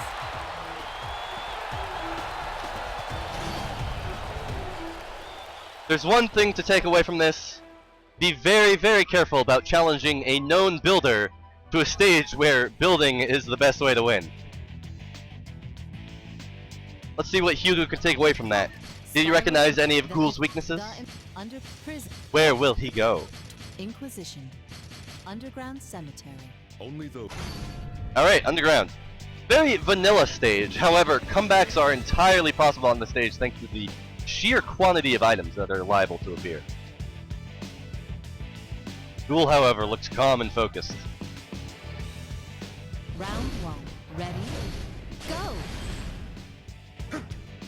What punishment awaits the loser?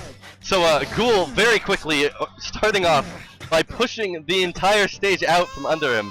Hugo not realizing fast enough. Player 2. And that is one of the dangers of the stage. It is very hard to break away from your opponent because it is so easy to break this stage out from under it. And Ghoul again, this time Hugo does not break away. But in the end, it doesn't even matter. Ghoul showing he understands the mechanics, he understands the strings that control the blocks. Takes it 2-0.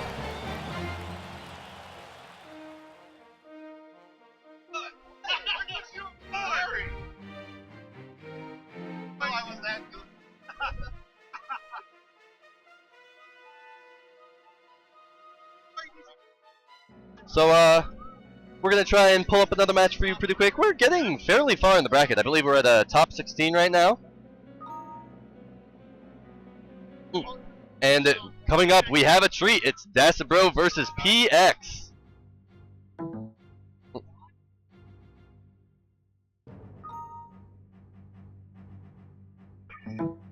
Dream Night.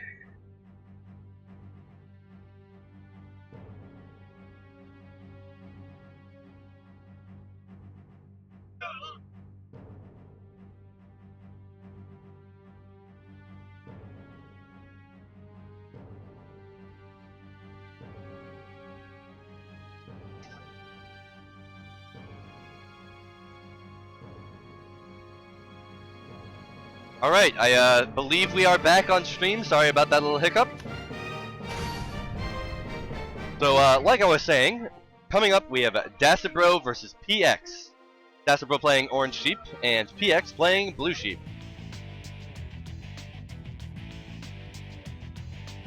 Underground Cemetery. Dacid Bro often opting for Orange Sheep.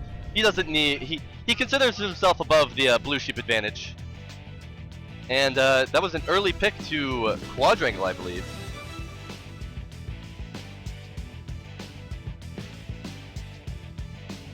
Very brave choice from PX. Round 1. Ready? See if it pays off. Go!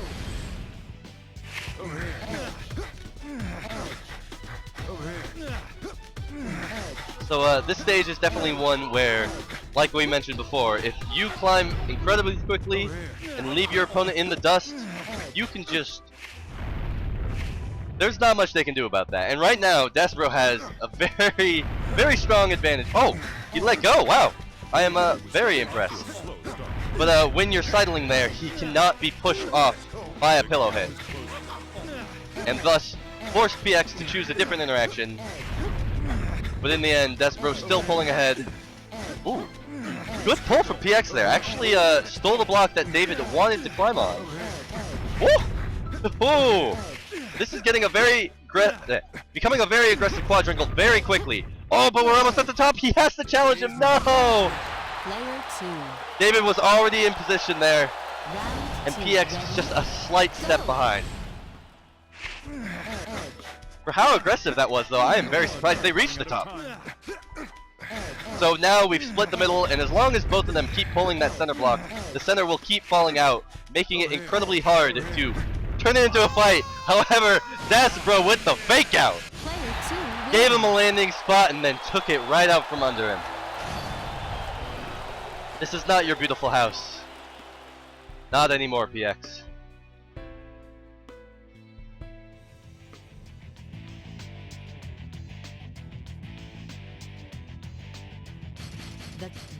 If there's one thing you have to watch out for, it's Dacid Bro will definitely bring the mind games in this game to a whole new level. If you have not experienced that before, it can be very unsettling and weird for you.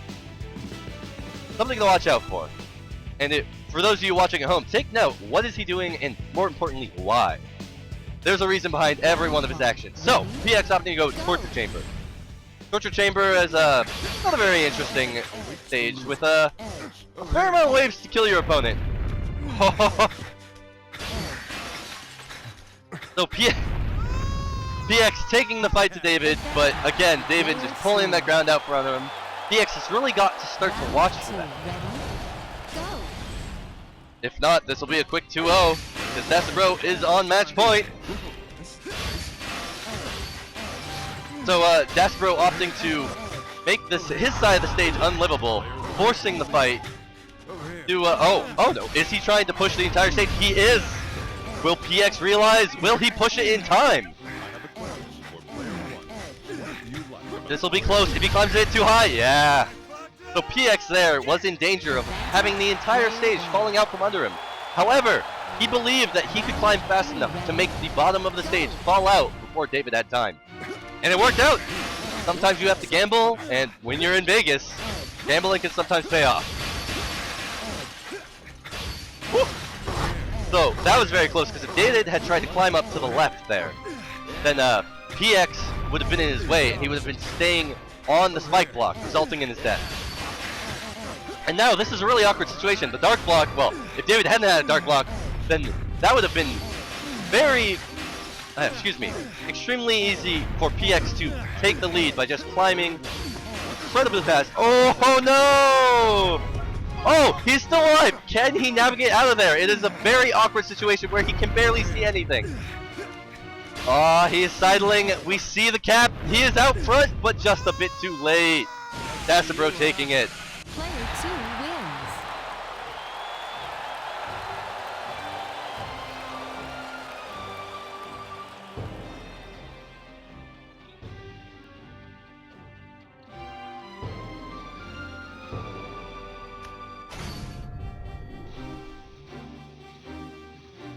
So, up next.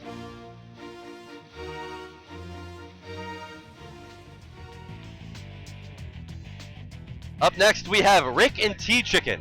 Torture chamber. By the way, this is winners top 12, so winners quarterfinals right now. We are nearing your top 8. Ladies and gentlemen, we know it's been a long road. Thank you so much for sticking with us all this time. We hope you've enjoyed this top level EVO Catherine play. I know I've been having fun. And in the end, that's what really matters. The friends you made along the way, the blocks you pushed along the way. As long as you push it with heart, have fun, kill some sheep.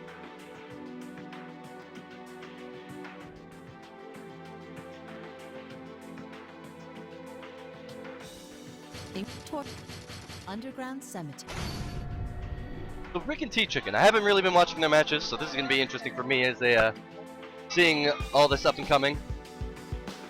I love watching new people and new styles of play. Round 1. Ready? So I believe T-Chicken we have on Blue Sheep. Yes, that is correct. We are going Underground Cemetery, so Rick will be Orange Sheep. Alright, both sheep opting just to ignore each other and build, climb as fast as you can. Oh! And an excellent block play from T-Chicken, leaving Rick stranded below. Rick is really gonna have to pick up the pace in order to catch up. That is the one way to do it! X Factor, he's climbing. It's a bit of a weird situation, but he still can do it. Block fall is gonna cost him a little bit of time on the X Factor. Gonna run out soon. He could not find a way up. T-Chicken climbing at a blazing speed. Round 2. Ready? Go! T-Chicken? I'm gonna call him T-Chicken from now on. That's got a nicer ring to it. So again, T-Chicken just climbing up, ignoring all the fighting game mechanics in favor of just... Whoa! However, Rick's having none of that. Rick wants to turn it into a fight. Rick was raised on the streets. Oh, but Rick was raised on the streets. He didn't have a home over his head. He doesn't know how to build a house. And that costs him. Player 1 wins.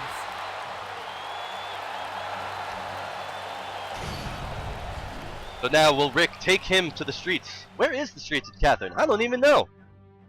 Let's see if he knows better than I do. Because we can very easily see T-Chicken is not interested in playing this whole fighting game, but he wants to play The Sims. He wants to build a nice home, just make a whole bunch of staircases, a couple of attics, get to the top. And he brings it to Spiral. Spiral is definitely a stage that with the right pushes and pulls, you can easily Ready? Go! put the threat of the void on your opponent. For those of you that don't know, these purple toilets, for lack of a better term, will instantly kill your opponent if they stand on them. Ooh! And Rick helping out Chicken there, pushing the toilet out of his way, allowing him to just climb up. Rick is in a rough spot right now. Let's see if he can find a way out. That is it. This stage is very easy to get stranded on if you push or pull the wrong blocks. Those Two, ready? spirals will get in your way. Player 2 will run. That's Chicken, showing that he has a full understanding of how to climb, when to climb, and easily showing that this is most likely going to be a quick 2-0. Rick, he's looking very lost down there.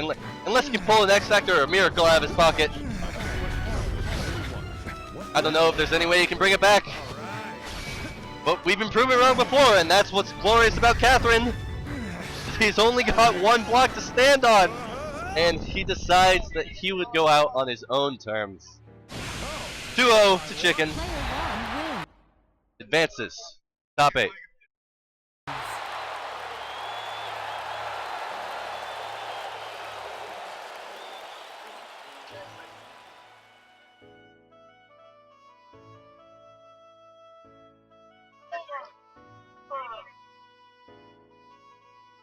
So coming up, we have BL and Silver, I believe.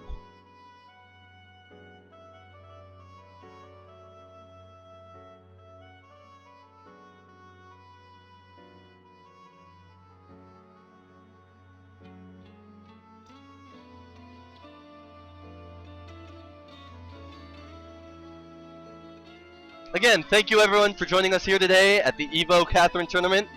This is Ghoul 02's stream. Check him out if you haven't before. Toss him a follow. Wonderful guy. Catherine speedrunner. Also competitive Catherine player. Pretty damn solid player, if I do say so myself. And huge shout out for him for supplying this whole stream setup, allowing us to bring top level Catherine play to you at the comfort of your own homes. These slopes of death will win. And again, if you like what you're seeing, please tweet it out. Bring your friends, children, your mothers, your fathers, grandfathers, your pets. Spiral cord, the cathedral, everyone and anyone. Underground Let them prison, know that Catherine is experiencing the revival. clock tower, The revival of Catherine is now. The underground cemetery, prison of despair, torture chamber, inquisition, Only those quadrangle, clock, spiral, clock tower, Only those cunning enough to figure out the traps within this machine. spiral, the cathedral, the imperial, So, prison of again, coming up we have BL playing Blue Sheep, Silver playing Orange Sheep, and they're striking the Quadrangle. Quadrangle has been quite the popular pick here today at EVO. It's always a risky pick, because one wrong misinput, as we saw many times earlier, can spell your own doom. round one. But if you play it slow, play it smart, sometimes your opponent will just kill themselves for you. See, Catherine is a very interesting game, where you don't always have to kill your opponent, sometimes you just have to give your opponent chances to die. And sometimes that's all it takes. And right now, ooh, I like this. Silver has adopted, oh, just a bit too slow. He tried to adopt what Ghoul did earlier, making it very hard to build up. There is a way for him out of this. I don't know if he sees it yet. Currently, BL playing strong defense, giving himself an out if he needs it.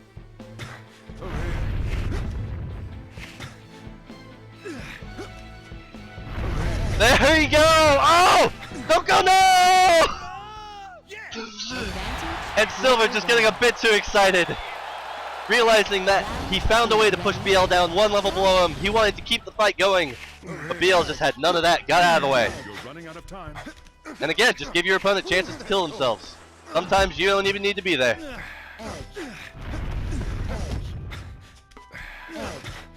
So, BL is being a lot nicer this round and pulling out blocks for Silver to climb.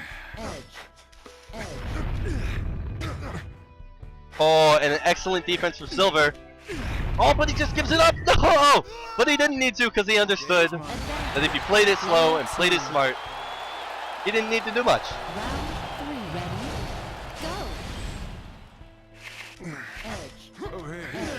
Alright, tense match here at the quadrangle. They're both thinking long and hard about each of their next moves.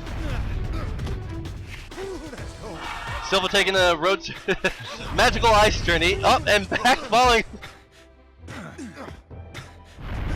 Pushes him down to the bottom level, and he's got a pin, and he gives it up! Player 2 wins. Oh, that's a heartbreaker. So Silver taking that quadrangle, always breaking hearts. But that's what this game is about, breaking hearts. Pushing blocks and breaking hearts. If you don't trust me, play the single player, you'll understand. Clocks. The under torture. Torture Chamber has been, lots of people seem to like this as a counter pick. It becomes a very aggressive stage very early, and for good reason. Spike blocks allowing you a couple new ways to kill your opponents, especially through smart usage of pushing or pulling them under them, Ready? or knocking them off. If someone lands on it onto a spike block, they will die instantly. There is no way, they have no time to run off because there is landing recovery off of a fall like that, but he joins him! He just decides to step on his bones! Ugh! Round 2. BL, more like BM. Running out of time. Oh! He tried so BL tried to pull the block out from under Silver to let him fall into the abyss. And Silver realized he should have been dead there and decided, you know what? I'll give it to you. I'll just run over here, take a little nap in this spike block. Oh my goodness. Torture chamber. Only those who can ignore We're going to the greed of final- those who final cannot match here. escape their executions will find In Ooh. Silver bringing it to Clock Tower. Clock Tower, not often seen too often this tournament yet, but it's one of my favorite stages, to be perfectly honest. It has a unique mechanic where there are bombs. And after stepping on them, and a small timer goes down, you can see it around the edge of the bombs. ready? Once that reaches 0, they will explode, disappear, and all blocks nearby will turn into cracked blocks. Meaning that if you step on them twice, they will break. So, so currently BL went for the, call it the bomb push, where he pushes out his bomb on his side, making for a much more stable side. But it looks like Silver decided to come over and make things really awkward for him. Oh, but that dark block is going to make his life so much easier. There you go. Allowing him to reach the level that Silver is at. Playing some footsies here. Oh, this is definitely, Silver can't do anything here. Even if he had stepped up on that block, there was nowhere for him to go. BL using that dark block. Round 2. Ready? Go. So dark blocks are unpushable. Completely unpushable. So wherever you set them, as long as they have an edge next to them, they will stay there. Assuming the stage does not get pushed out. Oh! Silver has an awkward position, and BL escaping back to his side, realizing that Silver's side is so broken, he wants no part of that. And this is over! Holy crap! Player 1. Congratulations to BL advancing on winner's side there, knocking Silver into losers. And it looks like I am being summoned for a match. Oh, never mind. Not yet, excuse me. As we get closer and closer, well, as we are in top 8 now, we have a couple of commentators, and sometimes we have to be called for matches. But currently we're going to get Dacid Bro's match out of the way. And this is Dacid Bro versus, I believe this is Chicken? Is that right? Chicken going for blue chicken. David opting for orange sheep.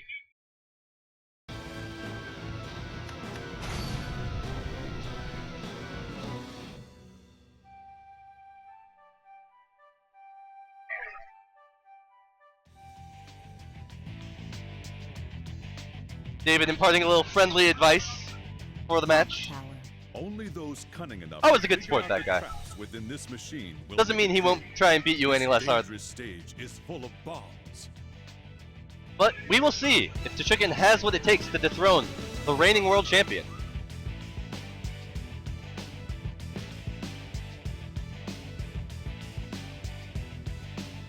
Quadrangle. Only those who keep their cool. And again, Quadrangle. Very popular stage right now. Chicken feels confident in his ice. But Dacid Bro no stranger to Quadrangle. He is at home in the cold.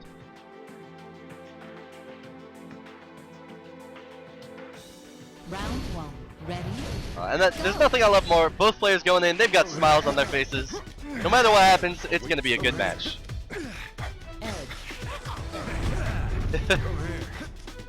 Chicken trying to come over to David's side. They've been playing great defense though. Saying he wants no part of this.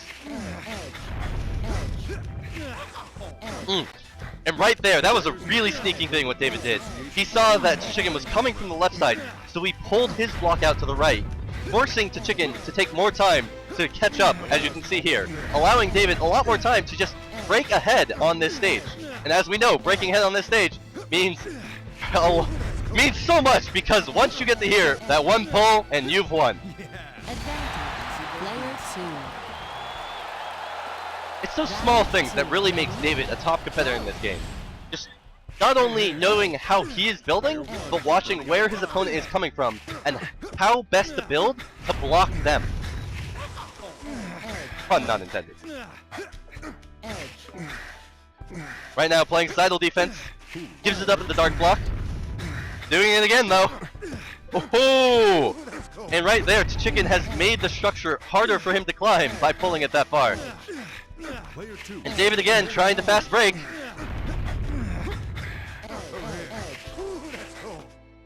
Giving up on that one block there, decided he didn't like it anymore. Oh, and he is... This structure right here makes it so much harder for Chicken to catch up. And again, he has reached the end. Player 2 wins.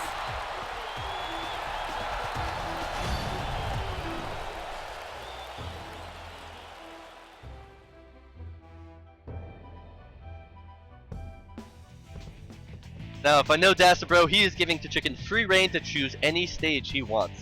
Quad Ink Torture Chamber. Dacid Bro often very confident in his counter picks. There is no stage he is not comfortable on. And Chicken taking him to torture. Not a bad pick. Definitely brings it a lot more vanilla. Round 1. Ready? Go! Awaits the loser.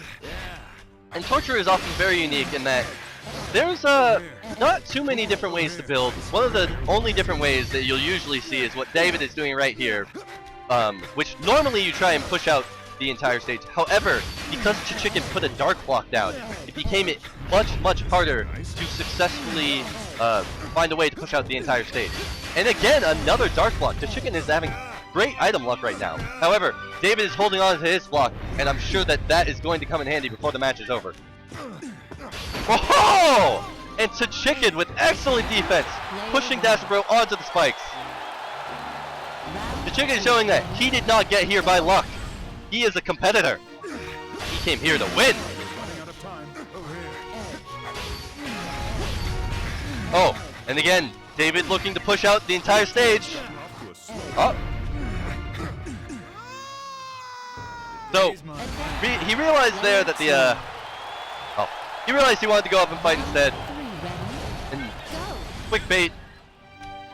If you don't know there, when you're jumping onto someone from above, they can cancel their landing lag by grabbing the block below and push it out from under you. And in order to prevent this, you can press down and then climb up a different direction, and you will be safe from that. But while I was explaining that, Dacid Bro quickly pushes Chicken onto the blocks, spike blocks, and it ends just like that.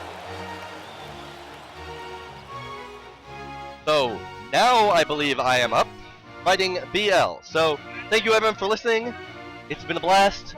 See you in a bit.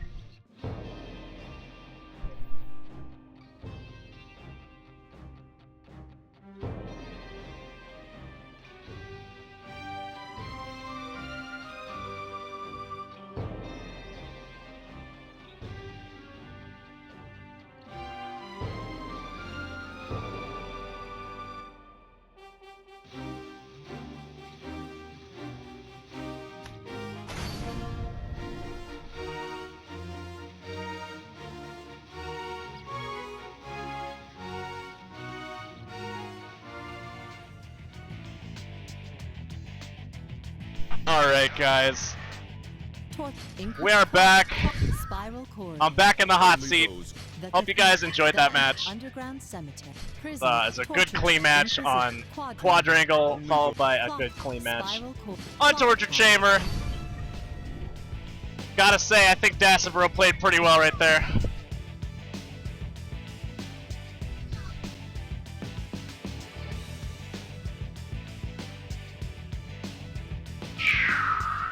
So we have a pretty important match here. Depending on what happens here, the rest of the narrative could change pretty dramatically. Mike Muscles, I think he is the favorite to win here, especially after such a great performance against Toad. Except this is going pretty weird. Oh my God, Mike using the Bobby Siege, it works. So hold on, let me bring it back right there. He made his entire side blow up, and then he messed up the start, and then got the late Bobby Siege. It still worked out. So it's a very aggressive opening when you make your entire side blow up, like Mike is doing right now. And oh my God, what is BL doing? Has he trapped Mike completely? That was so cool, but the Dark Block is gonna save him, and the Clock Block! Oh, everyone's dead! Everyone is dead! Hey, that's a cool kill. That's the Crack Block kill. Good understanding of the circumstance. He knew how he could kill him faster and safer. Oh man, that's such an aggressive stage. I really actually liked what BL did there. It was really weird. Had Mike not gotten a Dark Block, he was in a really rough spot.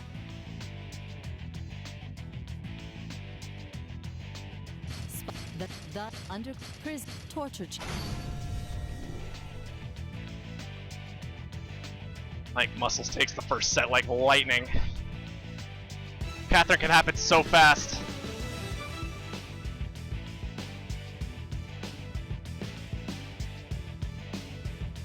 Round one. Ready? Go.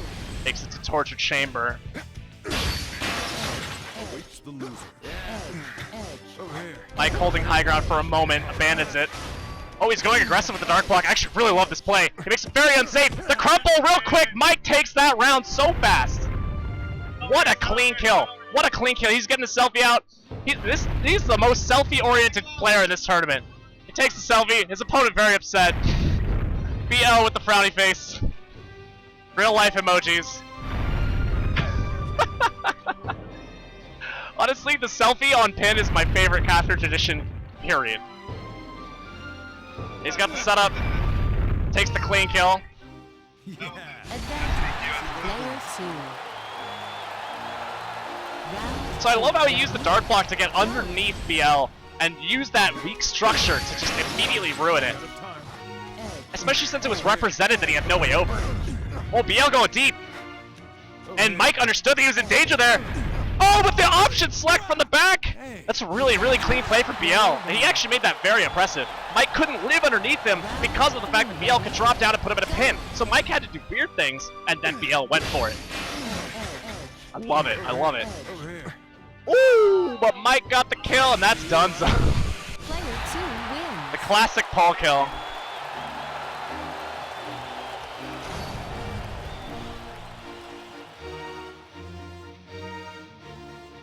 Okay, who's left? Got PX Ghoul coming up at some point. Torture chamber. Only those who can ignore the pleas of those who could not escape their executions will find victory here.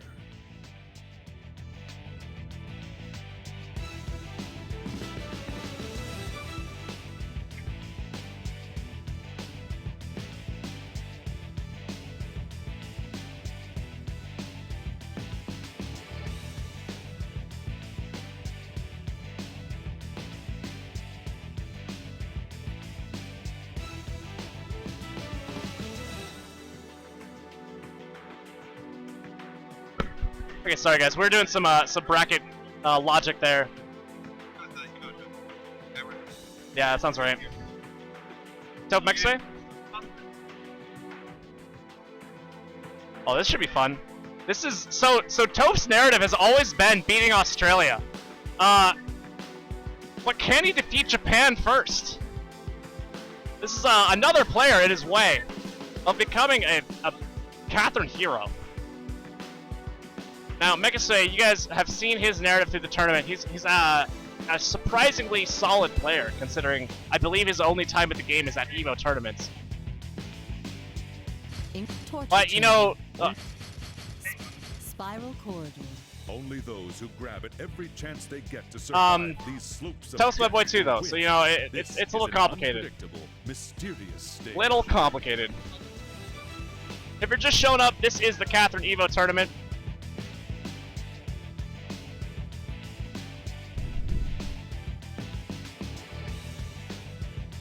We have a winner semis matches here. Actually, no, this is loser side now. Only those cunning enough to figure out the traps within this machine will make it through. This Prison torture chamber. Getting on Twitter, I'm retweeting that selfie heard around the world. The cathedral, spiral, clock tower, quadrant, Inquisition, own torture chamber, Inquisition, quadrant, clock tower, Inquisition, torture prison, underground, prison. Okay, I'm almost done with all the social underground, medias. The cathedral. only Prison, You guys aren't following Catherine Twitter. That's like really half the only fun. those who can remain Torture. Prison. Catherine Twitter's all about the photos, all about the only those who memes. keep their heads amidst the screams of the dying around them will come out on Like, I highly recommend following Muscles Murphy at Muscles Murphy, Toph at Toph_BBQ, Mechasu at Mechasu_BL. Like, there's just a lot of fun in this community. Try to get as many Twitter posts retweeted to my Twitter as well. Go. Alright, we're going in. Mechasu Toph. So Toph, probably a little more familiar with what's going on.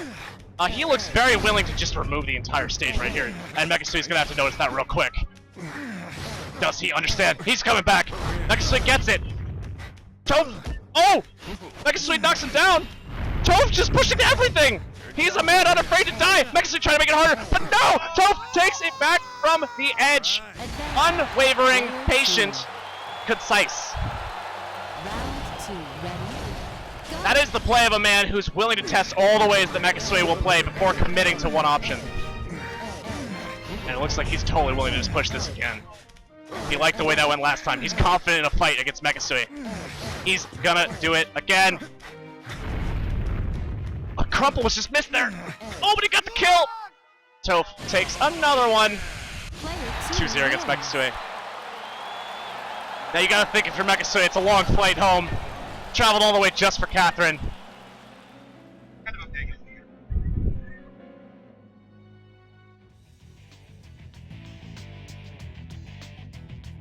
It's a lot of pressure. Quadrangle. only I'm seeing those people who speculate that this is the power of Toph after eating. You might be onto something. He did say that he was feeling much better after grabbing some food. Pay special attention to nutrition, folks. It is a very important part of tournaments. If you can't think straight, you're done. Gotta keep hydrated, gotta keep nutrients. Ready? Go.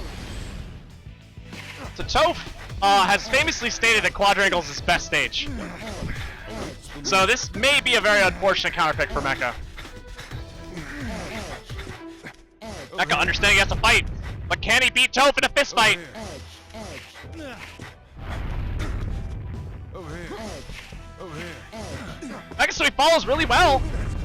Puts Toph in a bad circumstance, but Toph recovers, of course, and he pushes again. Mechasui still sort of green to the danger of being above someone. And you can see that in his play when he's below people as well. He's not killing them when he's just below.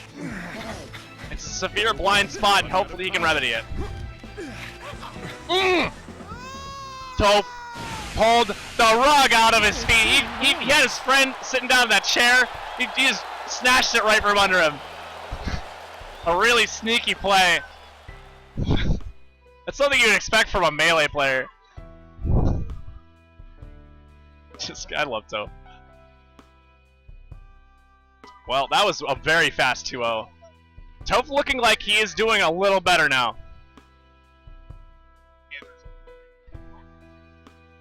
Looking like the next match might be PX versus Ghoul. That's actually a pretty stellar match. Yeah, the rock, paper, scissors thing off cam. They're definitely going for it.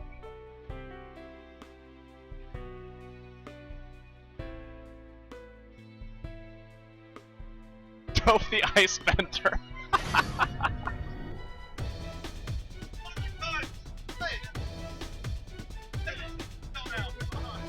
Oh, the shirt's coming off. Like, he had another shirt under the shirt that he... This is the second time he's taken off his shirt to power up, and the glasses are coming on. Those who keep their cool in this frigid blizzard will win. This stage is full of Wow. slippery ice. That is really funny. Orange. Orange. Yeah, I found out who's orange. The Okay, cathedral. PX Only those who can remain calm while and Blue Sheep is A cool. torture chamber. only those who Run can the stream ignore at the same fears of time. those who could not escape their execution. I'm a multi-talented Inquisition. individual, folks. Qua- qua- Not just a spot- commentator. clock tower. The spot. I can the input cathedral. numbers and Only names. those who can remain calm. Okay, so we got PX Ghoul, and they're striking. Quadrant. Really interested to where this goes. And actually, I blinked, so I didn't see where they went. It's a mystery.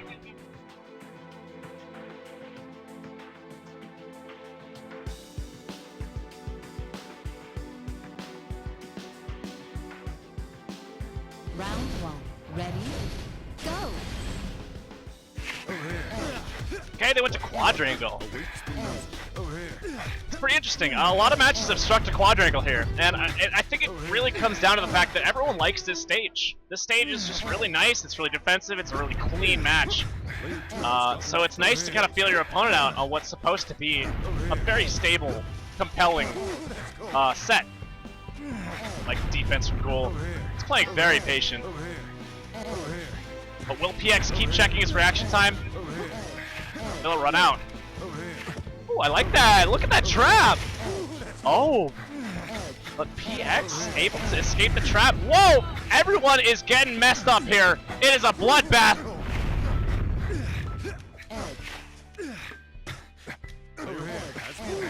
Ghoul deciding it's not worth his time anymore. Walks away from the whole thing. Oh, big input error for PX. That's probably gonna kill him. Wait, he's actually back. He's actually back? He's totally back! He can make a stab at this. Can Ghoul solve it fast enough? This is a pretty slow solve. But no, he goes the wrong way, and Ghoul makes it up. Player one. The high ground of this stage is so powerful. Go. Player 2, you're running out of time. Taking the middle split. Player 2 has gotten off to a slow PX actually trying to just push the entire thing out. He's gonna be successful. Ghoul's gonna die.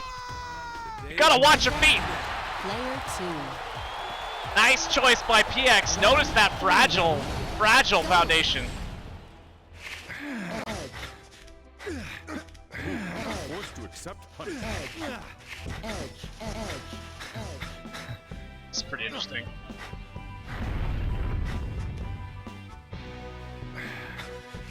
That was a questionable push. Wait, but PX goes back down and knocks him off.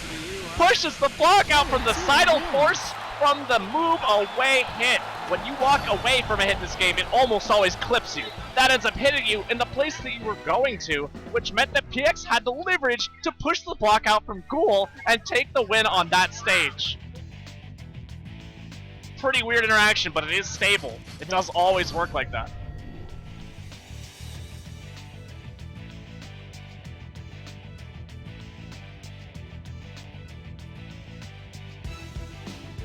PX round up on one of the original favorites to win this tournament. Go. They go to Spiral Corridor. What punishment awaits the loser?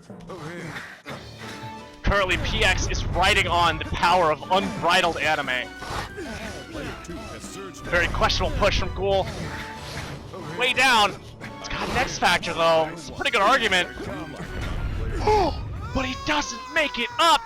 PX is on round point. Round two. Ready? Go. Player 1, you're running out of time.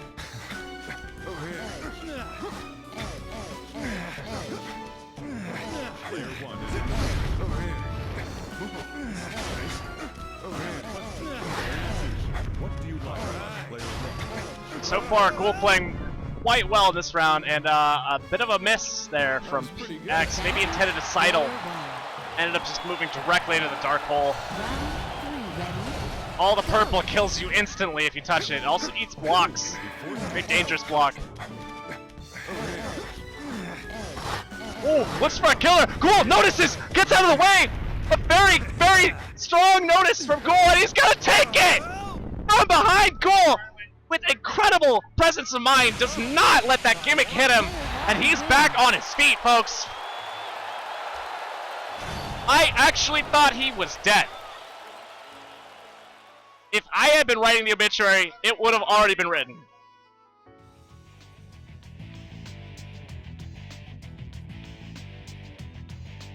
Like I said, Dark Hole's super, super dangerous. PX with an incredible attack there, but Ghoul noticed it, got around it, and was able to turn that in his favor to make this 1-1.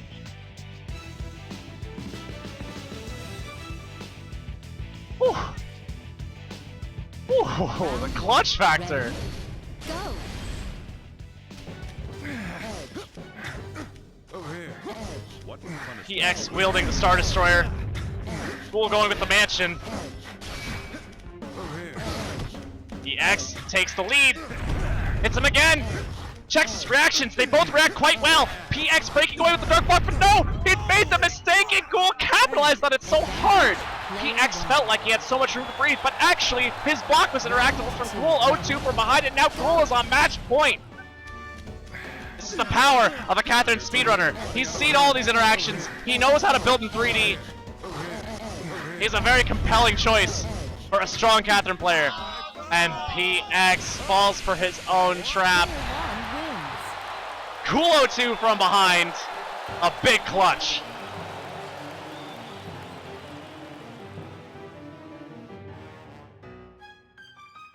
I was definitely holding my breath on that spiral match. All right.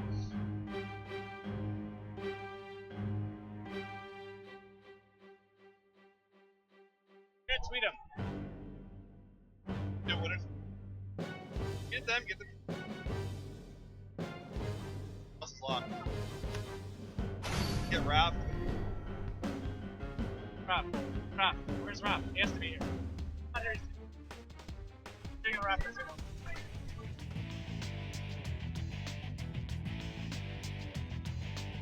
The Cathedral. Only those who can remain calm while grieving deities swirl about them will see the end of this stage. This is a complex and difficult area with many different block varieties.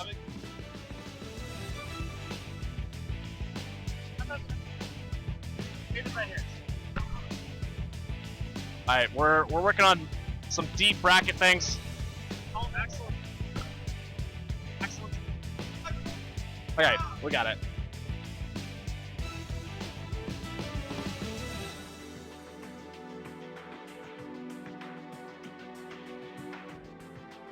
Okay, we got Axel Smuggling Rum. We're working deep into losers bracket now. Which means that I gotta tweet a lot of things, I gotta push a lot of buttons. Ghoul, could you handle the names?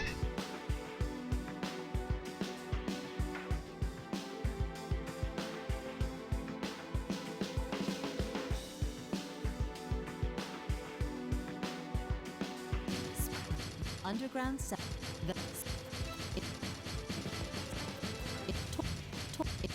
Clock Tower. Only those cunning enough to figure out the traps within The Cathedral. Only those who can remain calm while grieving deities swirl about them will see the end of this stage. This is a complex and Sorry guys, difficult I just area spent a couple with minutes on many Twitter different getting the word out. varieties.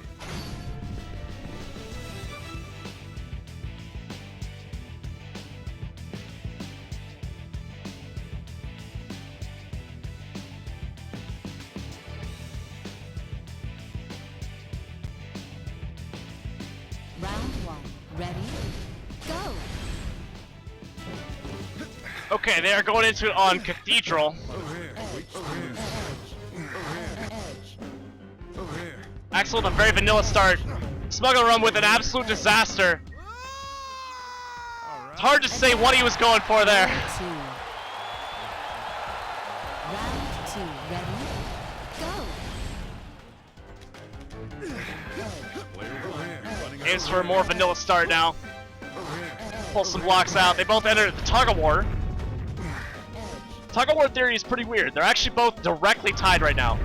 It is a literal tie at this moment. Who believes in the tie, and who believes their opponent will flinch? This is a game of chicken. They're facing the truck straight in the headlights right now. It's a pretty dank face-off at 4:20 p.m. in the afternoon. And who will flinch first? And who will die? They both died. No one cares. They just draw it. Let's just let the truck hit them. I will not flinch first. Under any circumstances. Just kill me, man. Squeeze it.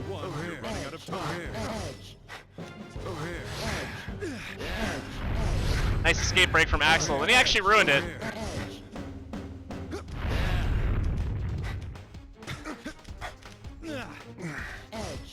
Oh, wow, so that was really compelling from Smuggling Rum until he died. The structure break was actually great. However, it came directly on his head.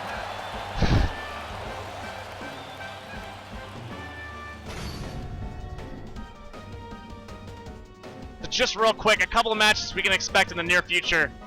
Ghoul will be playing the winner of Rick, playing the winner of this. So that is a bit of our deep losers bracket interactions here. Only those. Quadrant, prison,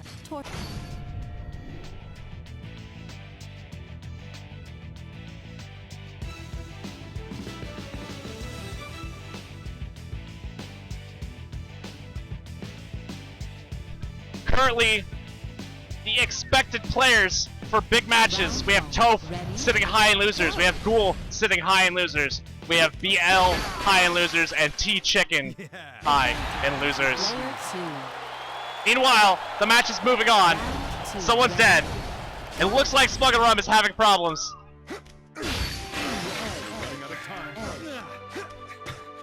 Oh! But Smuggling Rum gets a win on the wings of Axel's failure.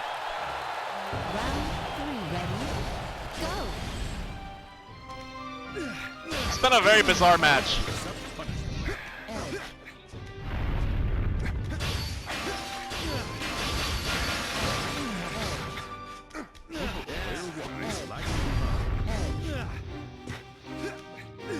So they're gonna have to make more compelling choices. In regards to their interactions with each other. They even had some leverage here. Smuggling Rum.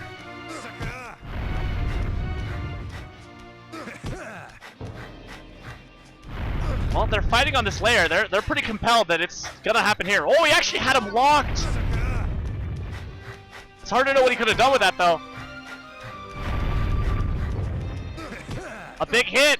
Axel with the lead, and David. Oh, he got the push. He took it. Smuggling Rum from behind, and it's 1-1. Well, this is not what I was expecting. A very clutch push from Smuggling Rum. He like saw the matrix right there. He's like, oh yeah, what I need to do is push the block out from under him. That may be the first time he has ever done that in his entire life. And what a moment to do it.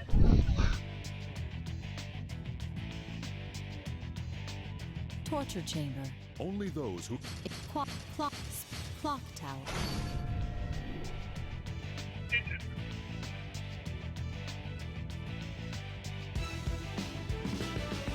Well, this is a surprisingly close match in the weirdest ways. Round 1. Ready? Go! If you're just tuning in, this is Catherine at EVO 2016.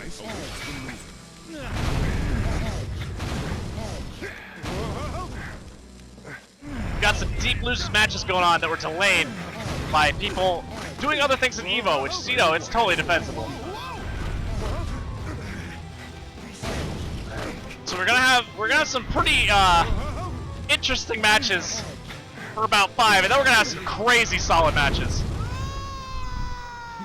Advantage. Player 2.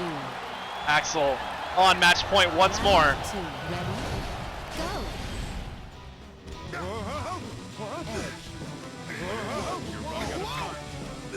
Smuggling Rum looking like he's falling behind.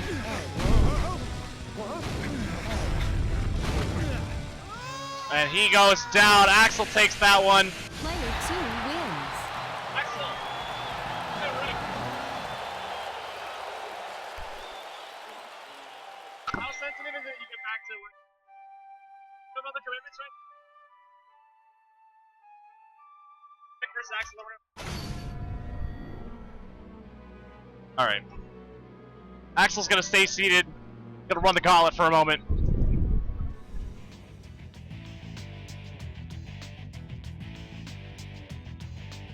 Clock tower.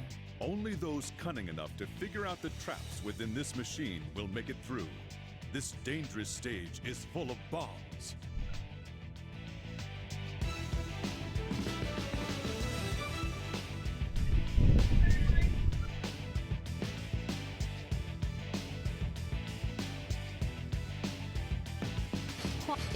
Torture prison, the underground cemetery. Only those who keep their heads amidst the screams of the dying around Looks them like they're will striking survive. down. The Oh, this is a team kill. clock They're from where? Clock Okay. tower. Only those Ah. Two brothers from long ago are apparently facing off in this match here. They're from the same location. It's always heartbreaking when you gotta, it's like the ending of Spartacus, you're both using the sword, but do you even want to? It's a very sad match. It's very, very heartbreaking.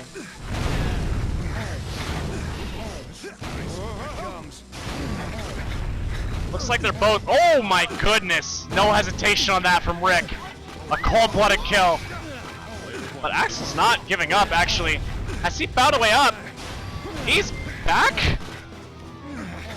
This is a very surprising circumstance that Axel has not already lost after that incredibly oppressive circumstance that Rick put him into. But where is he gonna go now? Well, I guess that's a good start. He's nearly to where he can interact with Rick again. He is totally back! Oh wow, this is super delicate.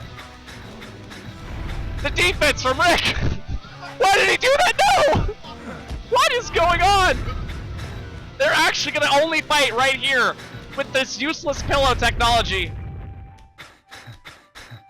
Oh my goodness, this is like a scene out of a cartoon. This is some Wile E. Coyote and Roadrunner stuff. Oh no, and he hits the wrong button and dies. Player 1. Round 2. Ready? I'm kind of out of words to say about that. But there wasn't much else to do either.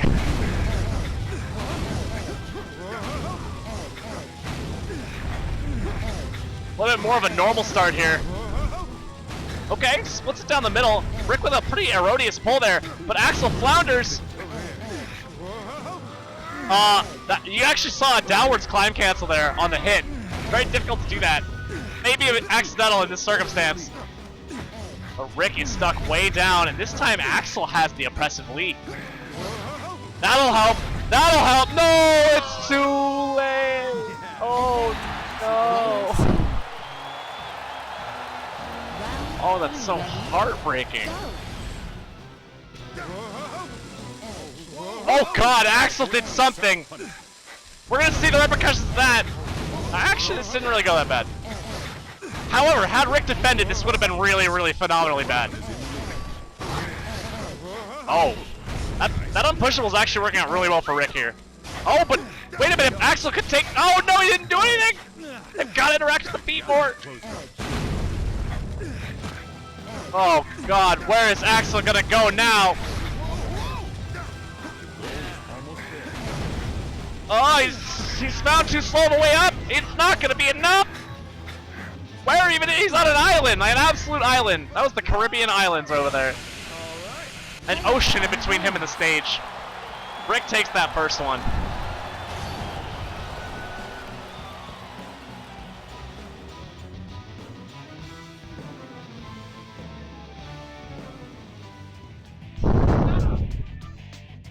It's hard to say what exactly Axel needs to do. Well, a great place to start would be more aggressive pushes. I think it's a great place to start for most players. just destroy the foundation of where your opponent's standing, especially when there's very little between you two. You can remove the actual block underneath them, even better. Round 1. Ready? Go! Awaits the loser. Whoa, a big hit from Axel. Puts Rick on his heels, but Rick catches up just fine, but he did not remove the foundation. Please do it! Oh my god! I'm gonna have an aneurysm if they don't remove the foundation. He saved him!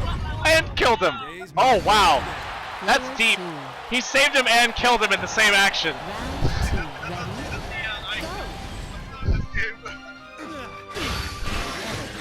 That's pretty bizarre. Oh no! Oh no! Axel just stopped on a spike. This is getting really confusing.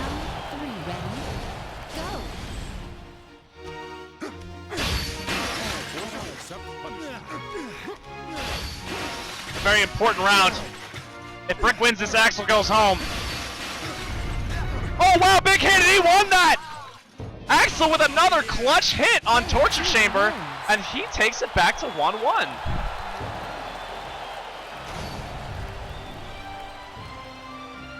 All these knock him off the edge hits.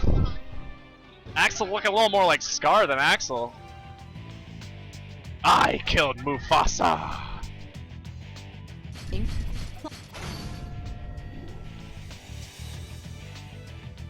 Well,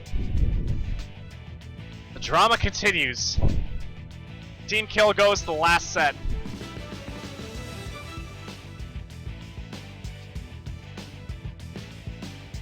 They take it to ice. Ready? Go! So Rick believes in Quadrangle, which is confusing because he opened with the worst opening. When you pull that middle block of Quadrangle, it leaves you with so few options. You can see how much it's hurt him here. This is getting weird. Oh! Misreaction check, and Rick kills himself. Axel, match point. Going up early on Rick's counter pick.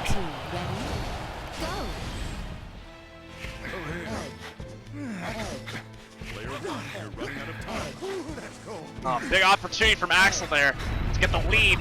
They end up in this odd fist fight again. Neither player is certain of how to capitalize on the other player's failures.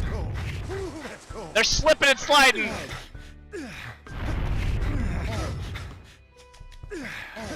Player 2 has surged ahead. It's very slow, but that is what Axel had to do to proceed. Oh, he almost actually killed him right there. It was really close. Throw a sliding block on someone's head and kills them instantly.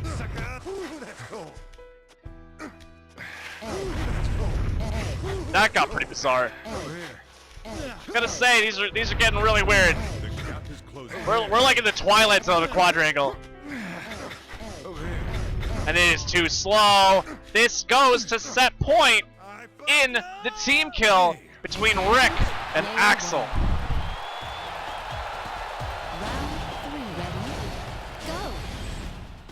I can't really have any stake in the way this is gonna go. I just have no idea.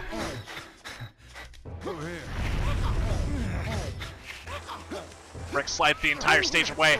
Axel follows right behind. They're playing Mario 64. They're on the penguin slide. They're just having a good time.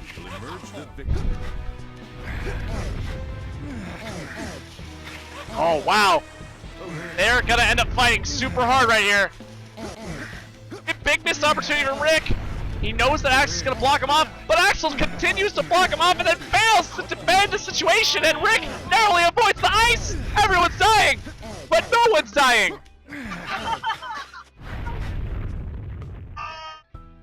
This is a very hard circumstance for Rick, but he can sidle away from it. I want to say it too loud because I don't want to influence the match. He's figured it out himself. He's found a way up. Axel misses the opportunity, and where is he going? You took the wrong turn, man! But he's back again? I don't know, wow. He actually fixed it really well. They're so back, they're so at the end of the stage, but it's the wrong end. He took a wrong turn! He could have died right there! Everyone's dead! No one's dead! How is this possible? He's taking the- No! That's not how it works! That's not how it works! Oh god! I'm losing my shit, man! Oh my god! This is the most bizarre, epic conclusion to this rivalry that I never would have expected. No one knows how to solve it! They're gonna fight! They're gonna fight! They're gonna fight! Axel had the opportunity to take it! Why? And that is gonna do it in the weirdest possible, epic, amazing Cather match of all time. Rick comes out on bottom. Axel takes the set. What a bizarre conclusion. Part of me thinks that match was like some WWE stuff. There's like, you know, we're just gonna script the whole thing. Wow.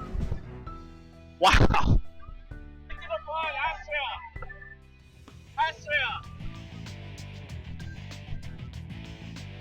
Well, that was truly bizarre. Quadrangle. That was Only truly, those who truly, keep their truly cool bizarre. in this frigid blizzard will win.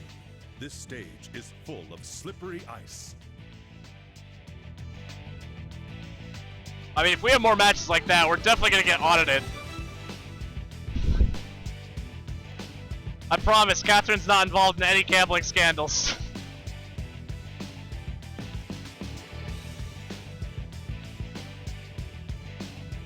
Yeah, match fixing Catherine's a pretty serious business.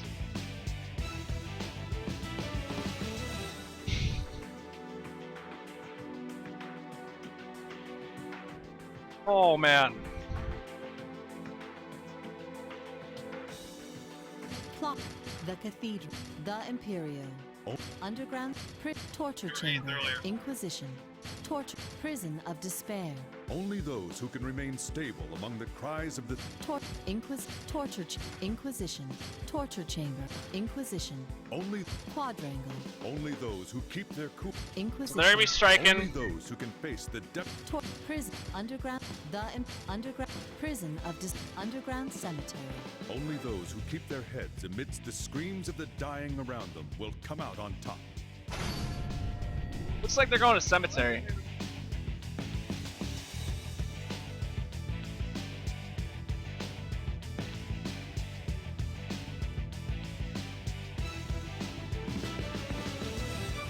Cemetery known for being a pretty wild stage. Pretty hard to predict what's going to go on here. Awaits the loser. Player one is lagging behind. Nice. Alright. I have a question. Player two. So far, Astra with a very clear lead. Here it comes. Reach the door. Victor of Fun, sort of floundering at the bottom, but he actually finds a pretty compelling solution. He can get an X Factor. That's gonna do it. Nice. He needed to use that immediately. No! What is no? Oh no! Oh no! Player 2. Yeah, that's really unfortunate. Ready? Kind of an improper reaction to picking that up.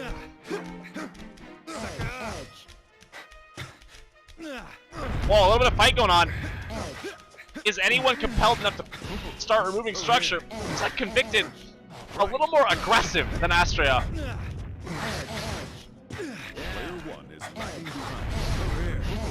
However, his building is consistently losing in time. Players must now speak in Like that was this round. pretty grand error.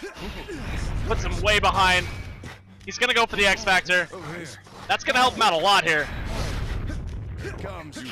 This time he uses it before overwriting it. When you pick up a new item, it does erase your old one. By taking only the most aggressive route, he's going directly behind him. Can he take over this? He may be able to. Oh, he does! He does! And Astra doesn't notice! He doesn't realize the solution would have been to push the block out. 3 ready? Oh, what a steal! That was a really fun steal.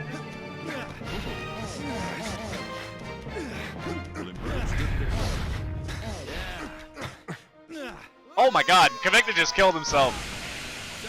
Player 2 Well, wins. that round goes Astra's way in the most bizarre way possible. After a super clutch steal. That was like the best round of Hokuto no Ken when someone did an amazing clutch comeback within seconds of losing the round, and the very, very next round, just immediate instant kill. Ready? Oh, they actually go straight back to cemetery? Pause. No, it looks like they want stage select. Yeah. Yeah.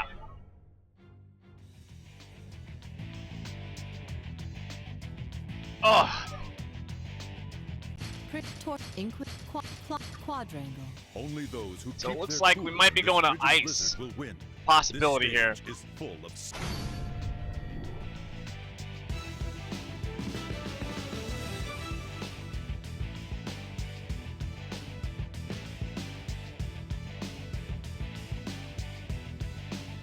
Astra, a pretty convincing first round.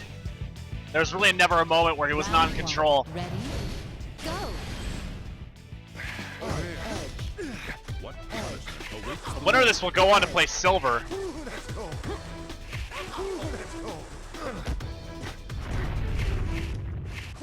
Something that's worth mentioning in this moment, when you're sliding, you do not have what's called momentum. When you're running towards someone in this game, you have momentum, and your pillow hit will always win.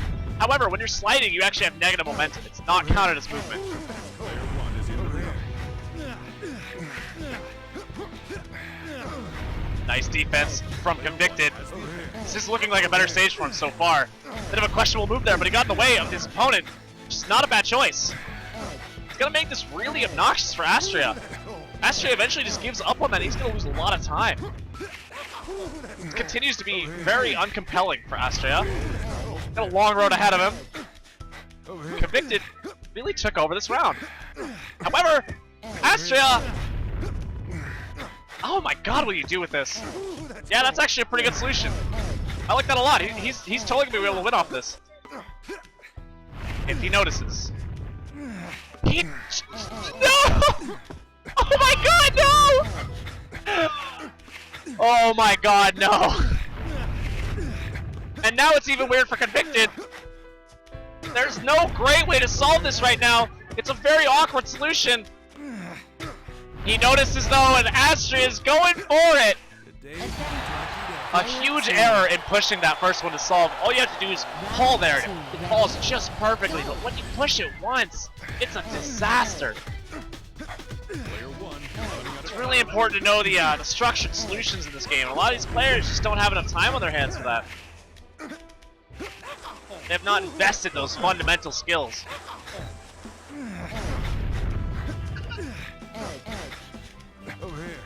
It's been really hard for Convicted. Had Astra noticed it, that was extremely dangerous for Convicted because Convicted could not do anything but aggress there because of the dark block in front of him. The stage has a lot of random elements with regards to the dark blocks. They have to continuously solve the puzzle in real time. Astra with a win on that one. Very convincing.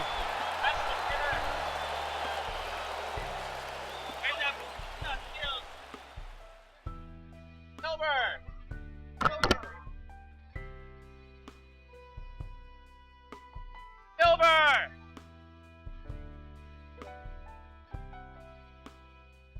Final call, silver!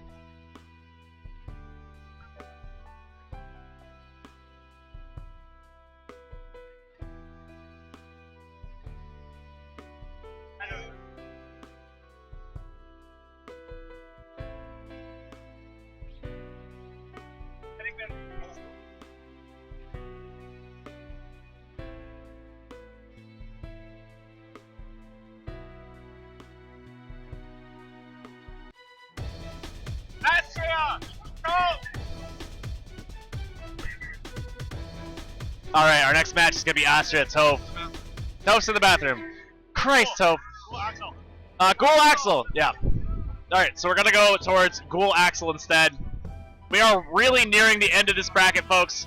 These are gonna start to feature only the best Catherine players around.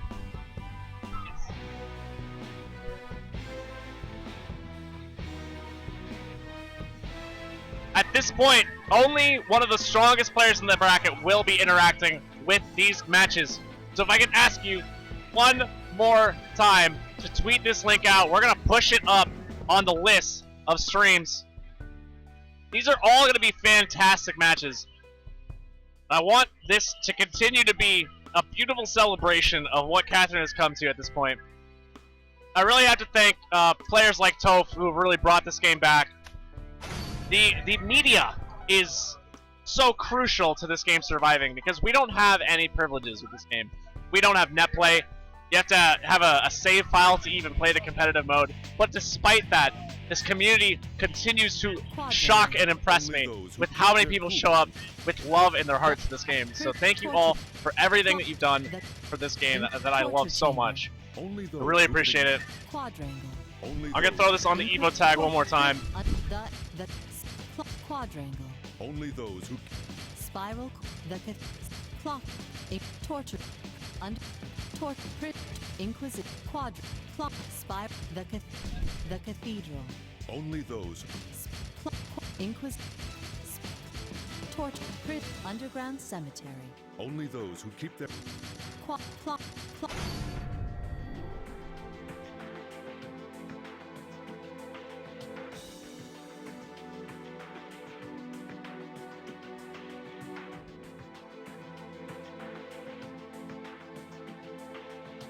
Alright, I got the link on my Twitter. Round one. Ready? Hook it up with them retweets, so. Axel, Ghoul 02, going live now. They elect to strike to Clock Tower. Very interesting place to go to. This commonly gets struck off because it's either too erratic or too aggressive, and apparently both these players want that. I believe that Ghoul would pick it for the aggression. I believe that Axel could pick it for any number of reasons. I'm not too familiar with what he wants out of his playstyle. Now, Axel got the X Factor. Ghoul plays some good defense there, but goes way too far, and he is on an island! How is he gonna come back from this one? Well, that's honestly the only possible way who's back in was gonna block right there. It's not fragile enough for him to push it, but he actually has enough time to make it back. Ghoul with an incredible comeback here. Oh, the parry! He buried it! I have not seen that in real play, basically ever. But if you turn away from a pillow hit, you can parry it. Oh my god, everything's breaking. Why? Why? Why? Axel just gave up a winning position for no compelling reason and has not realized that he is already lost. He acted way too slow. He could have made something out of that. However, far too slow on the draw. Round two. Ready? Go! Wow, that parry was incredible. It is extremely tight timing as well.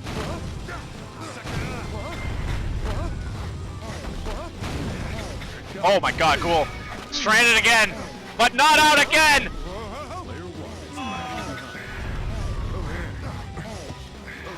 This is a player accustomed to the worst possible circumstances, but nothing will solve this. The day's mine. Player two. Axel seems to be quite good at getting the upper hand early. He is continually ending up ahead of Ghoul's build. Ghoul makes it really aggressive. I like this choice. Axel comes out on top of it again, but the block saves Ghoul again. Wow, that really almost killed. No, Ghoul offered him the stairway to heaven. But Ghoul got the kill. Just slightly stronger fighting fundamentals was enough to clutch that round. Wow, what a miracle win for Ghoul. This is the power of a player unintimidated by being down but not out. He's so used to that because he plays Catherine Babel all the time. In quad.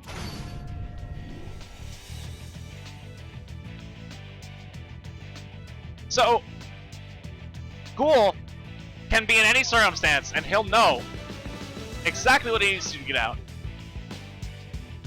That's really the only reason he's up 1-0 right now. It's an incredibly important skill. When you don't have that, you fall behind, you die.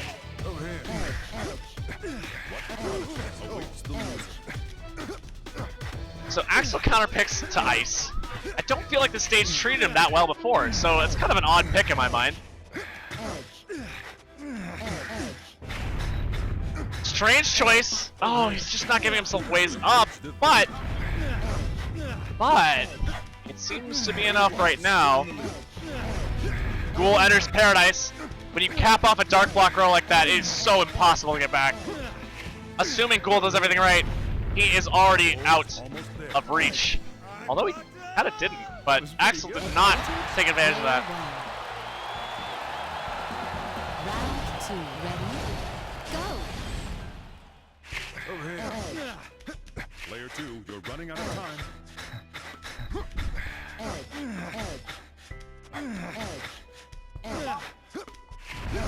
Over here. Ooh, that's cool. Over here. Over here. Player 1 is in the lead. I'm back, sorry. Over here. Had to check some logistics. Ghoul 02, Axel. Ghoul is maintaining an exceptionally strong position here. And continues to. I would love it if he just broke away.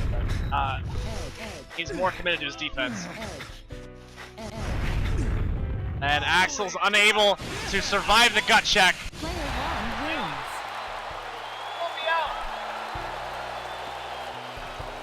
Alright, I'm gonna hand the mic over to Mike Muscles Murphy. Thank you guys. I'll be back.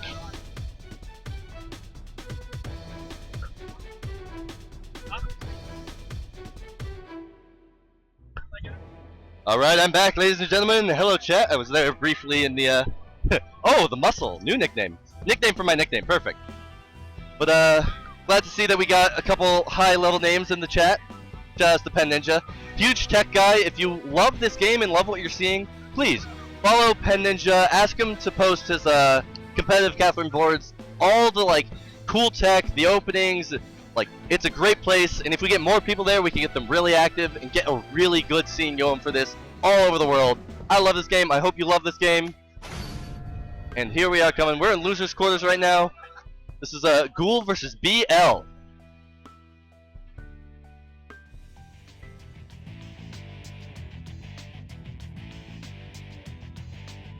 Quad Clock Tower. Spiral Core. The Cathedral. The Underground Prison of Torture Chamber. Inquisition. Quadrangle. Clock Tower. Spiral Corridor. The Cathedral. Alright, they're thinking long and hard about what stages are available.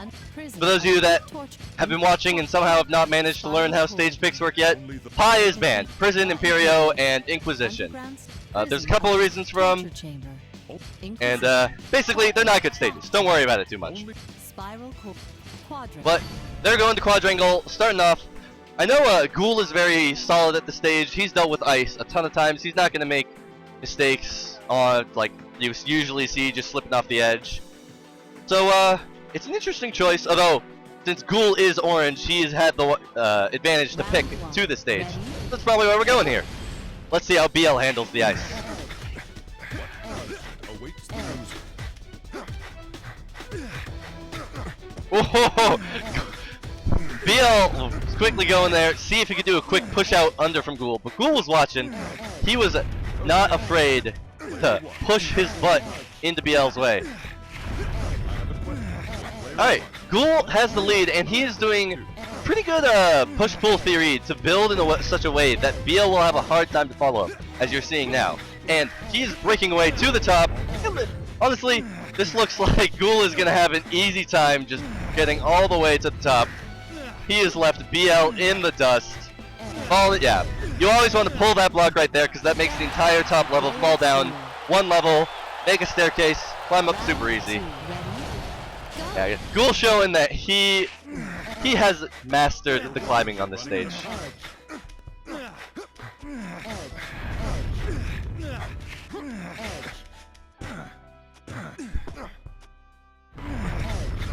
Alright, BL playing some nice defense now. Wow, chasing Ghoul all the way down to the starting row. And then I believe a phantom input pushed Ghoul off the edge. There are some phantom inputs in there where if you try and grab a block and then get knocked off, it'll remember the X input and drop you off that ledge from side lane. Which can be quite the killer, as we just saw there. Alright, BL gonna play some silo defense. Let's see let's see if Ghoul has the answer. Right now he's having trouble navigating this. Oh, but now he has two options and you cannot defend both. Oh, but he just gives that one away, pushes him off. That was a dangerous spot to push. Wow, some Catherine shenaniganery. Ghoul coming back up. What can he do? Oh, just a bit too slow, and BL takes that. Wow. Player 1 wins. That was definitely incredible. The more often you play this game, the more you start to be able to see when sheep intersection will happen. But I don't think either player was ready for it there. I know I wasn't. Sheep intersection? I don't know. We'll think about that term later.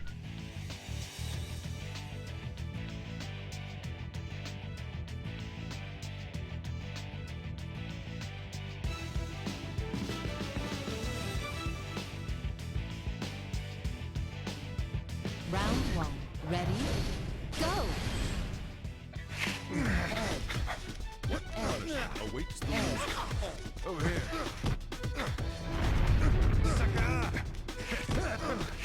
Alright, so we're going right back, race pick to quadrangle, and Ghoul just giving BL the opportunity to die, even before I had a chance to get started. Round 2. Ready? Go! Player 1 is running out of time. Alright, Ghoul opting to just climb this time. BL, unfortunately, losing a lot of ground by doing that slide right there. Oh, and that defense... This is going to be really hard for BL. Because, yeah, normally you would want to make 2 avenues of approach.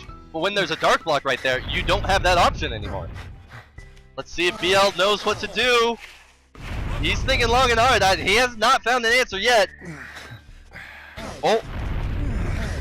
There you go. Oh, don't climb down there. No. BL, what are you doing? Alright, he's catching up just a bit too late, though. Ghoul still has a strong defense here. I have a question for player 1. And again, the sidle defense from Ghoul is off the charts right now. Every time he is realizing that BL is navigating it well, he is moving to the next position where he can again defend. This is sidle defense on a high level. Oh, he was just a bit slow on that one. But he can do it. He can just move to the next round, and I mean, he sees that BL was very slow in catching up to his movements there, so he doesn't even need to do sidle defense anymore because he's at the top. Excellent play from Ghoul the whole time, super controlling. And that makes it 1-1, but now with BL's counterpick, let's see how this goes.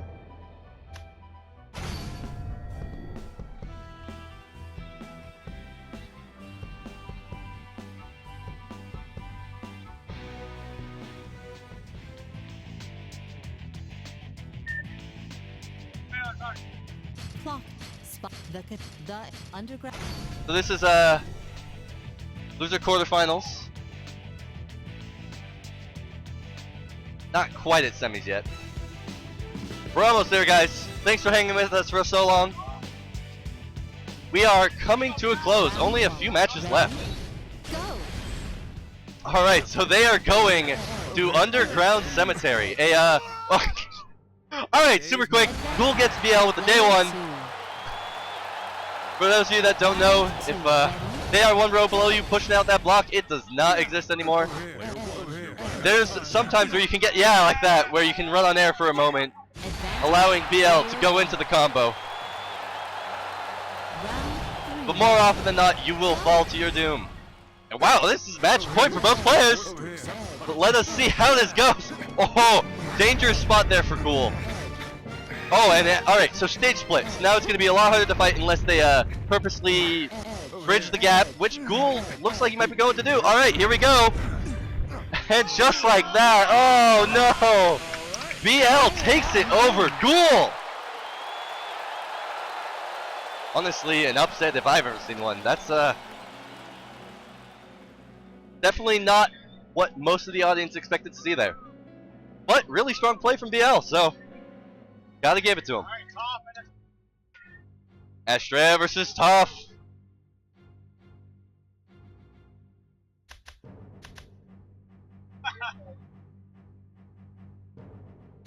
Alright, we are deciding sheep orders right now. And sitting down on blue sheet, we have Toph. Smash player and commentator extraordinaire versus Astra.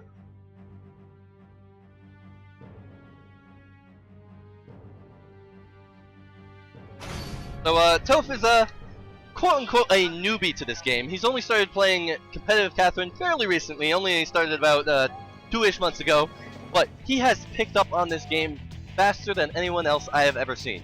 It also doesn't help one of his main practice partners is Only those David, who keep their heads Dwayne the Block amidst the Johnson, streams of Dacid Bro advancing Brolight, will come out on top. world champion and Playboy Catherine extraordinaire. I'm getting a couple of my words mixed up. It's been a long day. We're all gonna go get a bunch of food after this. Probably some nice mutton.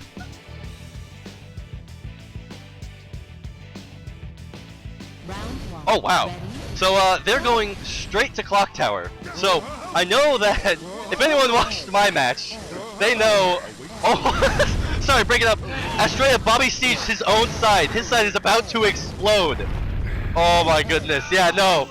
So That was pretty good. So, Player 1. rewinding, Toph loves this stage because, as you probably saw in my match versus him, he is very comfortable defending against the advanced Bobby Siege, which is what Astrea did the first time. However, Astrea does not do it a second time, unlike what I did last time. But Astrea's side is completely shattered, and Toph has a really good defense right here. Although he did give this up.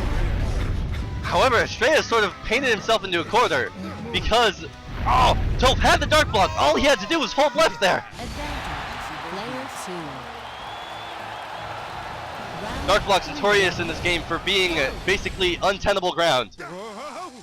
If you hold them, you are at a very strong advantage. Toph here is going with the bomb push, where you push out the center bomb, and it makes everything so much more stable on your side. And you can see right now, his side is completely safe from most bombs, allowing him to get an X-Factor and climb completely safe. He can run away with this. Oh, that is an awkward situation, though.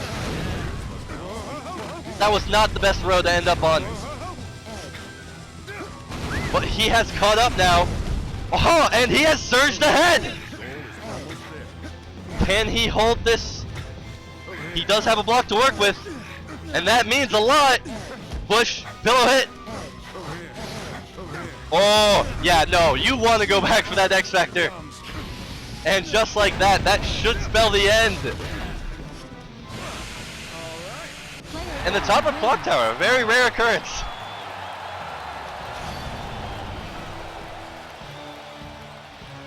What Astrea really wanted to do is the moment he saw that second X Factor, he needed to abandon all climbing pretense and go fight Toph immediately. That close to the top, you cannot let someone get an X Factor and have that much space to work with.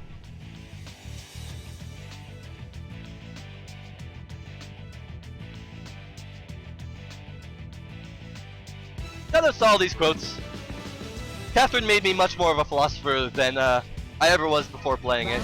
Oh, and we're going gentlemen back to Clock Tower. Astrea feels like he got really close. He feels that he can turn the tides. And he can go over and steal Toph's tide. Oh, and that might just do it. Toph has to abandon his side and go straight to Astrea's side. Oh, and that block is exactly what he needed. Oh, this is a pushable stage. It's hard, but he pushed out Clock Tower. I don't think I've ever seen Clock Tower get pushed out. Player 1. Oh my goodness. That was excellent navigation and luck from Toph. Those items saved his butt. Just like that, we are on match point for Toph. Very stable start with a bunch of items to work with. And farming for even more. Toph really wants that X Factor, and he got it! Using that Mario Kart philosophy. And just like that, he is gonna pass up Astrea with the bump bump. Oh my god, and Clock Tower is not a long stage, and that is it! Player 1 wins. Toph with the quick 2-0 on Clock Tower.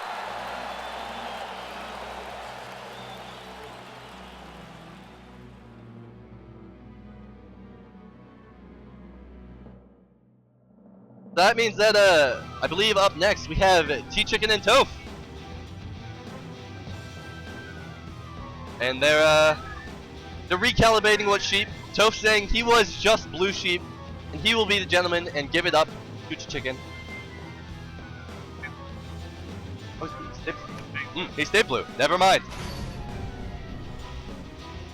Sometimes it's hard to hear things through these headphones. I hear Blue Sheep talk. I think you hear one thing. Miss an important verb or an important pronoun here or there. Eye for eye, tooth for tooth, sheep for sheep. Only those cunning enough to figure out the traps within this machine will make it through.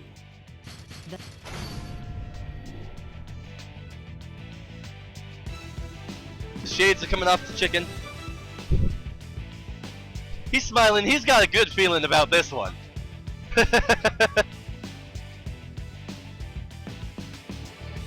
Ooh, Spiral. One of the more rare stages here. One of my favorites personally, but not a lot of people have been going to it. And so Toph going with the dirty opening. I don't want to say anything too loud because yeah, if T-Chicken had kept climbing there and a quick pillow hit into the toilet, but if T-Chicken had kept climbing there, Toph was going to push the Spiral underneath him. A very sneaky kill. But one very important to learn on this stage. Player 2, and it looks like Toph's gonna go for it again, because if he doesn't realize what exactly happened. And then, yeah, oh, he ran off it! Only to die from fall. Excellent, like, last second reactions to realize he had to get off that square. But the navigation just wasn't quite there yet. Wow, one of the quickest 2 we've seen so far on any, or excuse me, 2 rounds we've seen so far on the stage.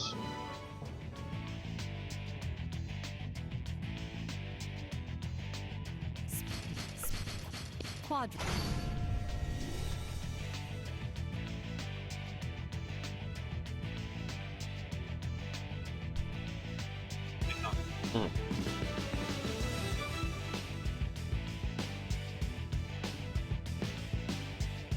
So, to Chicken, deciding to counterpick the quadrangle. In the popular stage, but I feel like Toph is very comfortable on this stage. I mean, barring misinputs, you won't see him slide off the edge very often. So we've got a very aggressive play going on for both players right now, just trying to get the lead and break away. And I think Toph is Kelly Clarkson's first, because he is breaking away substantially right now. Chicken has a lot of ground to catch up with, and I don't know if he can even do it right now. A bit of a slowdown there, but this should be the end. Yeah, that is... Oh, a good push makes Toph fall down more than he wanted to, but he still had enough of the league to get back up to the top. Round 2, ready? Go! Over here. Player 2, you're running out of time. Over here. Alright, some, so Toph right now is going for the Puppet Master. This is, one of the only ways to break this stage. I don't know if... Oh, it's supported somewhere he doesn't see! Ah, and he was just a bit too slow. Today's my Something to Chicken did that round must have, supported it in a hidden way. Round 3, ready? Go! That gives Chicken a way back into this game. Let's see how he takes it. Will he use it to his advantage? Oh. Good late hit. They're turning this one into a strong fight at the lower levels. Oh, the bump up from Toph! Will that give him what he needs? Oh, but that's a dark block. He couldn't climb any further there. Another butt bump. Toph is getting away with murder on these. And again!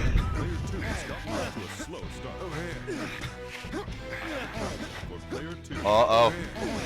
This is fine. Again, Chicken doesn't really know how to handle his butt bumps.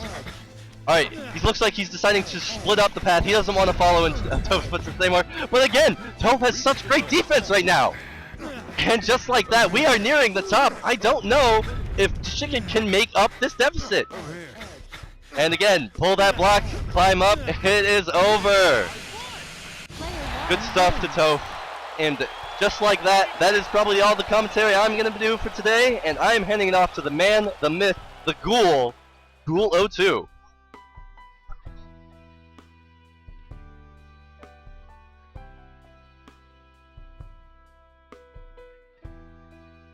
Alrighty, guys. I'm going to be commentating the rest of this all the way through Grand Finals, so get ready. Up next, we should have losers semis, so...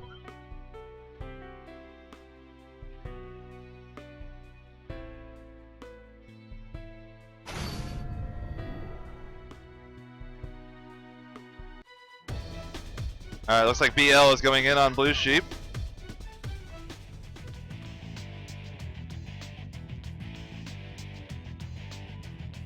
Clock tower, spiral cord, the And cathedral. Toph going on over to Orange Sheep. Prison, torture chamber, clock tower. Only those Alrighty, guys, we're at top 4, so if you guys want to get those last second tweets out, dude, remember hashtag Catherine EVO 2016, twitch.tv, Ghoul02, let's go, losers semis, Toph versus BL. Think I heard Clock Tower as the stage? Yep, Clock Tower. Ready? Interesting decision.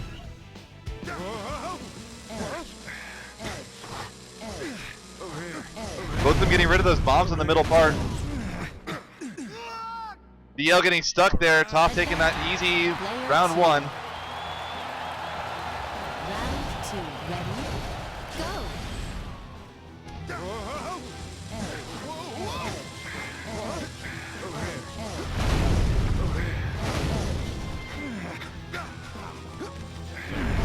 Alright, they're both building. Those bombs are exploding at the bottom, but they're not going to do too much. BL barely avoiding that. Toph going for the full combo down there. BL not able to tech it. Toph takes game 1.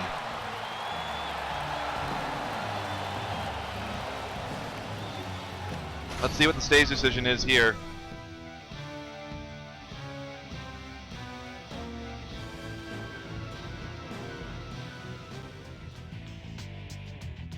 Alright, let's see what that counter pick is.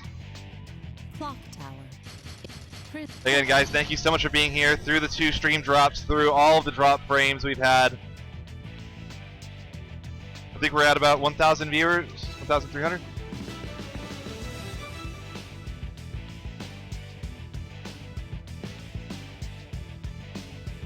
Round 1, ready? Go! Alright, here we go. Basic building here on Torture Chamber. BL crossing over, trying to bait him into crossing, doesn't fall for it. Item for BL.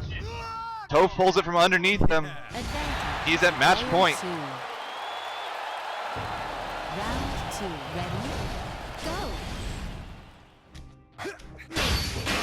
I swear I'm just going to start calling Toph by a different thing every time. Interesting decision to cross over there by BL. Wanting the offense. Toph takes it though. 2-0. He's sitting pretty in losers finals. Which means we do need to do our winners finals with Mike Muscles and the Dacid Bro.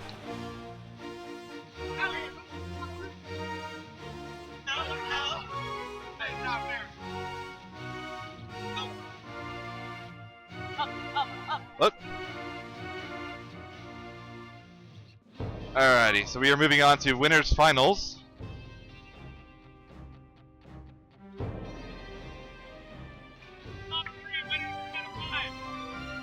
That's right, these are all going to be 3 out of 5.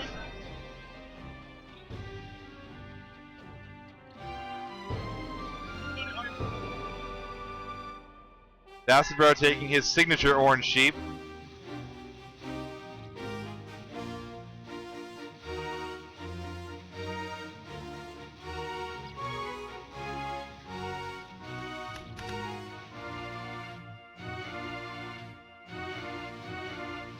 See in chat who you guys think is going to pull this one out. Press 1 if you think Mike Muscles can pull the upset and push Dacid Bro to loser's bracket.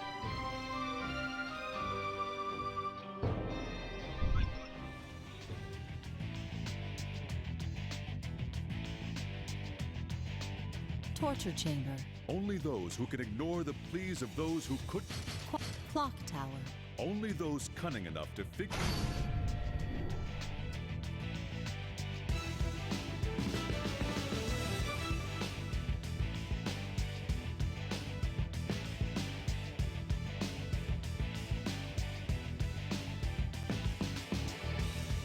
Round 1, ready.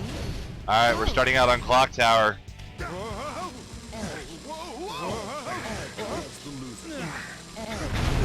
Mike Muscles crossing over, trying to play an offensive game. And he's stuck.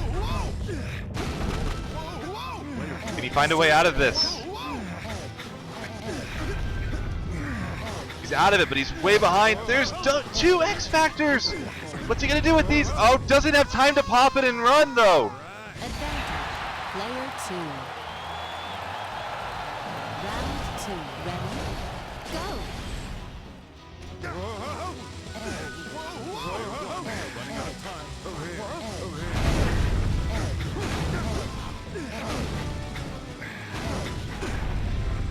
Dacid Bro in a weird spot, has to wait for the bomb to explode. I don't know if that was the right decision. He's got a climbing opportunity. Interrupts Mike. Mike is stuck, goes around the side. Good presence of mind by Mike to not give up there. He takes it out from under him, Mike Muscles. What a play. Round 3. Ready? I thought that was over. Mike did not give up. Again, basic building.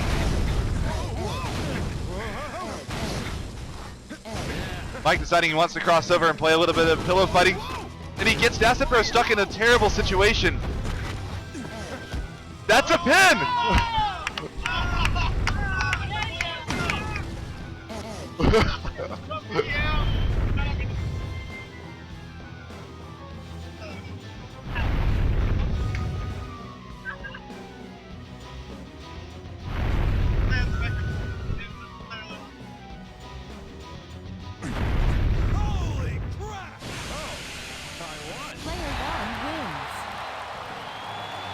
With the selfie pin and everything. What a round 1 from Mike Muscles, turning it back on the King of Catherine himself and taking a round 1 victory.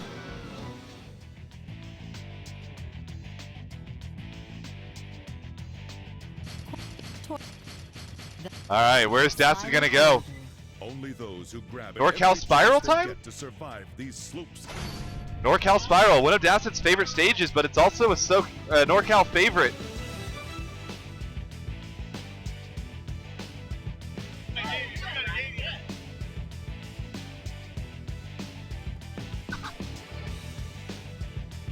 Round 1. Ready? Go. Punishment awaits the loser. Alright, identical build so far. Both getting rid of those toilets, not wanting to let the opponent play offense at all.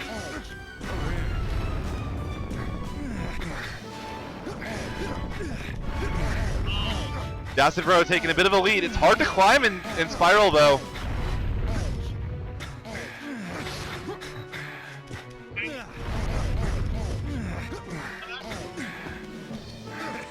Oh, that gets him right there. Oh my goodness. It's so hard to climb in this. Player 2. Round 2. Ready? Go. Alright. Player 1. Here we go, game 2. Dacid Bro having the 1-0 advantage in this. Mike trying to go for the flush. Doesn't get it in time though, which is going to give Dacid Bro a bit of a lead. How much is he going to be able to push this? He's got nowhere to climb.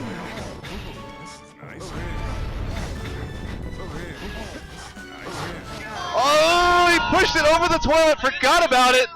Was a bit scared, trying to get to that X Factor before it disappeared. Player 2 wins. And that's Dacid Bro taking game 2. But that means it's Mike Muscles' counter pick. Mike won game 1 on Clock Tower, lost game 2 on Spiral. Where are we going for game 3? Torture chamber. Torture Chamber, good pick. I actually agree with this one.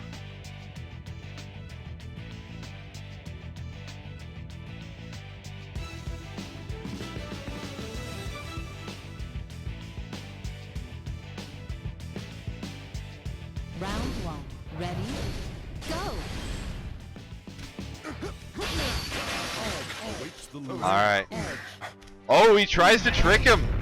The bait, Dacid Bro knows better, doesn't fall for it. Baits everywhere. Dacid Bro saying, I don't want to play that game anymore. I'm out of there. Not pushing his advantage. Very smart.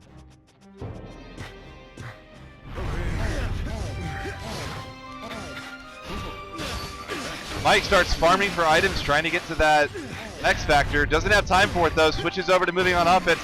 And Dacid Bro is off to the races. The one advantage is it is a little bit slower to climb usually than it is to follow in someone's footsteps, so they're really good at covering their tracks.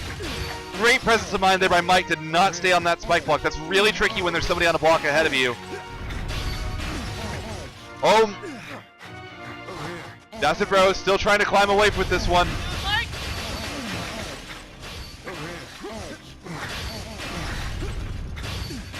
Oh, holds on. Can Dacid Bro get to the top of this? He gets the create a block. He's so close to that top. Oh, man. Mike just playing from behind the whole time, could never quite get back up with Dacid Bro.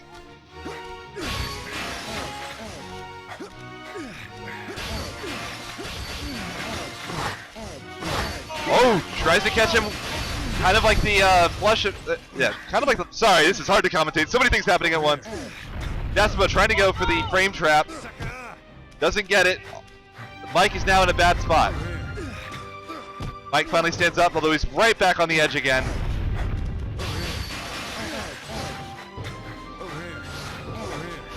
Dacid Bro getting the X Factor. Mike almost stealing it. Dacid takes it though, and he knocks it.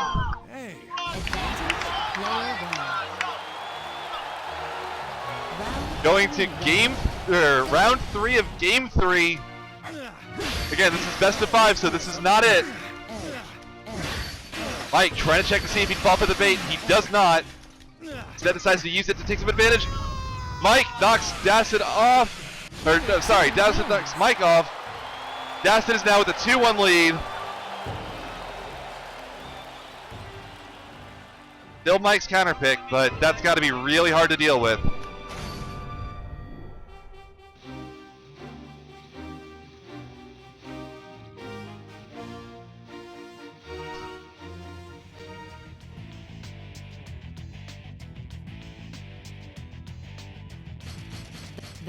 Out of the question stands, can anybody stop Dacid Bro? We're going Cathedral. I like the pick again.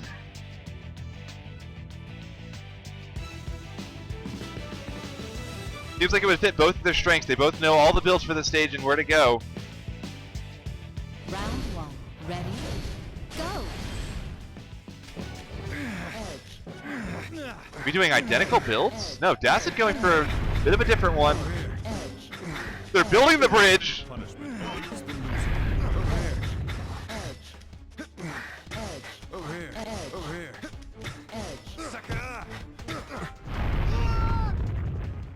Dacid Bro gets the drop kick, and this is set point for Dacid Bro.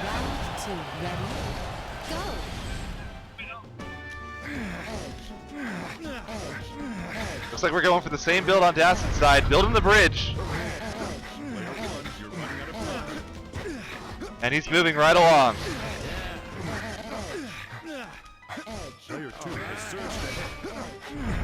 And he's off. Dacid Bro takes it 3-1 over Mike Muscles. He is going to be waiting in grand finals for the winner of Mike Muscles and Toph. But Mike did take a game there. We did the rematch of the classic.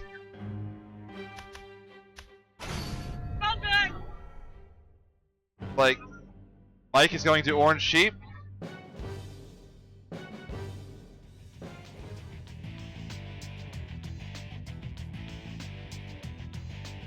The Cathedral. Inquisition. Underground prison of torture. Again, this will be best of 5 as well. Who can ignore the pleas of those who could not escape their executions will find victory here.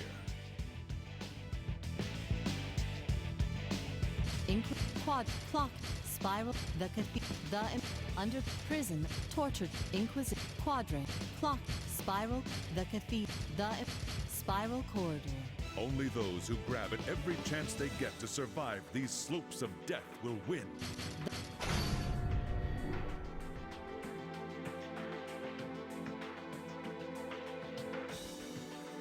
Glorious handshake there, and we are off. Didn't see the stage pick, but let's see where we're going.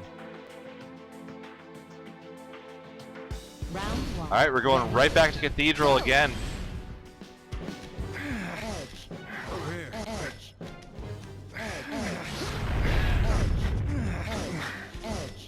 They got the bridge going. Over here. Mike gets the bait. Toph goes down. Days mine. Player 2. Round 1 for Mike. Round 2. Ready? Go. All right. This time Mike's saying I'm going to take the normal road. Over here. Over here. Over here. Toph has to figure a way out of this. Looks like he's got something. Mike with the high ground a little bit though.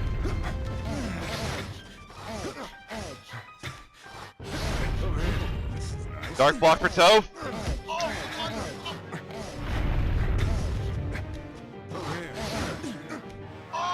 Toph sees the opening and goes for it. Player 1. Round 3. Round 3. Ready? Go. Over here.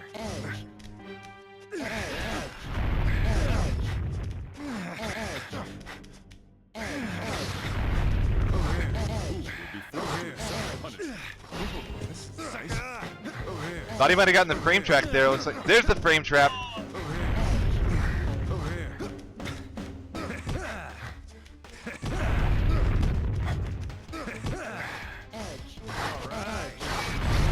Oh, he catches him. Mike Muscles takes game 1. Oh my Player 2 goodness. wins. I don't think they got off the ground level there.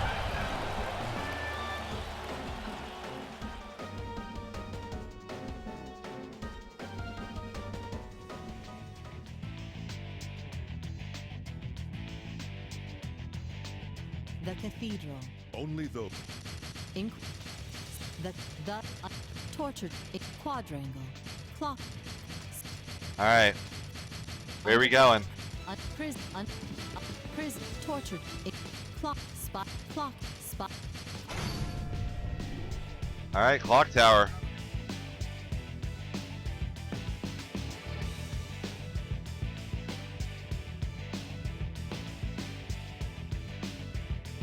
Again, so this is we're gonna have bombs everywhere, explosions going off. round 1, ready, go! See if they can keep their composure. Awaits the loser. Toph crossing over.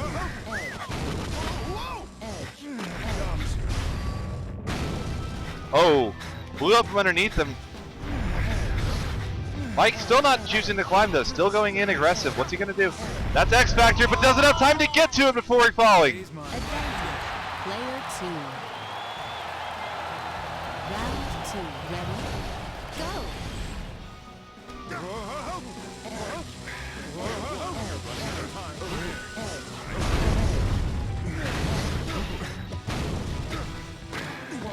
That's a pin.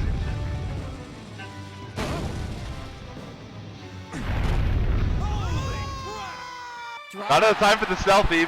What? Round 2, ready, go! You're running out of time. Wait, oh. Mike is the orc. Some weird shenanigans going on here. Pop stuck under the Player bomb. 1, And we're even. I'm sorry guys, it's been a long day. ready, go! I just don't have words. Like, I'm just gonna let the gameplay speak for itself as much as I can. Alright. Basic same build coming from both players. Don't go for the bait, and gets the X Factor in the lead, and he's off. Is in the lead.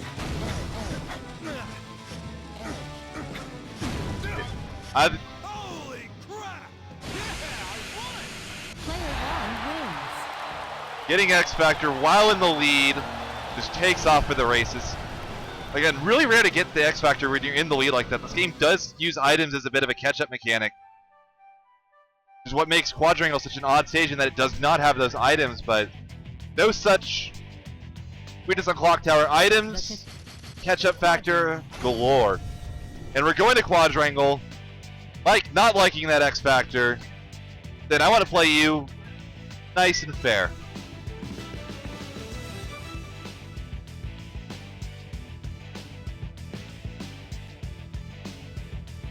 Round 1.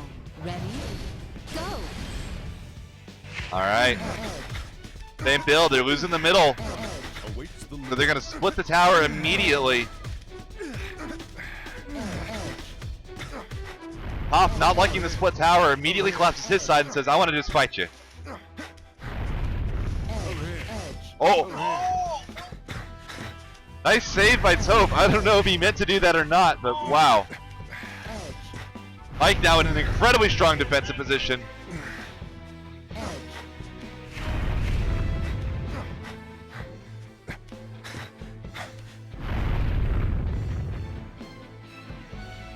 And that's it.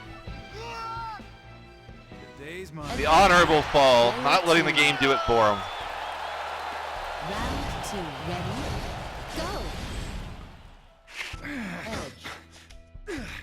Player 1, you're running out of time.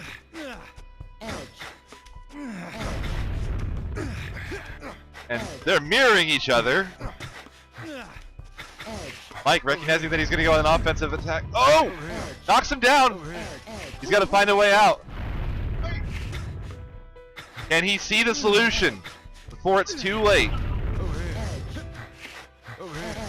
He found something in.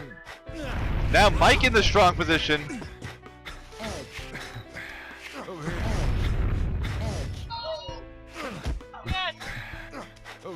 Uh-oh. Uh-oh.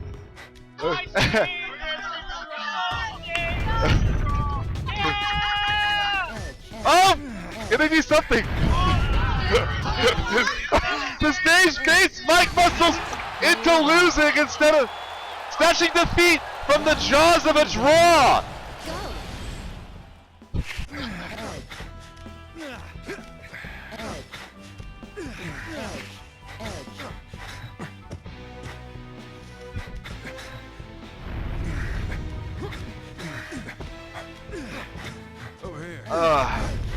Alright. Toph in the strong position again. But he steals it from... Mike steals it, sorry. Ugh. The OS does not fall from it though. For player 2, have you fallen in love? And Toph's just gonna climb. Still good ways to go till the top.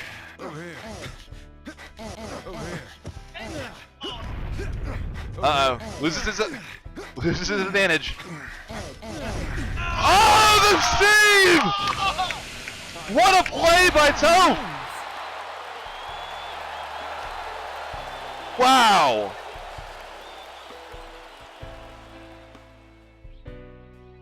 Hey, Melvin's here. What a play! And they're running it back. What punishment awaits the loser?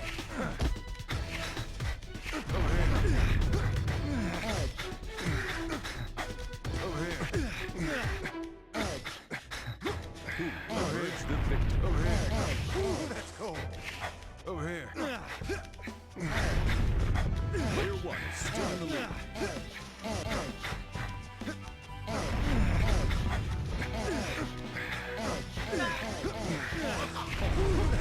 Uh-oh, in paradise. Mike in trouble.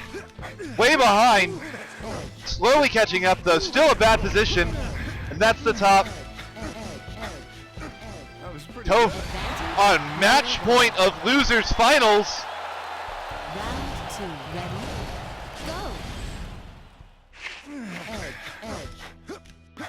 Player 2, you're running out of time.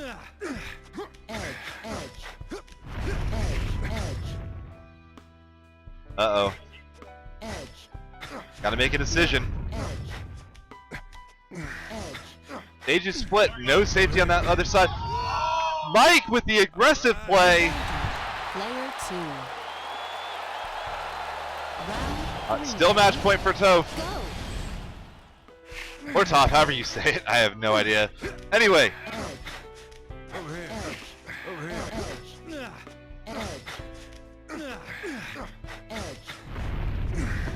Over here. No stage left over there. And he gets the... Oh.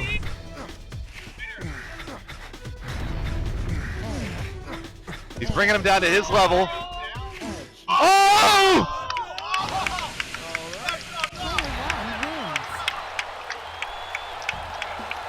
Player 1 wins. 3-1 in the run back from winners. And Toph is in grand finals to face Dacid Bro. I gotta say, he put Catherine top player in his Twitter bio. Did not believe it until today. This man is on fire.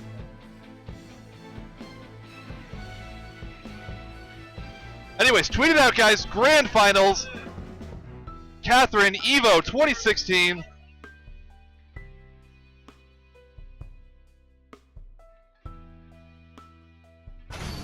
Get all your friends in here. Talk to your Discords. Use your Twitter, Facebook, MySpace. I don't care what it is. Get the word out, guys. Twitch.tv/Ghoul02. Quadrangle. Only those who Dacid Bro on his signature orange sheep as he eyes his second consecutive EVO title. Of slippery ice. Battle of the commentators as well. Spiral corridor. The I believe it, dude. We can get to... Let's get to 2,000 viewers. Let's blow past 1,500, guys.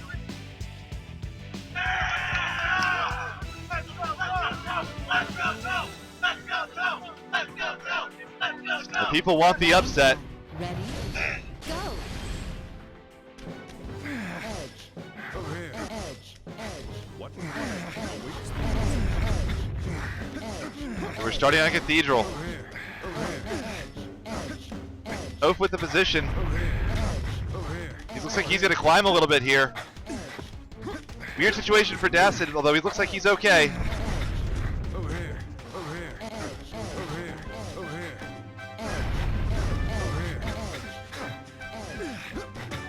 Over here. Dacid Bro makes it out. They're on similar footing.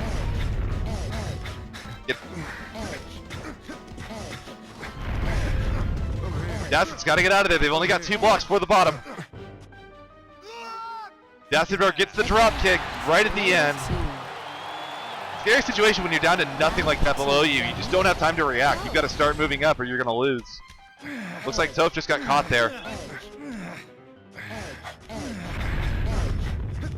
Player 1, you're running out of time.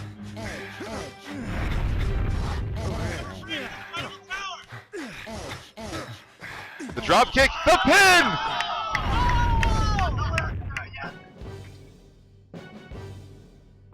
Holy crap! Hey. Advantage. The grand final selfie. Dacid Bro taking it even though he was the one that got pinned. Round 3. Ready? Go. Is that GM? Like good manners? Like, yep, I got pinned, let's take a selfie? I don't know.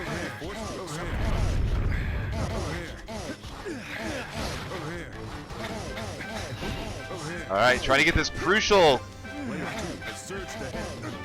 round 3 of game 1. The Toph's in a horrible position right now. Here it comes. Gets the Dark Block just in time, avoids the... It's over, all...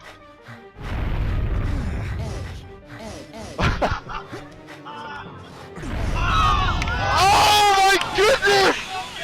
Player 1 wins. Oh my goodness!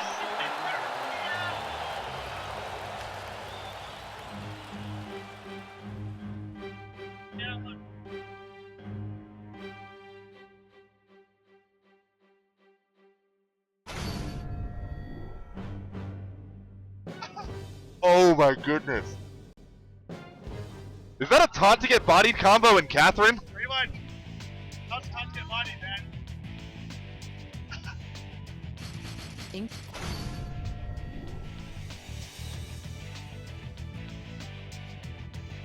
Dacid Bro does have another set.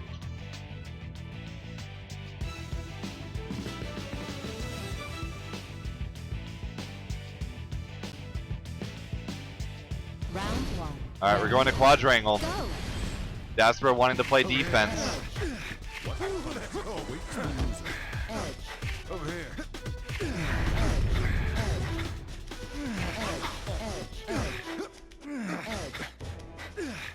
Player 1 is lagging behind. The early advantage in climbing, huge in quadrangle. Player 2. He's gonna take off.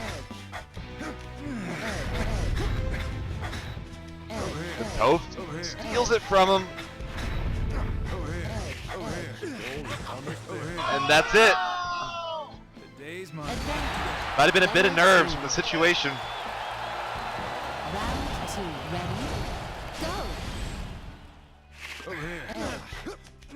Alright, where are we going? Over here. Over here. Over here. Dropkick from Dacid, taking the lead. Player 1 is lagging behind. Over here. Advantage, player 2. Player 2 way in the lead. Dacid Bro runs away with it, pulling the stage out from under. Player 2 wins.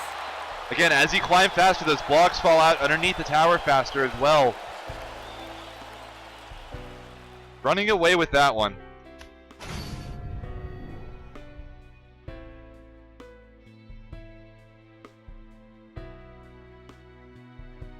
Alright. What is Toph's counter pick? I'm just gonna start alternating it. Screw it. Quadrangle. Only those who Underground. Cemetery. Lots of items, but a very vanilla stage.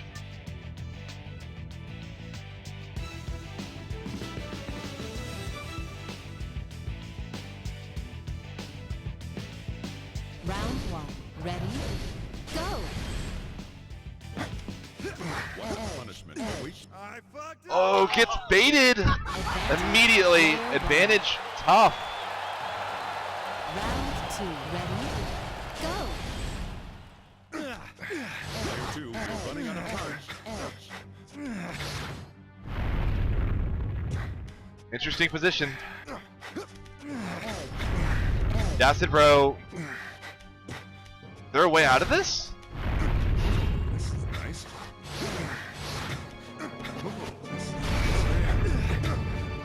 That's a pin. Can he get the timing though?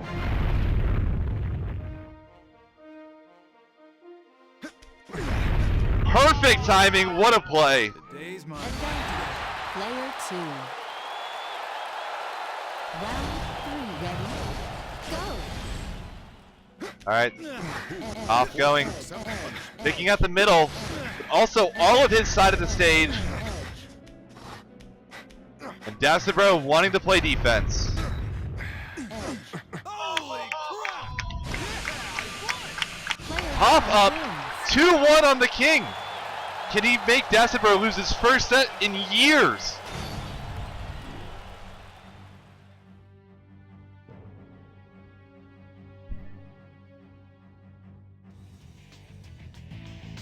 Yeah, 1,800 people. Let's go. Let's push for that 2,000, guys.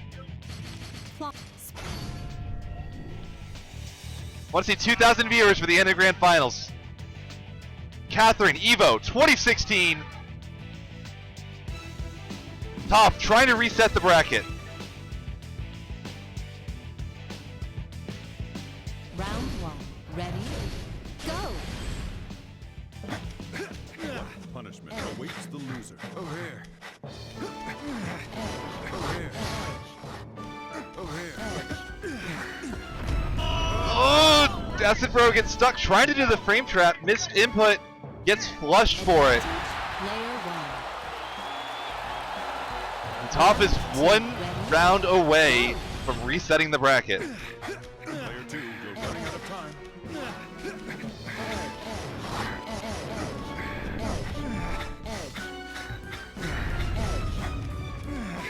Oh, he pulls it out in front of him. The dark hole block, so dangerous in competitive, Catherine. Round 3, ready, go! Easily the strongest weapons in the game. Forced to accept punishment. Dacid Bro gets lucky position, but Top gets the X Factor. When's he gonna pop that? Pops it there. And that's a bracket reset! Player 1 wins.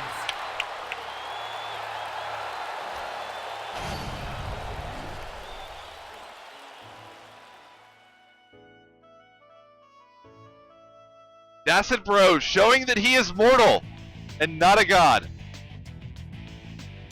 Oh wow. The under prison quadrangle. Alright. Only those who keep their cool in this frigid blizzard will win. Starting on quadrangle this time it looks is like. full of slippery ice.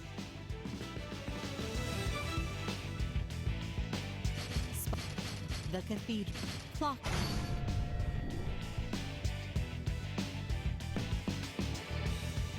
That smirk on Dacid Bro's face, he's not happy about this.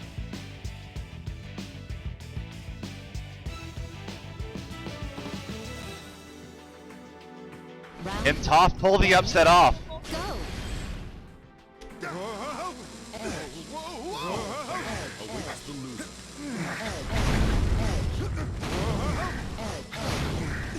On Clock Tower, almost catches him there. And Toph in a bad spot. But gets the double X Factor. That's just cruel.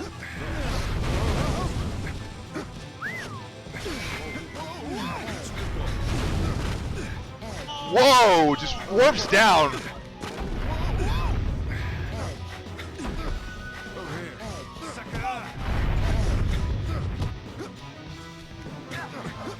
And the drop kick. Advantage. Player 2. Round 2. Ready? Go. Running out of time.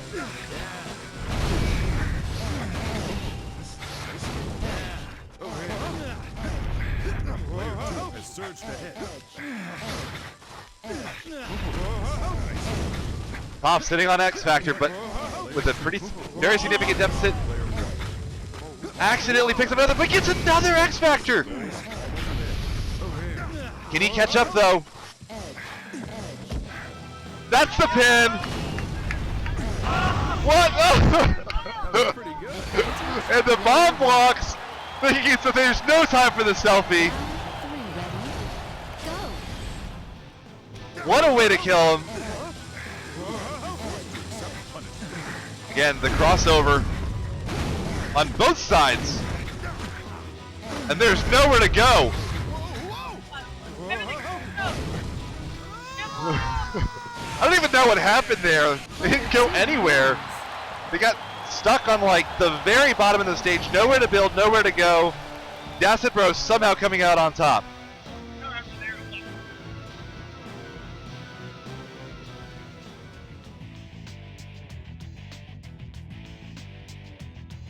1,900 views, guys. Let's make that push. Let's get to 2,000 viewers for Grand Finals, guys.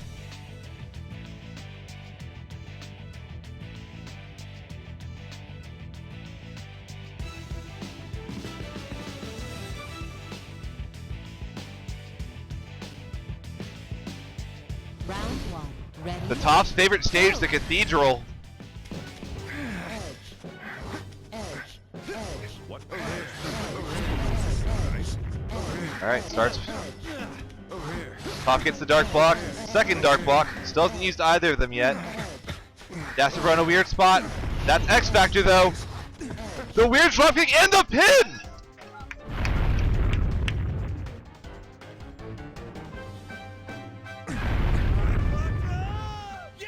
Advantage, player 1. Round 2. Ready? Go. Both players in losers bracket. Top down one game to, but up in the round. Player 2, you're running out of time. That's a block. Neither of them wanting to step in there. frame trap, but no room to actually execute it. Over here. Yeah. Advantage. Pop goes down. 2. 1-1 in the. Round 3 ready.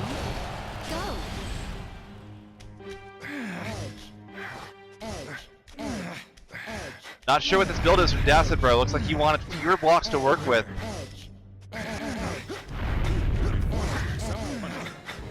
Over here. Bridge has been built.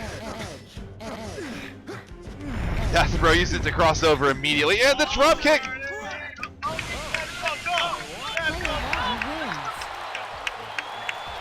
Hoff evens it up. He's got to win one of these on Dacid's counter pick, though. Let's see where we're going.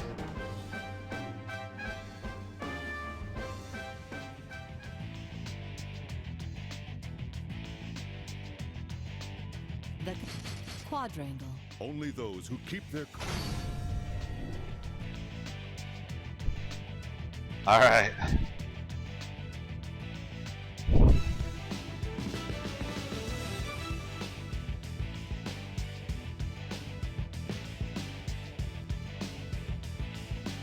Run a quadrangle. Ready. Go. Over here. What punishment awaits the Over loser? here.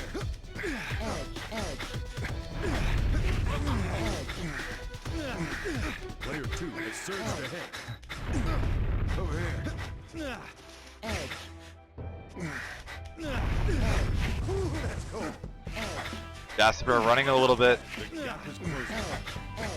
That looks like a paradise situation. Didn't use it. Reach the goal. Over here. The option select. They're at the top of the tower. Dacid Bro takes it by getting to the top. Round 2 ready. Go. Over here. Player 1, you're running out of time. Serves you right. Over here. Over here.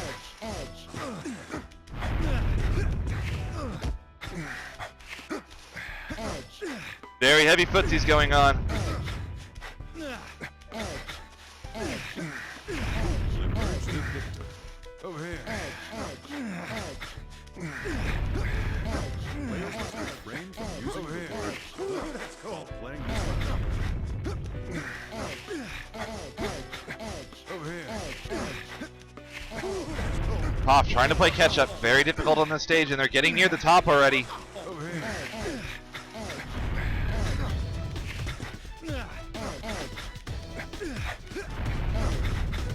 Over here. One side is down.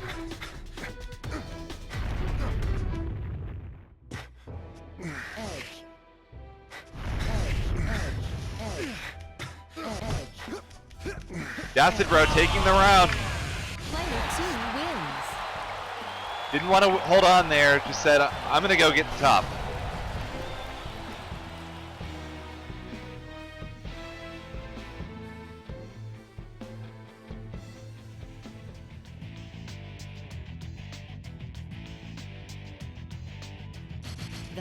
The underground.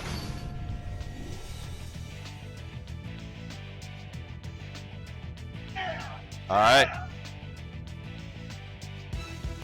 This could be the tournament, guys. Dacid Bro takes the round. Or takes the game, sorry. Round 1 ready. I'm tired, guys. It's been a long day. A lot of trying to make sure stuff is still running. Cathedral, both of them destroying it immediately.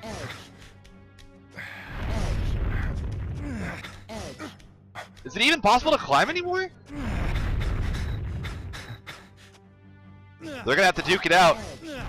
Top likes his high ground here. Doesn't want to give it up. And Dacid Bro though said, "Oh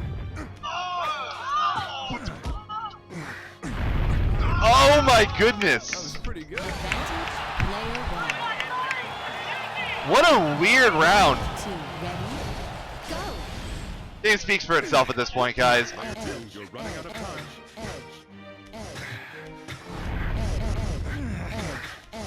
All right, left side of the tower is basically gone. Over here. Over here. Over here. You have a create a block. Over here. All the way across. Alright.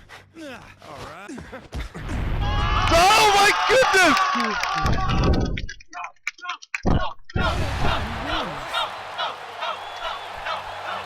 Game 5.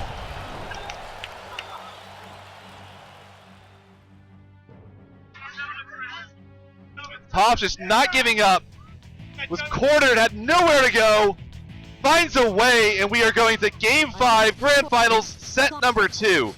Prison.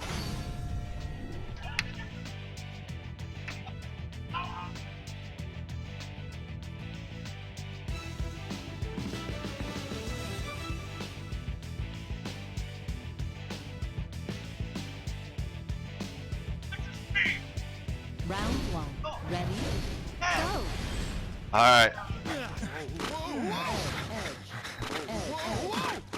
We just gentlemen's to prison. We did just gentlemen's to prison. Okay. That is a way to end this, I guess. Hey. Advantage, player 1. Round 2. So we are going to a banned stage. Top 1 away from justifying his Twitter bio.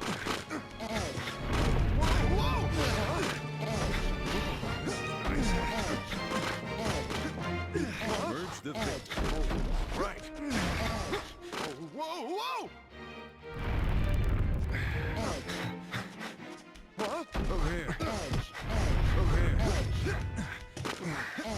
Players must only refer to themselves in third person while playing this round.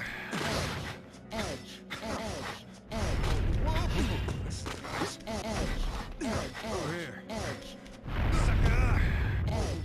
Tries to go for the bait, doesn't get it, still hasn't. Amazed that actually worked. Now Dacid Bro in a horrible spot.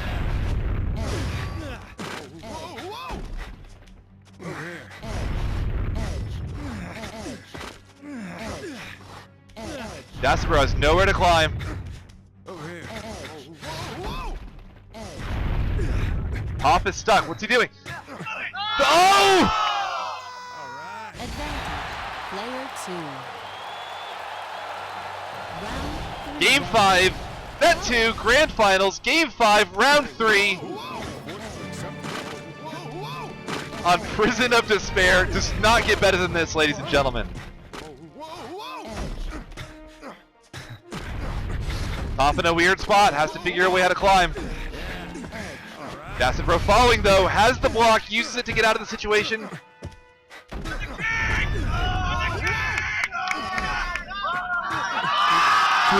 Dacid Bro pops off! Player 2 wins.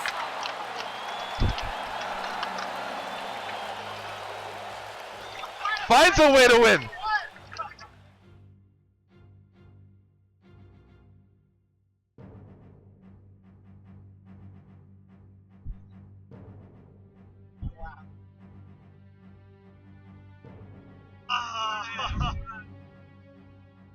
That was crazy, guys.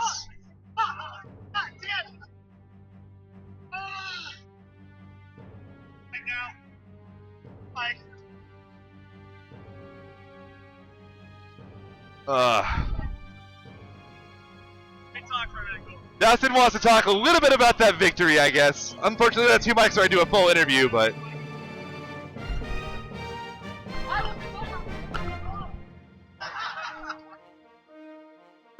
Alright, guys. That was, without a doubt, the best set of Catherine I've ever played. I think Toph had to run commentate melee, but that was absolutely the most fun I've ever had with a competitive game in my entire life. That was such a fucking sit set. I'm so happy that Toph is taking this game seriously. He's honestly, like, brought this community so back to life on his own. So I have to give Toph so many shoutouts. That was exhaustingly close. But I still got it, you know. I'm still the world champion, still the best. It's gonna be a rough year though. If people keep improving like that, this is gonna get really, really hard, really fast. So I wanted to thank you guys all for coming out. Thank you guys for tuning in, Catherine. please follow all these players like Toph, Toph underscore BBQ, Muscles Murphy at Muscles Murphy. I'm Dacid Bro. Ghoul 02, he did incredible work today. He ran the entire stream in the tournament from behind that desk. So thanks again, Ghoul 02, and also hosted it on his own stream channel. Thank PX. He brought his computer over for a dual effort with Ghoul 02. They both made it work in incredible circumstances. So thank you guys all for this wonderful celebration of the Catherine community, and I'll see you guys all next time. That is the end of the World Championships, Catherine 2016. But final note, please, if you have a scene, or if you don't have a scene, make one. Find at least one person to play with you have a scene. Like, just like, this game has no net play, so we don't have the privilege of just relying on people to accidentally fight each other. We have to go out and look. So if you're in an area, hit me up on the Catherine boards, is it Catherine? I need to not make competitiveCatherine.boards.net. I'm sure we can put it in the Twitch chat. You guys can click it, sign up, try to register your regions. We need to actually get this game going outside of just a few places, because right now the narrative is just NorCal and Australia, but I want it to be NorCal versus the entire America, all the states, Japan, Europe, South America, wherever you guys are. I know you guys love Catherine, you're still here, so get it going. Let's make this a worldwide game, and let's make them have no excuse not to give us a Catherine 2 in the future. Alright guys, I'm getting the hell out of here. Have a good one. Alright, we're done, Ghoul. We're ready. Ready to skate. Alright. So, I want to do the hardest raid you guys can possibly do to my good friend Skate for a Living. Raid with Long Live the King.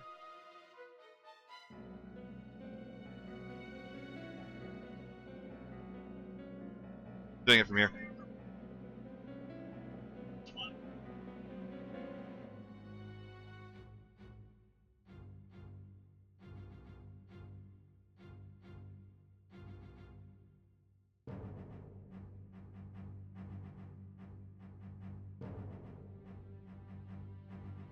I mean, I can host him, yeah.